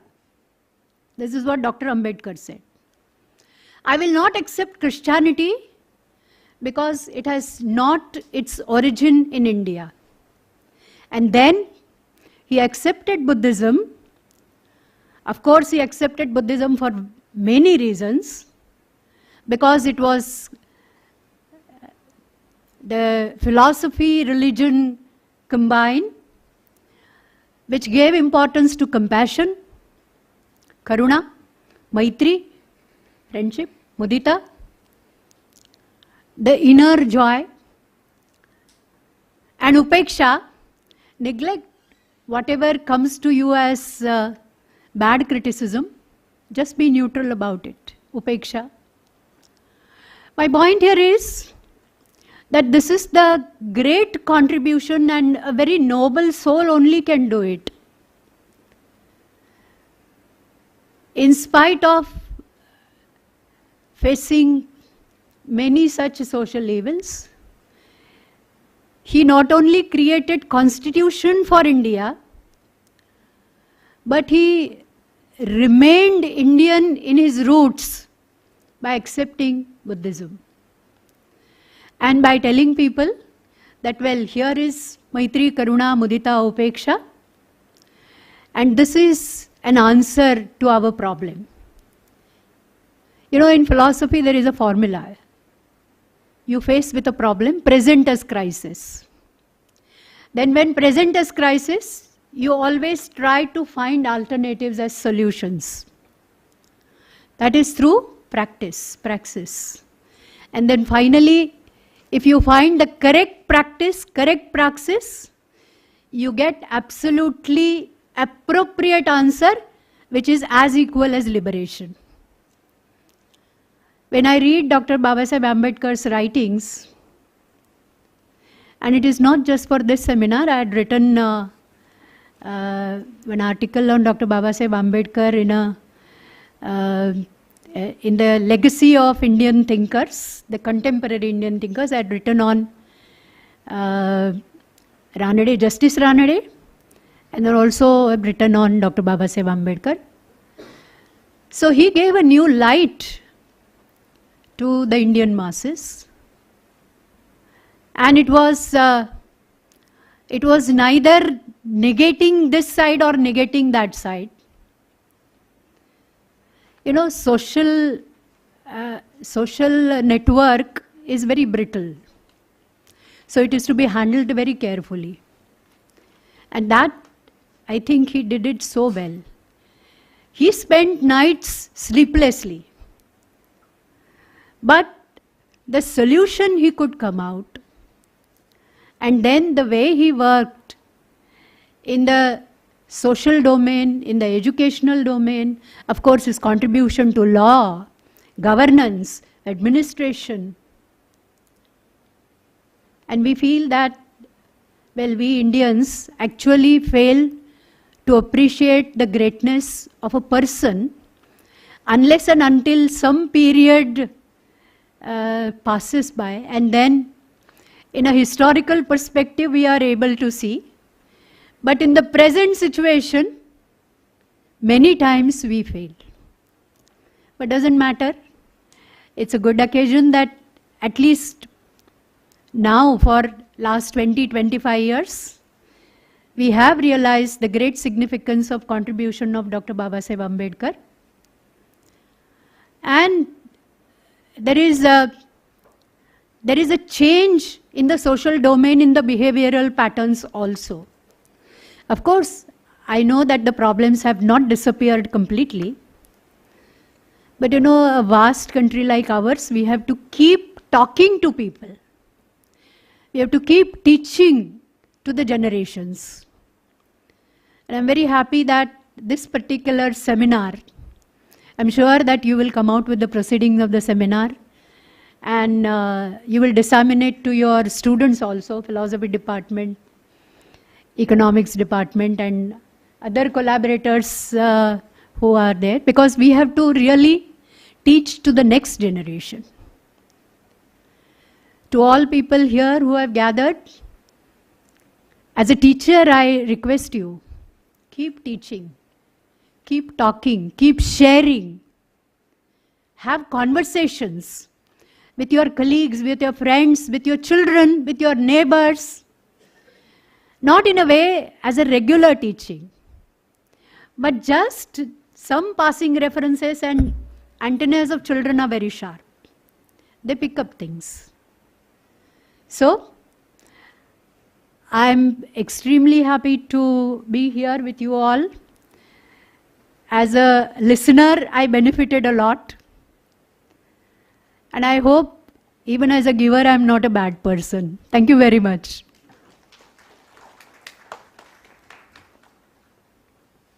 Thank you so much, ma'am. We are indeed privileged to have you with us today. Thank you so much, Dr. Sonali Vakharde, ma'am, Professor Priya Vaidya, ma'am, Dr. Chetan Gandhi, sir, and Dr. Ajinkya Gaikwad, sir, for insightful discussions. And I would request you to please take your places. Thank you.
Moving on to the valedictory session, I would like to call on stage our chief guest for this session, Dr. Narendra Jadhav, sir. Our chairperson for this session, Dr. Sunil Ware, sir. Sir, please come on stage. Dr. Narendra Jadhav, sir. Dr. Sunil Ware, sir. Manisha, ma'am. And Mr. Sunil Zode, sir. Please come, sir. Ajit, sir, please come.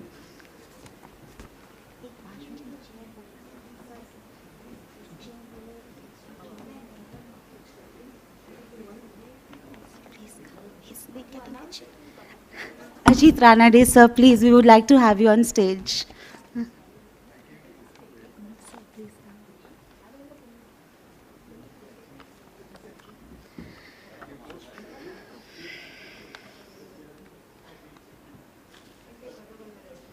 Manisha, ma'am. Please come, ma'am.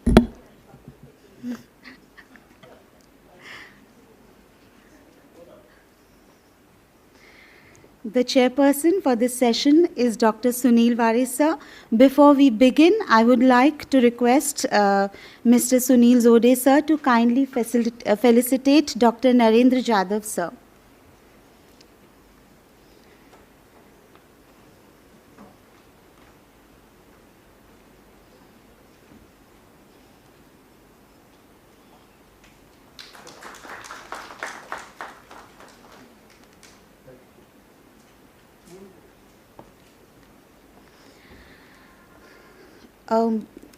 I would like to request the chairperson of this session, Dr. Sunil Ware, sir, to please take over.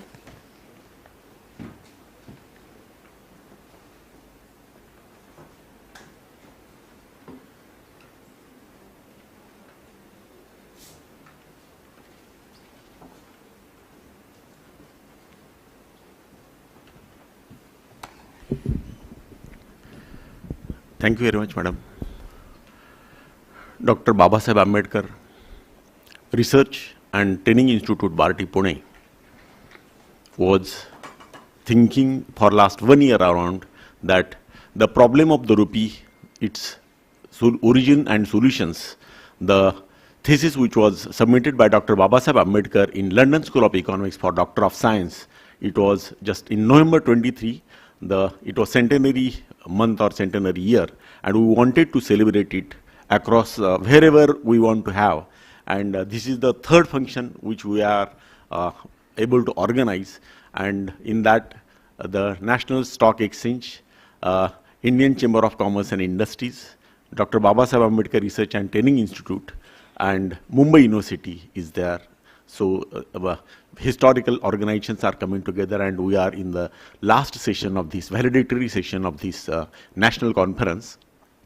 Since morning, all of us are involved, and we are listening and understanding the economics and the constitutional contribution of Dr. Babasaheb Ambedkar. And in this last session, we have one of our greatest economists, Dr. Narendra Jadhav sir, with us, and Dr. Ajit Ranade sir is also there with us. Dr. Manisha Karne madam, the director of the Dr. Babasaheb Ambedkar International Research Institute, Mumbai University, and of course the chairman of Indian Chamber of Commerce and Industry, Assertive Action, the Dr. Sunil Zode sir is also there. So for just, you see, we get very less time and less occasions to interact with the great people because they are usually busy. So I had an opportunity to be with all of you, and naturally to be with Dr. Ajit Ranade sir and Dr. Narendra Jadhav sir also. Every one of us knows that the contribution of Dr. Babasaheb Ambedkar to the constitution, to the economy, to the society, to the community, to the almost every, and including today's International Labour Day, you see, he was the Labour Minister also. It is a great and immense. He did his Doctor of Science from the London School of Economics, where there are 19 Nobel laureates are there from the London School of Economics. His PhD was from the Columbia University, from where there are 151 Nobel laureates are there.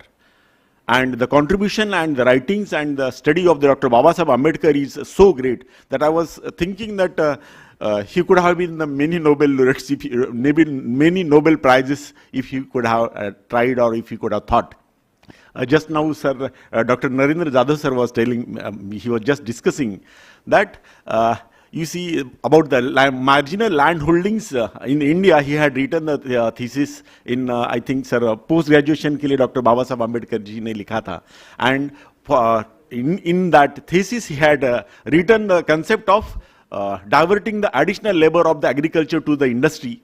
And the same principle, same thing was put forward by the Nobel laureate in 1954, and he had got the Nobel Prize for that. So by all these things, we are looking at as the Dr. Babasaheb Ambedkar as the greatest, how he was the greatest economist of the world, and the same thing we all are trying to understand. And you see, as I understand, the Adam Smith put forward the theory of the laissez-faire, free trade theory, and you see he was one of the greatest economists of the world. Then comes even you see Karl Marx, who was the social communism, and again economics theory he put forward. Of course, half of the world had tried it. And then comes the Keynes economics, with which you see he was also greatest economist, and which was challenged by the Dr. Babasaheb Ambedkar in the problem of the rupee, and he had proved his things and thoughts are right. And so that even I think that the Dr. Babasaheb Ambedkar was the greatest economist of the world, and the monetary mechanism of the world, the international monetary mechanism of the world, whatever is going on, because in the problem of the rupee, he had put forward the theory of the currency of the country, and the theory of separation of the currency issuing authority from the government, with which the Reserve Bank of India has been founded. And the same thing, same principles we are trying to understand from all these conferences and all these learned people. From Dr. Babasaheb Ambedkar Research and Training Institute, we are thankful to National Stock Exchange, the Mumbai University, and the Indian Chamber of Commerce and Industry, affirmative action, and all the participants here who have participated here and enlightened all of us for these things. With this valedictory session, I would like to hand over one of the most learned person here, Dr. Narendra Jadhav sir. We all are eager to listen to him. He had, you see, one of the great person who has written about the greatest person among them, Dr. Narendra Jadhav sir is there. We all should read his books, listen to his podcast, and even now we have the opportunity here to listen him face to face. Thank you very much. Jai Bhim, Jai Hind, Jai Maharashtra.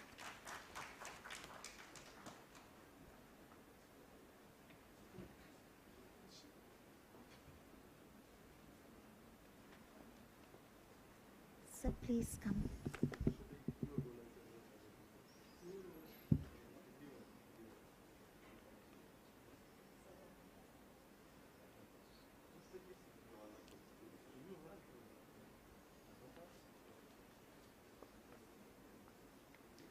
Sir, please, sir. No?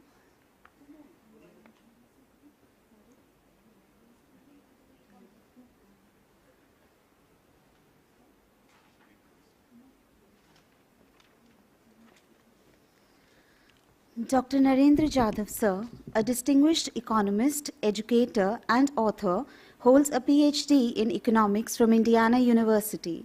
USA, with a multifaceted career spanning academia, administration, and public service.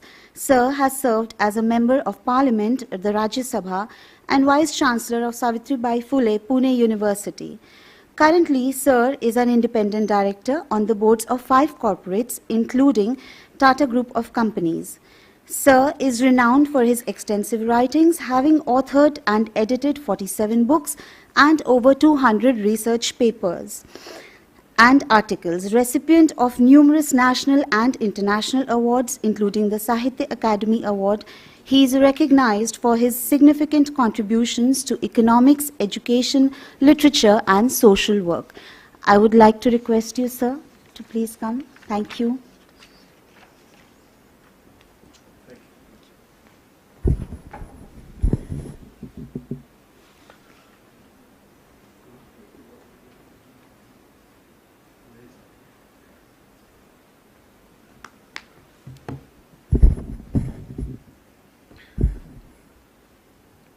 Dignitaries on the dais, off the dais, and friends.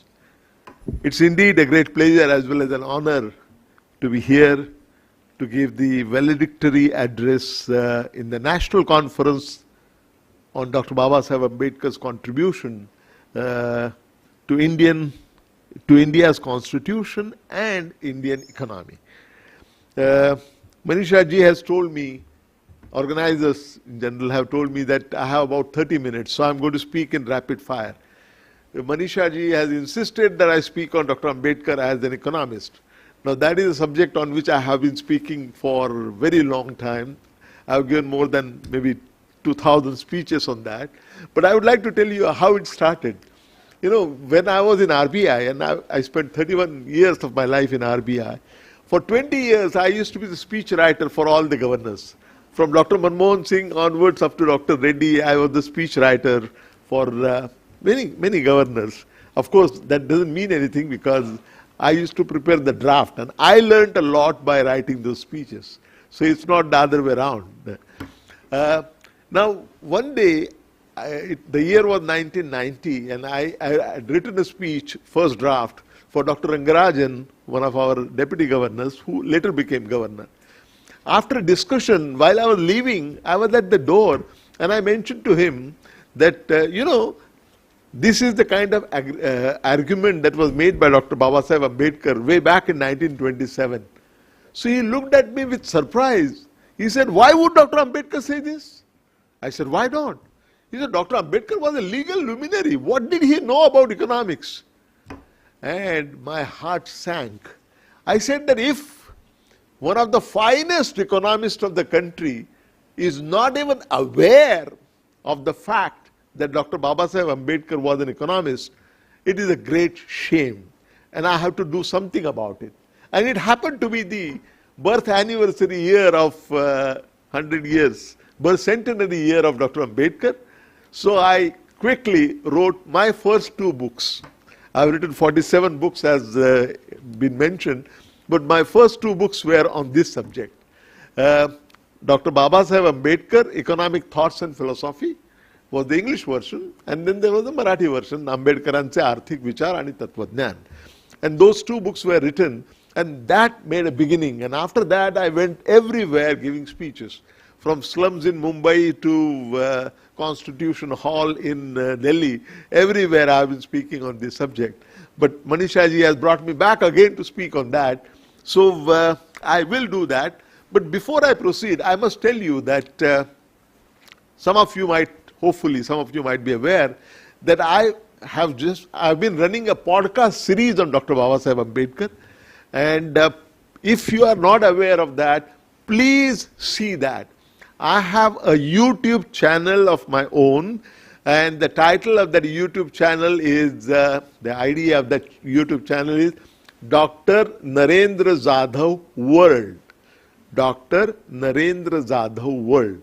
So there I have just finished a big series, audio-visual podcast series, which talks for the first time about 25 different dimensions of Dr. Babasaheb Ambedkar. 25. Please show me anybody who has written more than 3 or 4 dimensions of Dr. Ambedkar. I have written about 25 different dimensions. So there are 54 speeches in 3 languages, Marathi, Hindi and English. So it is a readily available material, it's a standard source of reference. On any aspect of Dr. Babasaheb Ambedkar, you will find episode there. On Dr. Ambedkar as an economist, there are 6 episodes in that series, and the name of the series is Bhima Bhashya. Bhima Bhashya. And the name of the podcast series name is Bhima Bhashya, Marathi, Hindi and English, 54 episodes, 25 different dimensions of Dr. Ambedkar, and it is on the YouTube channel called Dr. Narendra Jadhav World. So far, I am very happy to tell you that 150,000 young people have seen that, and that is the number that I crossed today. And I want this number to be close to 10 lakhs as in the next 1 year. So please do see it, and whatever you are interested in, you will find information there. So please do see that, and the languages are 3, Marathi, Hindi, English. There is a lot of work. This has been done as a social gesture on my part to contribute to the society. So please do take a look at it, and also recommend it to your younger friends, very important. Now, you know, the funny thing that has happened is that younger generation, I am told, is not reading much. And that's why I said, okay, if they are not reading much, I'll read it out for them. So I did this, and now there are 3 publishers telling me that based on Bhima Bhashya, they want to write books. So it's coming full circle. Anyway, so when Dr. Rangarajan told me that after that conversation, before I stepped out of the room, I had decided to write the book, and I did write. And after that, I have written 21 books on Dr. Ambedkar. Out of 47 books that were mentioned, 21 of them are on Dr. Ambedkar. So please, you have something to benefit from that, and it's freely available to you. Dr. Ambedkar, although they talk about so many degrees that Dr. Babasaheb Ambedkar has, actually, Dr. Babasaheb Ambedkar has all those degrees, but you know, that list looks too big, 19 degrees or 21 degrees. No, no, no. Dr. Babasaheb Ambedkar was essentially an economist. His basic degrees, you know, you don't write BA and MA and PhD. PhD, once you write PhD, it is covered that you have done BA and MA. So there are 3 degrees which are most important, 4 degrees you can say. Masters in Economics at Columbia University, United States, the year was 1915. PhD in Economics, again at the Columbia University, the year was 1917. Then he went over to England, and from the London School of Economics, he did Doctor of Science again in Economics. And while doing that, for the future career, he also studied law in the Gray's Inn in London and got his barrister's degree. So of all the degrees that he has, primarily Dr. Ambedkar was an economist, and he was also a legal luminary because he did the barrister's study of the degree while he was doing his economics. So Dr. Ambedkar was essentially economist. I'll go a step further and say that Dr. Ambedkar was the most highly educated economist in our country, and that too from the topmost universities. Sunil Vareji mentioned about the Nobel laureates. There are 2 Nobel laureates in economics from India, and I can tell you, and I am an economist myself, we have Ajit Ranade, one of the outstanding economists of our country here. I can tell you that the best economist that India has given to the world is none other than Dr. Babasaheb Ambedkar. That he did not get Nobel Prize doesn't mean anything. Mahatma Gandhi never got Nobel Peace Prize. Vidyarthi got Nobel Peace Prize. So those are not the indicators of greatness. Dr. Ambedkar, by all means, is the finest economist that India, our country, has given to the world. So what are his economic contributions? Let me talk about economic contributions, and then I will also talk about Dr. Ambedkar as an economic administrator. These two are very different things. Being an economist doesn't mean you are automatically a great economic administrator. Or being economic administrator, being a good economic administrator doesn't mean that you have to be a good economist. Dr. C.D. Deshmukh was not economist at all, but he was a great economic administrator. Present governor is not economist by any chance, but he is a reasonably good economic administrator. The point is this: Dr. Ambedkar was a great combination of both economist as well as economic administrator. Let us first see what he has done as a part of his contribution to economics as a discipline. He did his master's degree that was basically about the administration and finance of East India Company. Short essay, 42 pages essay for his, that was his dissertation thesis for degree of MA. He elaborated on that for PhD, and the book that he finally came out with much later, 1927, but he got the degree in 1917, PhD in 1917. The final title of when it came as a book, the final title was The Evolution of Provincial Finances in British India. The evolution of provincial finance in British India. What does he do in that? Basically what he does is, for a long period of time, roughly speaking from the year 1800 to 1921, for a prolonged period, Dr. Ambedkar talks about the financial relationship between the British central government in Delhi and its relationship with the provinces. Those days they were provinces, states were called provinces. So it is basically center-state financial relation. To use the lingo of the day, it was basically about the central-state financial relations. In fact, this was the first book ever on federal system and in a federal system, the financial relationship between the federal government and the states or the provinces.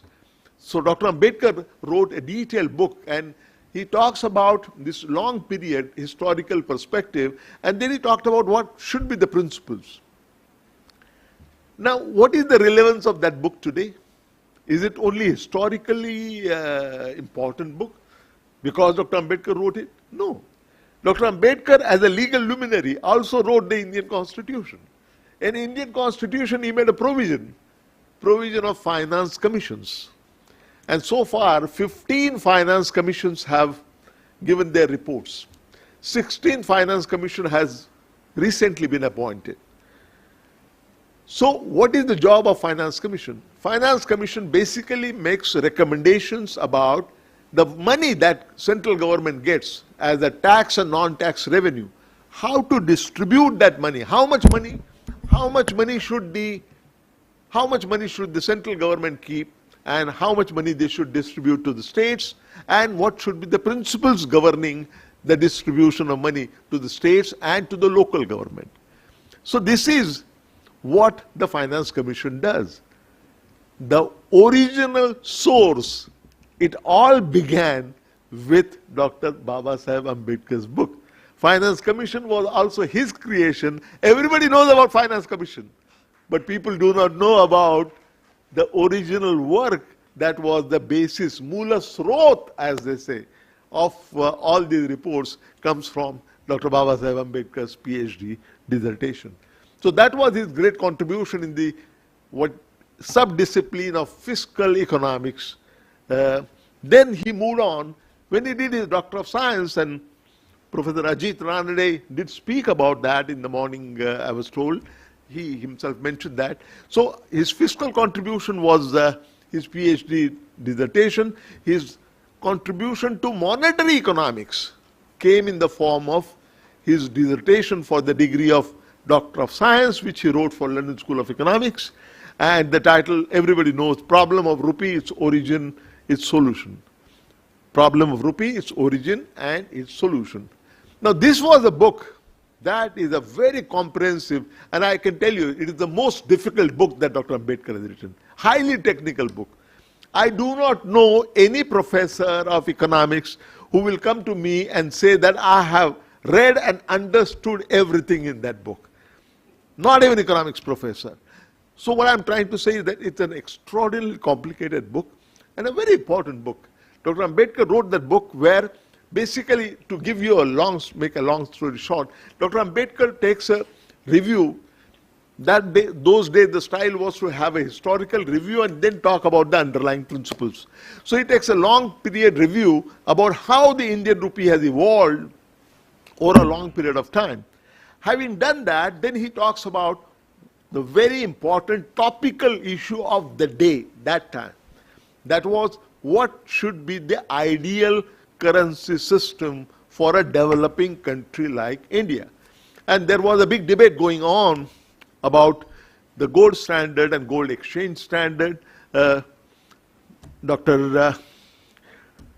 He talked about this morning about the gold standard, gold exchange standard. I don't want to go into all the technical details of that, but basically the argument that Dr. Ambedkar was making was that time, the thinking there at that time was that it is the gold exchange standard which is better than gold standard. And why?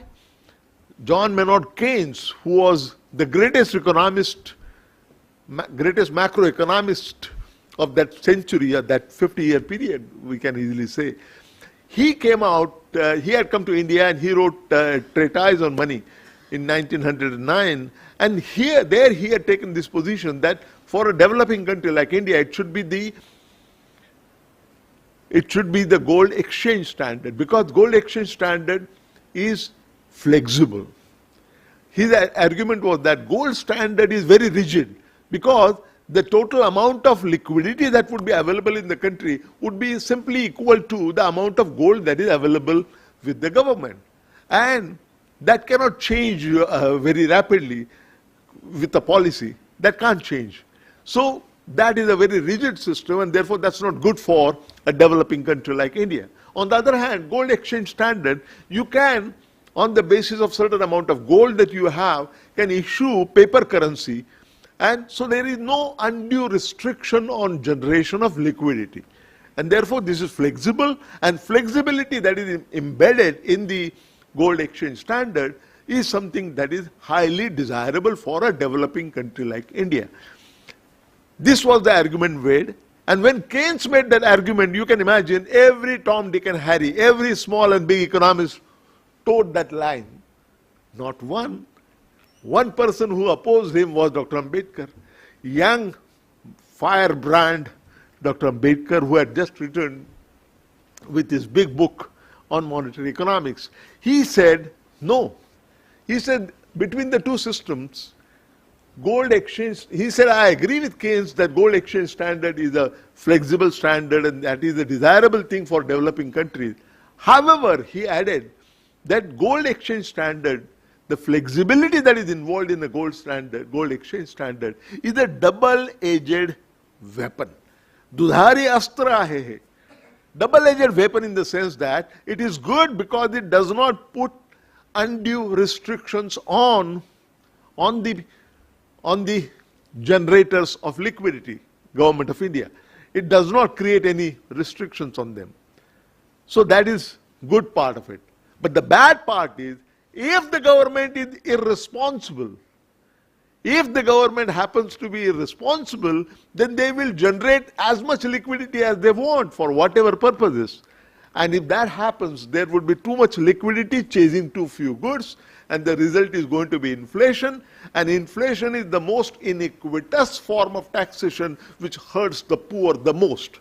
Which means that gold exchange standard's flexibility that it has is a double-edged weapon. It can hurt. If the government is irresponsible, it can hurt poor people very much because it will lead to higher inflation. And he statistically also showed that whenever gold standard prevailed, the price stability was much better than in the system when there was gold exchange standard. That was his basic argument. Now what happened was, by a strange turn of things, in 1926, British government sent a team, a commission to India called Hilton Young Commission. Their mandate was to study the Indian currency system and to come out with provisions for making a Reserve Bank of India, the central bank for the country, which came in much later. They came here in 1926, 1927, and the Reserve Bank of India came into being in 1935, 1st April 1935.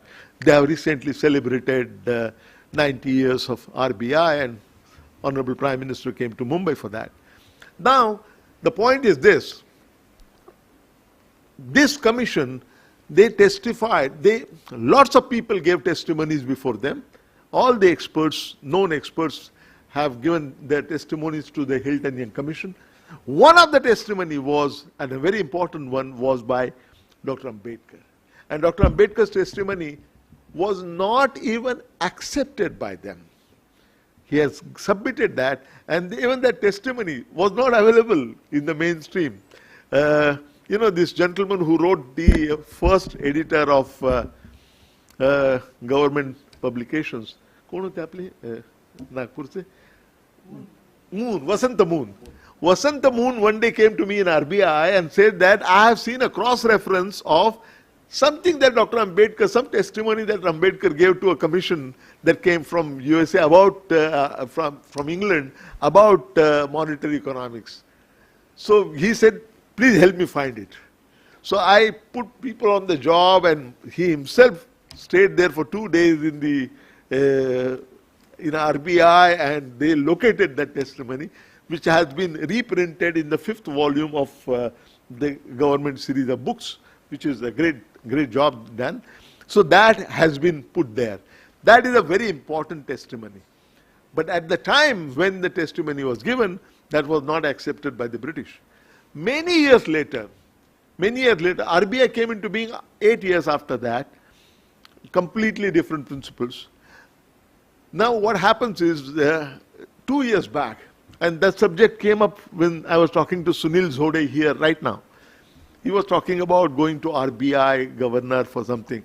2 years back, a delegation of parliamentarians came to me. There is a parliamentarians and legislators, Ambedkarite Parliamentarians and Legislators Association. Their chairman and other people came to me, and they said, we have to take a delegation to RBI. And you have to join us. I said, of course I'll join you. But what is the purpose? He said, we have to meet the governor. I said, what is the request? The request, they said, is to name the main central office building of Reserve Bank of India in Mumbai should be named after Dr. Babasaheb Ambedkar. So I smiled and I said, and why should we do that? He said, obviously, because Dr. Ambedkar is the one who founded the Reserve Bank of India. So I asked him, who told you that? You know what was the answer? You told us that. I never said that. He said, no, in your speeches, etc., you're talking about. I have only said that one of the most important contribution that was made to Hilton Young Commission in terms of the testimony submitted was from Dr. Babasaheb Ambedkar. That does not mean that Dr. Ambedkar has established Reserve Bank of India. This is what the WhatsApp University message that has gone viral, and that everybody believes that. Sunil was asking me just that we will go to governor and do something about that. We are going to invite the governor. Please look at it. Please look at it. Now, I must add, that does not make Dr. Babasaheb Ambedkar lesser economist. I maintain that he was the finest economist that India has given to the world. But to give him the credit of Reserve Bank of India is technically not correct. And I dare say that because I don't belong to WhatsApp University. Now, there are volumes of history written. 5 volumes of RBI history have come out so far. The first volume, the chairman of the advisory committee was C.D. Deshmukh himself. So first volume, which is first volume, should have the entire history of how RBI came into being. And of all the persons, C.D. Deshmukh himself has done that. There is not even once a mention of Dr. Babasaheb Ambedkar. There are lots of mentions of the Hilton Young Commission, but no mention. Now, somebody will say that this is purposely done. Please don't believe that nonsense. The fact of the matter is that Dr. Ambedkar played an important role in giving this testimony, but that is it. They did not accept that at that time, but later on what happened, I'm coming to that. So that should be completely kept out of your mind. And again I repeat that I am not demeaning his contribution to economics. Dr. Ambedkar was indeed and remains the finest economist that we gave to the world, but to give him credit of Reserve Bank of India, establishment of Reserve Bank of India is not correct. There have been 5 volumes. First volume, C.D. Deshmukh was the chair, advisory committee. Second volume, Venkatramanan, another governor, was the chair. Third volume, I think C. Rangarajan was the chair. Fourth volume, Bimal Jalan, another governor, was the chair. And who was the chairman of the 5th volume of RBI history? It was Narendra Jadhav. And we just finished it in 2023. And so I have gone through, the point is that I have gone through all these histories and historical developments, and therefore I am seeing this with some insight, with some purpose. That said, let me bring you to another point. Dr. Ambedkar's basic contention was that this central bank that you are trying to establish should not be overly dependent, overly financing the government of India. Government of India should not be taking whatever they want from the Reserve Bank of India. Reserve Bank should not be a kamadhenu for the government of India. He did not use this word, but that was the message. That there should be some restriction on the Reserve Bank of India in terms of its extending credit to the government of India. What happened in the year 1997? Same person, Dr. Rangarajan, had become governor by that time. Dr. Rangarajan and Montek Singh Ahluwalia, who was the finance secretary, they entered into an agreement. And what was that agreement? The agreement was that there should be a ceiling on the extent to which the Reserve Bank will give credit to the government of India. And the ways and means advances should be phased out. And they gave a timetable of phasing that out. And that is what I was telling Dr. Rangarajan, that what you are saying now that should be done was said by Dr. Ambedkar in 1927. We did not recognize it then, and even when what he was saying was accepted, credit was still not given to him. Now that is the shame for our country, that we have refrained from giving him all the necessary credit.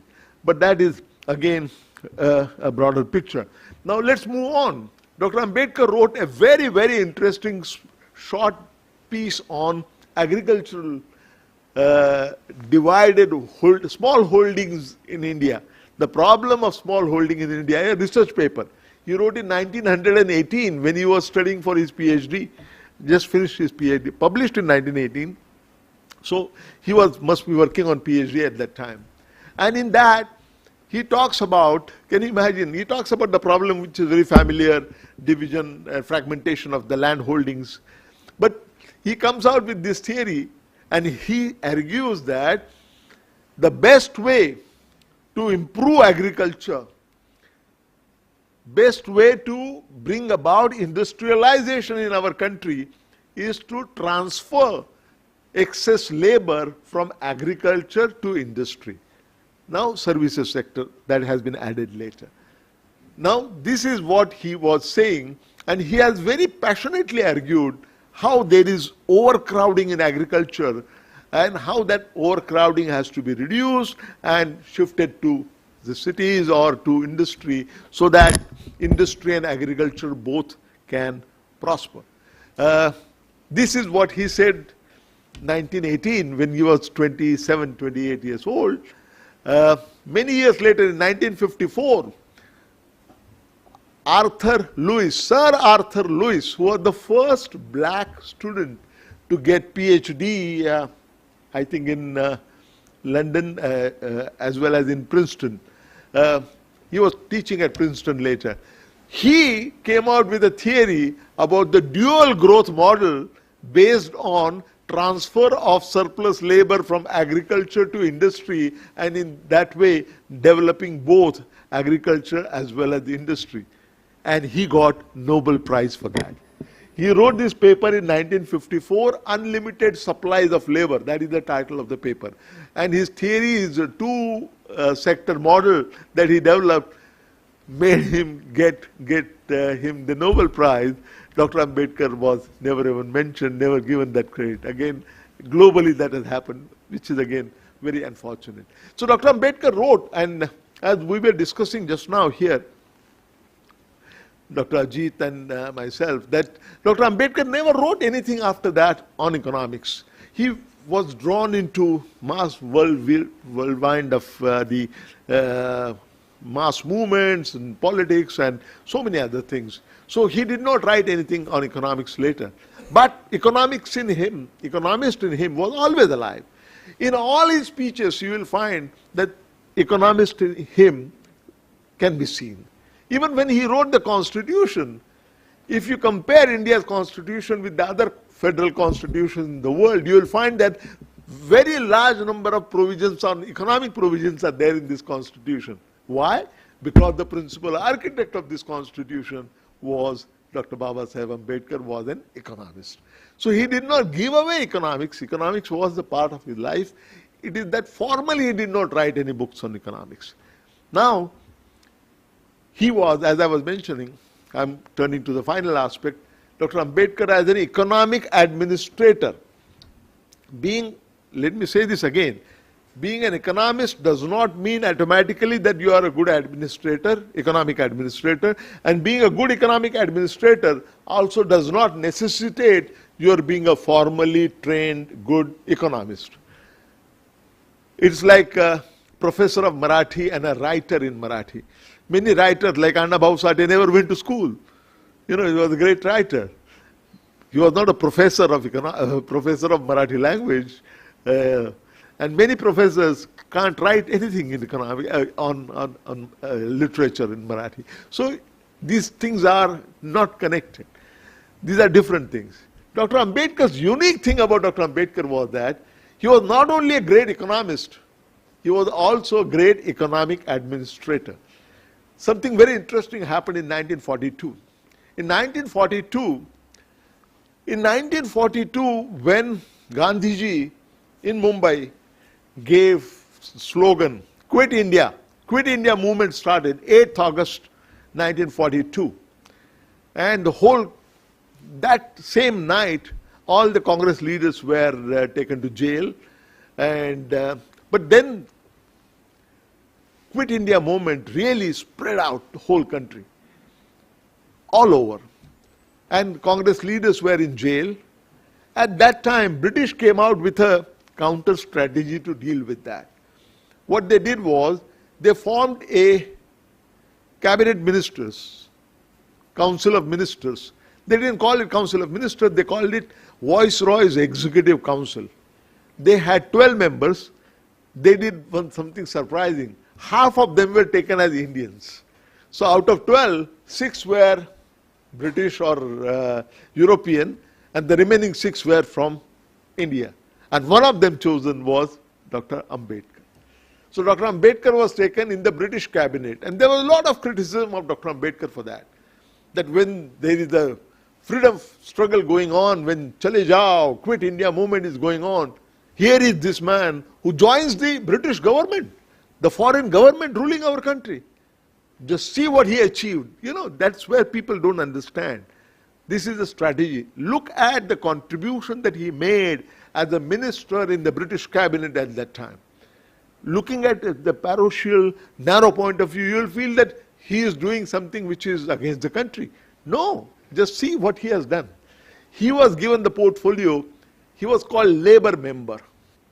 So he was a minister of labor. He was labor, employment, skill development. Then he had water management, electricity, and PWD, so Public Works Department, Nitin Gadkari's department. So he had what today you can call it 20 minerals. So all these ministries were given to him in one portfolio, and they called him labor member. In each of them, he has done, Dr. Ambedkar has done phenomenal work. Take the case of Ministry of Labor. As a Minister of Labor, let me ask you a question. Who started the employment exchanges in our country? For the first time, none other than Dr. Babasaheb Ambedkar. As a minister in the British cabinet, he started the employment exchanges in our country. One. Second, who started the labor reforms in our country? It was Dr. Ambedkar. Working hours at that time were 12. For industrial labor, had to work for 12 hours.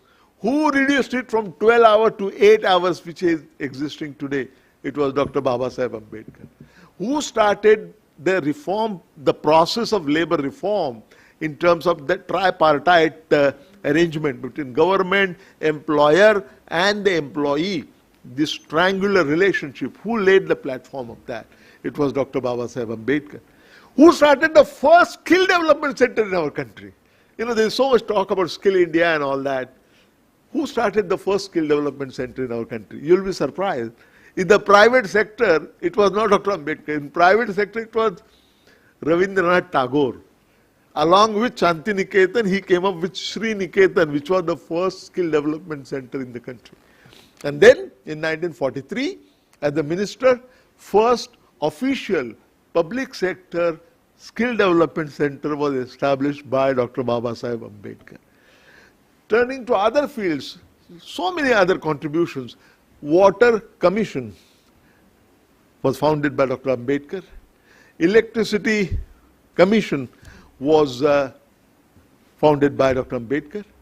Even when you talk about the first minerals policy was also drawn by Dr. Ambedkar as the minister. Also important is, you know, few years back there was a big talk about connecting the rivers. Who was the first person who tried that experiment? It was Dr. Ambedkar as the minister in charge of water and water management and so on. He did that in Bihar, Kosi Nadi, about that river. About the dams, Hirakud Dam, complete construction beginning to end, that was done by Dr. Ambedkar. He was the one minister in charge, and he got involved in the technical aspects of dams as well at that time. So what I'm trying to say is that even as an economic administrator, Dr. Ambedkar did a phenomenal job. So he was not only a great economist per se, he was also a great economic administrator. It is just that we do not know about it or do not know well enough about this. And Dr. Ambedkar, having done so much work in economics as well as an economic administrator, always remained a thinker on economics, and he in everything he said and did and write had imprint of his being an economist. And that's why I think it is very important that while his other aspects are duly recognized as a constitutional, as a maker of the constitution, we have to also highlight on his role as an economist and economic administrator. And that is where I think organizers here deserve congratulations for having conceived and delivered in terms of this conference, National Conference on Dr. Babasaheb Ambedkar's contribution to India's constitution and Indian economy.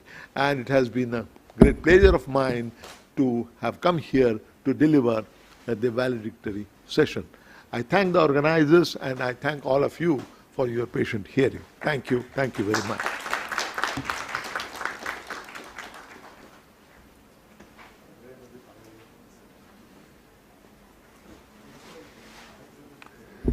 Thank you so much, sir, for enlightening us. I would like to request Dr. Sunil Ware, sir, chair of this session, to please say a few words.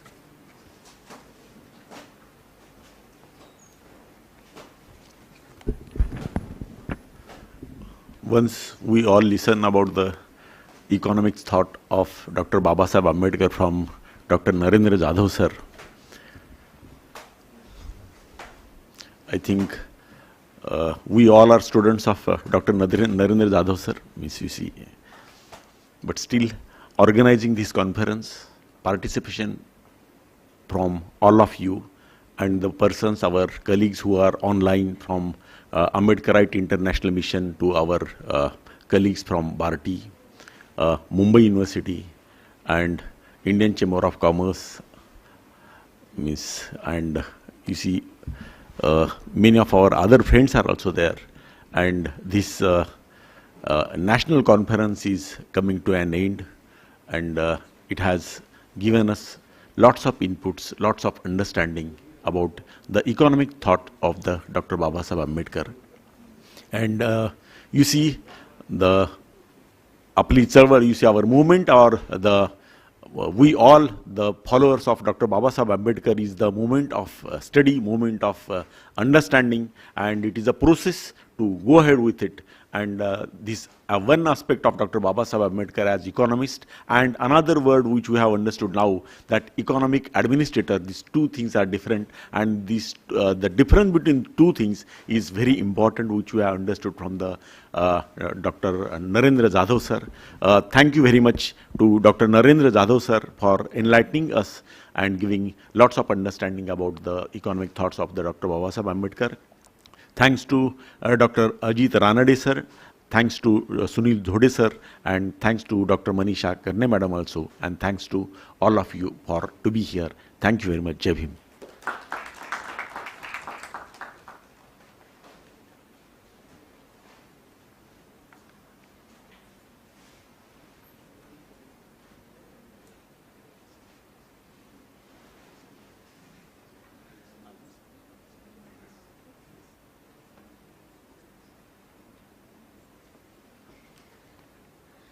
As a token of felicitation from Bharti Institute, I would like Sunil Ware sir to please felicitate Jadhav sir.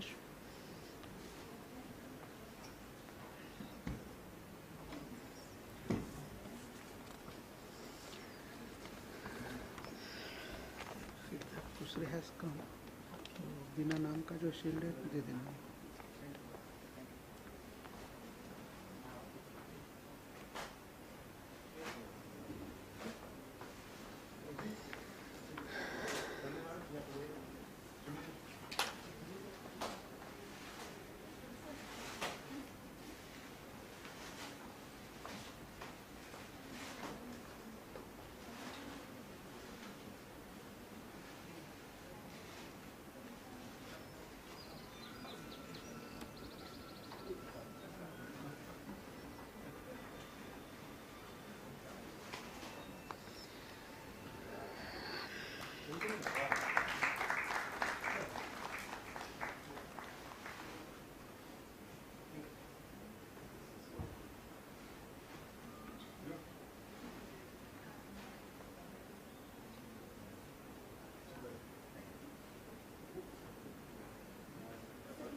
I would like to extend further acknowledgements and expressions of gratitude to additional guests who have joined us today. I would like to request Shri Narendra Jadhav sir to please felicitate Mr. Vikram Mahapure.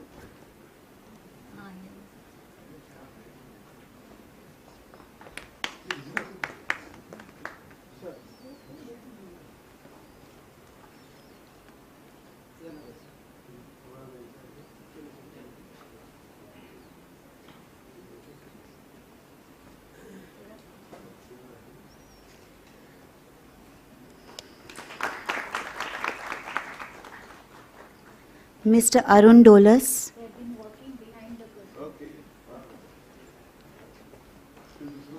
Dr. Deepak is there, no?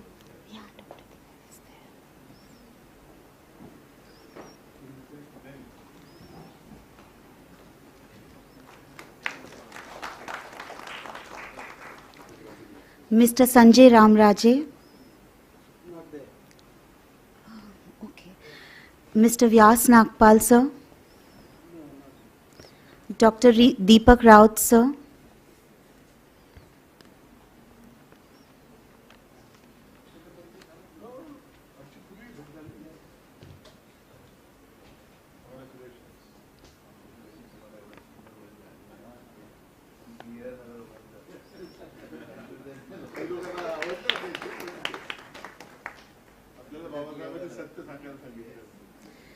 I would like to request Sunil Zode sir to kindly honor with a certificate Mr. Siddharth Kusre.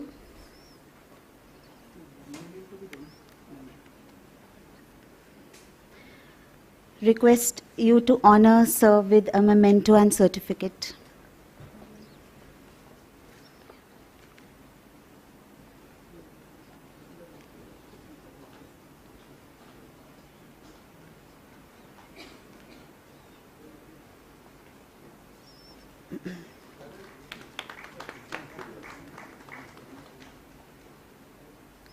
Mr. K.D. Kamble.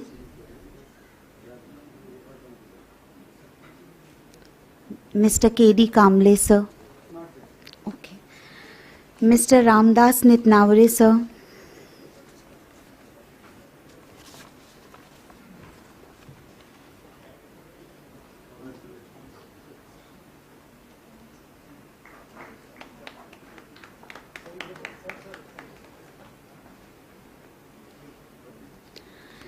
Mr. Suresh Parmar, sir.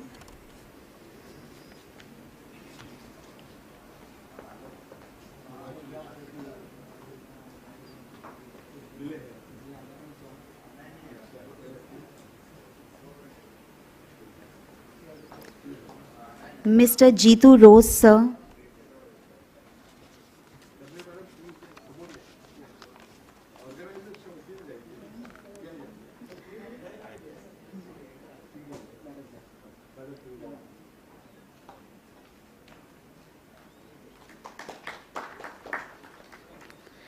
Miss Mohini Shetty, ma'am.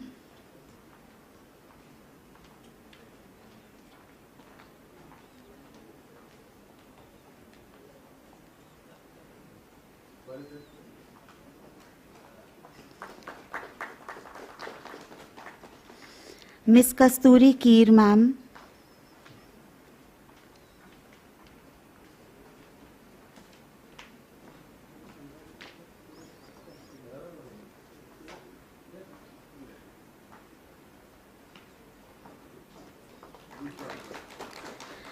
Mr. Akshay Nagdive.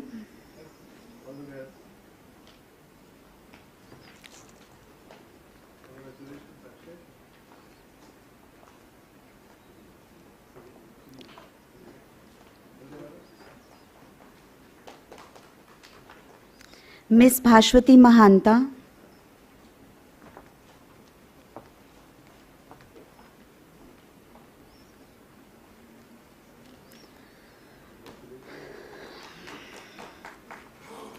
Mr. Rahul Nagdive.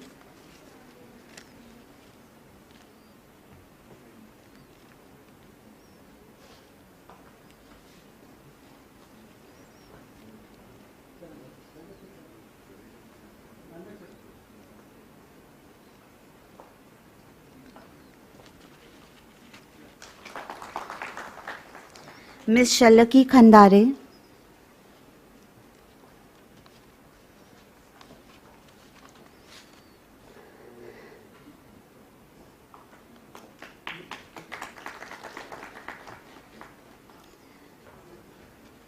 thank you so much.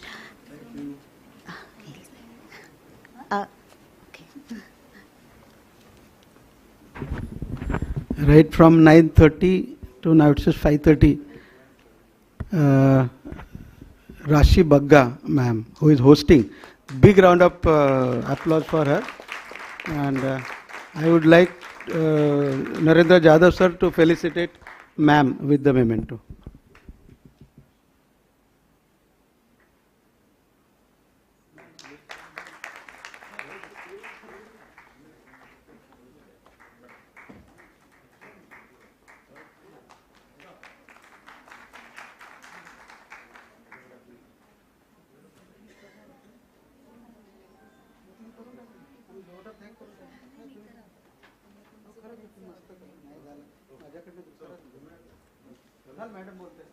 Request Manisha ma'am to please deliver the vote of thanks.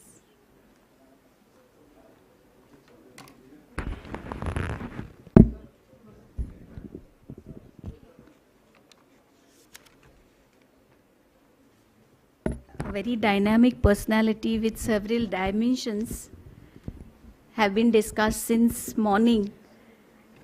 खरं तर मला summing अपचा job दिला होता, पण मी सुरुवातीलाच सांगणार होते हत्यार टाकून की हे काही मेरे बस की बात नाही आहे. पण आता पुन्हा वोट ऑफ थँक्स जोडे सरांनी द्यायला सांगितलं आहे. It's a pleasant job. So from the beginning let me thank all the speakers of inaugural session. Dr. Ajit Ranade is here. Thank you for your very thought-provoking lecture. He touched upon the important aspect of economic contribution of Dr. Babasaheb Ambedkar. He talked about the problem of the rupee, its origin and solution. And we had clearly divided the entire conference into two parts. One, we wanted to discuss constitution, and in the other part we wanted to discuss the economic contribution of Dr. Babasaheb Ambedkar. I think having two big economists here, I think this couldn't have been more successful. They have discussed different aspects of economic contribution of Dr. Babasaheb Ambedkar. So I would request all of you to give a big round of applause for Dr. Narendra Jadhav and Dr. Ajit Ranade. I want to share one memory with you. Dr. Narendra Jadhav was a keynote speaker in 2005-06 in SNDT University when we had organized a conference on macroeconomic issues and Millennium Development Goal. And that time, I had read his book, Me आणि माझा बाप. आमचा बाप. Okay, sorry. तर ते पुस्तकाचं impression इतकं होतं सगळ्यांवर, तर मी असं म्हटलेलं की ते पुस्तक म्हणजे एक माइलस्टोन आहे. आणि आज इतक्या वर्षानंतर मला असं म्हणावंसं वाटतं की तेच पुस्तक नाही, ते अनेक भाषांमध्ये भाषांतरित झालेलं आहे. पण सरांनी, आता त्यांना मी भीमभाष्यकार म्हणेन, सरांनी इतके एपिसोड्स केले आहेत आणि ते एपिसोड्स ते मी माझ्या स्टुडंट्सपर्यंत पोहोचवण्याचा प्रयत्न करते की, पण तरी त्याही पुढे जाऊन मला सरांनी जे सांगितलं ते सांगावंसं वाटतं की कुठल्याही गोष्टीवर तुम्ही विश्वास ठेवू नका, but please read the original writings of doctor Babasaheb Ambedkar.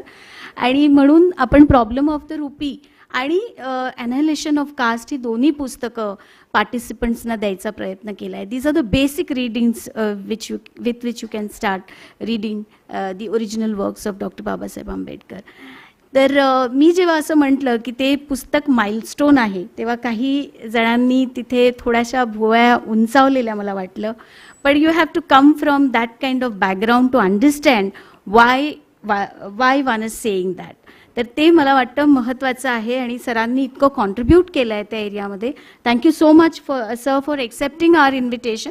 Actually sir was suppose to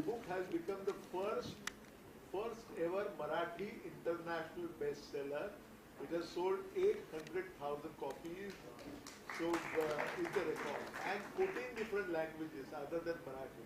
And in Marathi, 200 edition was released on 14th of April. On 14th April by the Honorable Governor of Maharashtra. The second thing I would like to thank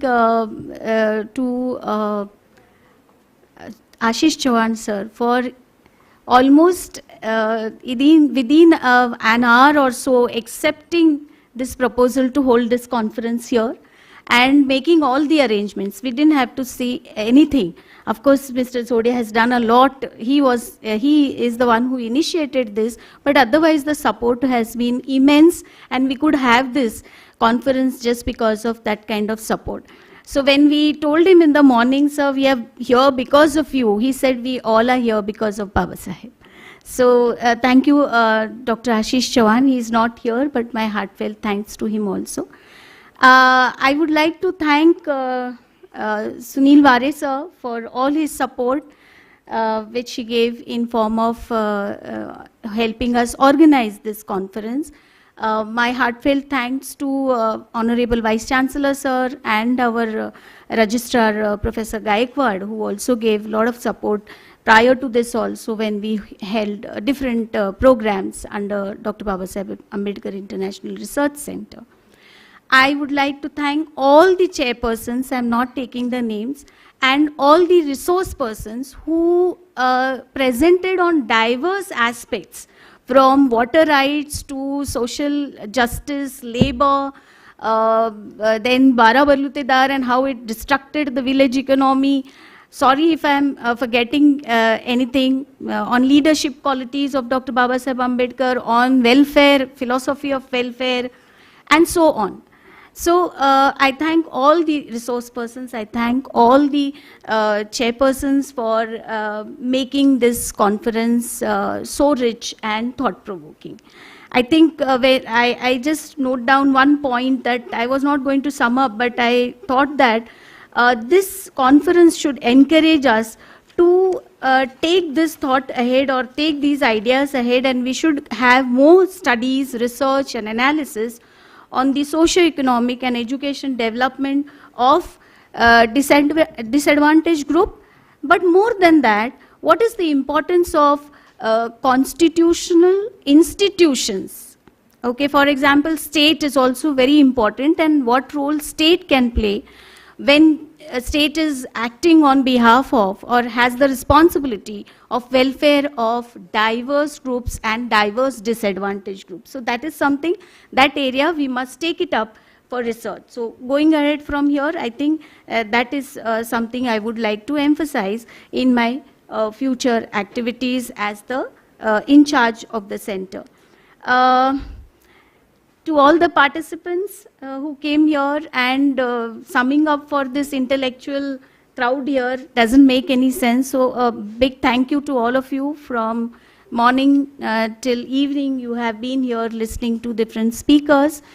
The team of NSC who has made this so smooth for us, we didn't have any hassles handling anything here. The security, hospitality staff, everybody. Please tell me if I'm missing anybody. All the organizations who supported us, last but not least, this wouldn't have happened without our volunteers. So thank you, a big thank you to all the volunteers who were actually always behind this curtain. Rashi, Kasturi, then Vikram, Shalaki, and all others.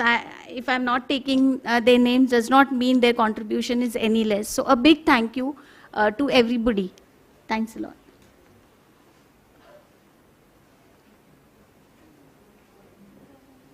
Bhashwati, sorry, Bhashwati is also there. I forgot her name.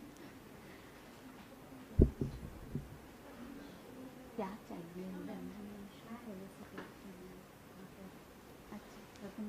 oh, so you announce or I'll announce? Please do that. All the work only you do. I would like Manisha ma'am to please felicitate Prathamesh, sir.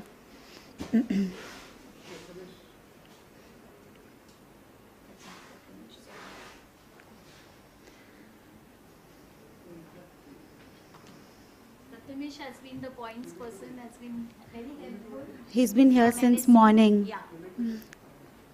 All this coordination has happened only because of him. Absolutely.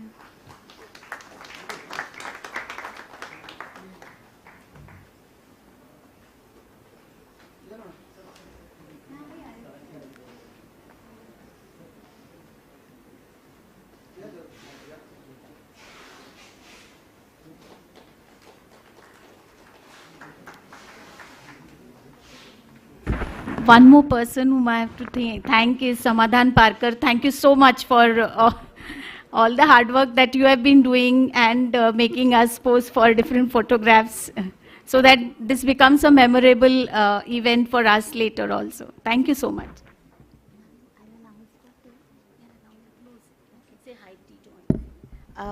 So we would like to close this session and the events of the day. We are requesting the guests to please move for high tea. Thank you. Thank you, everyone.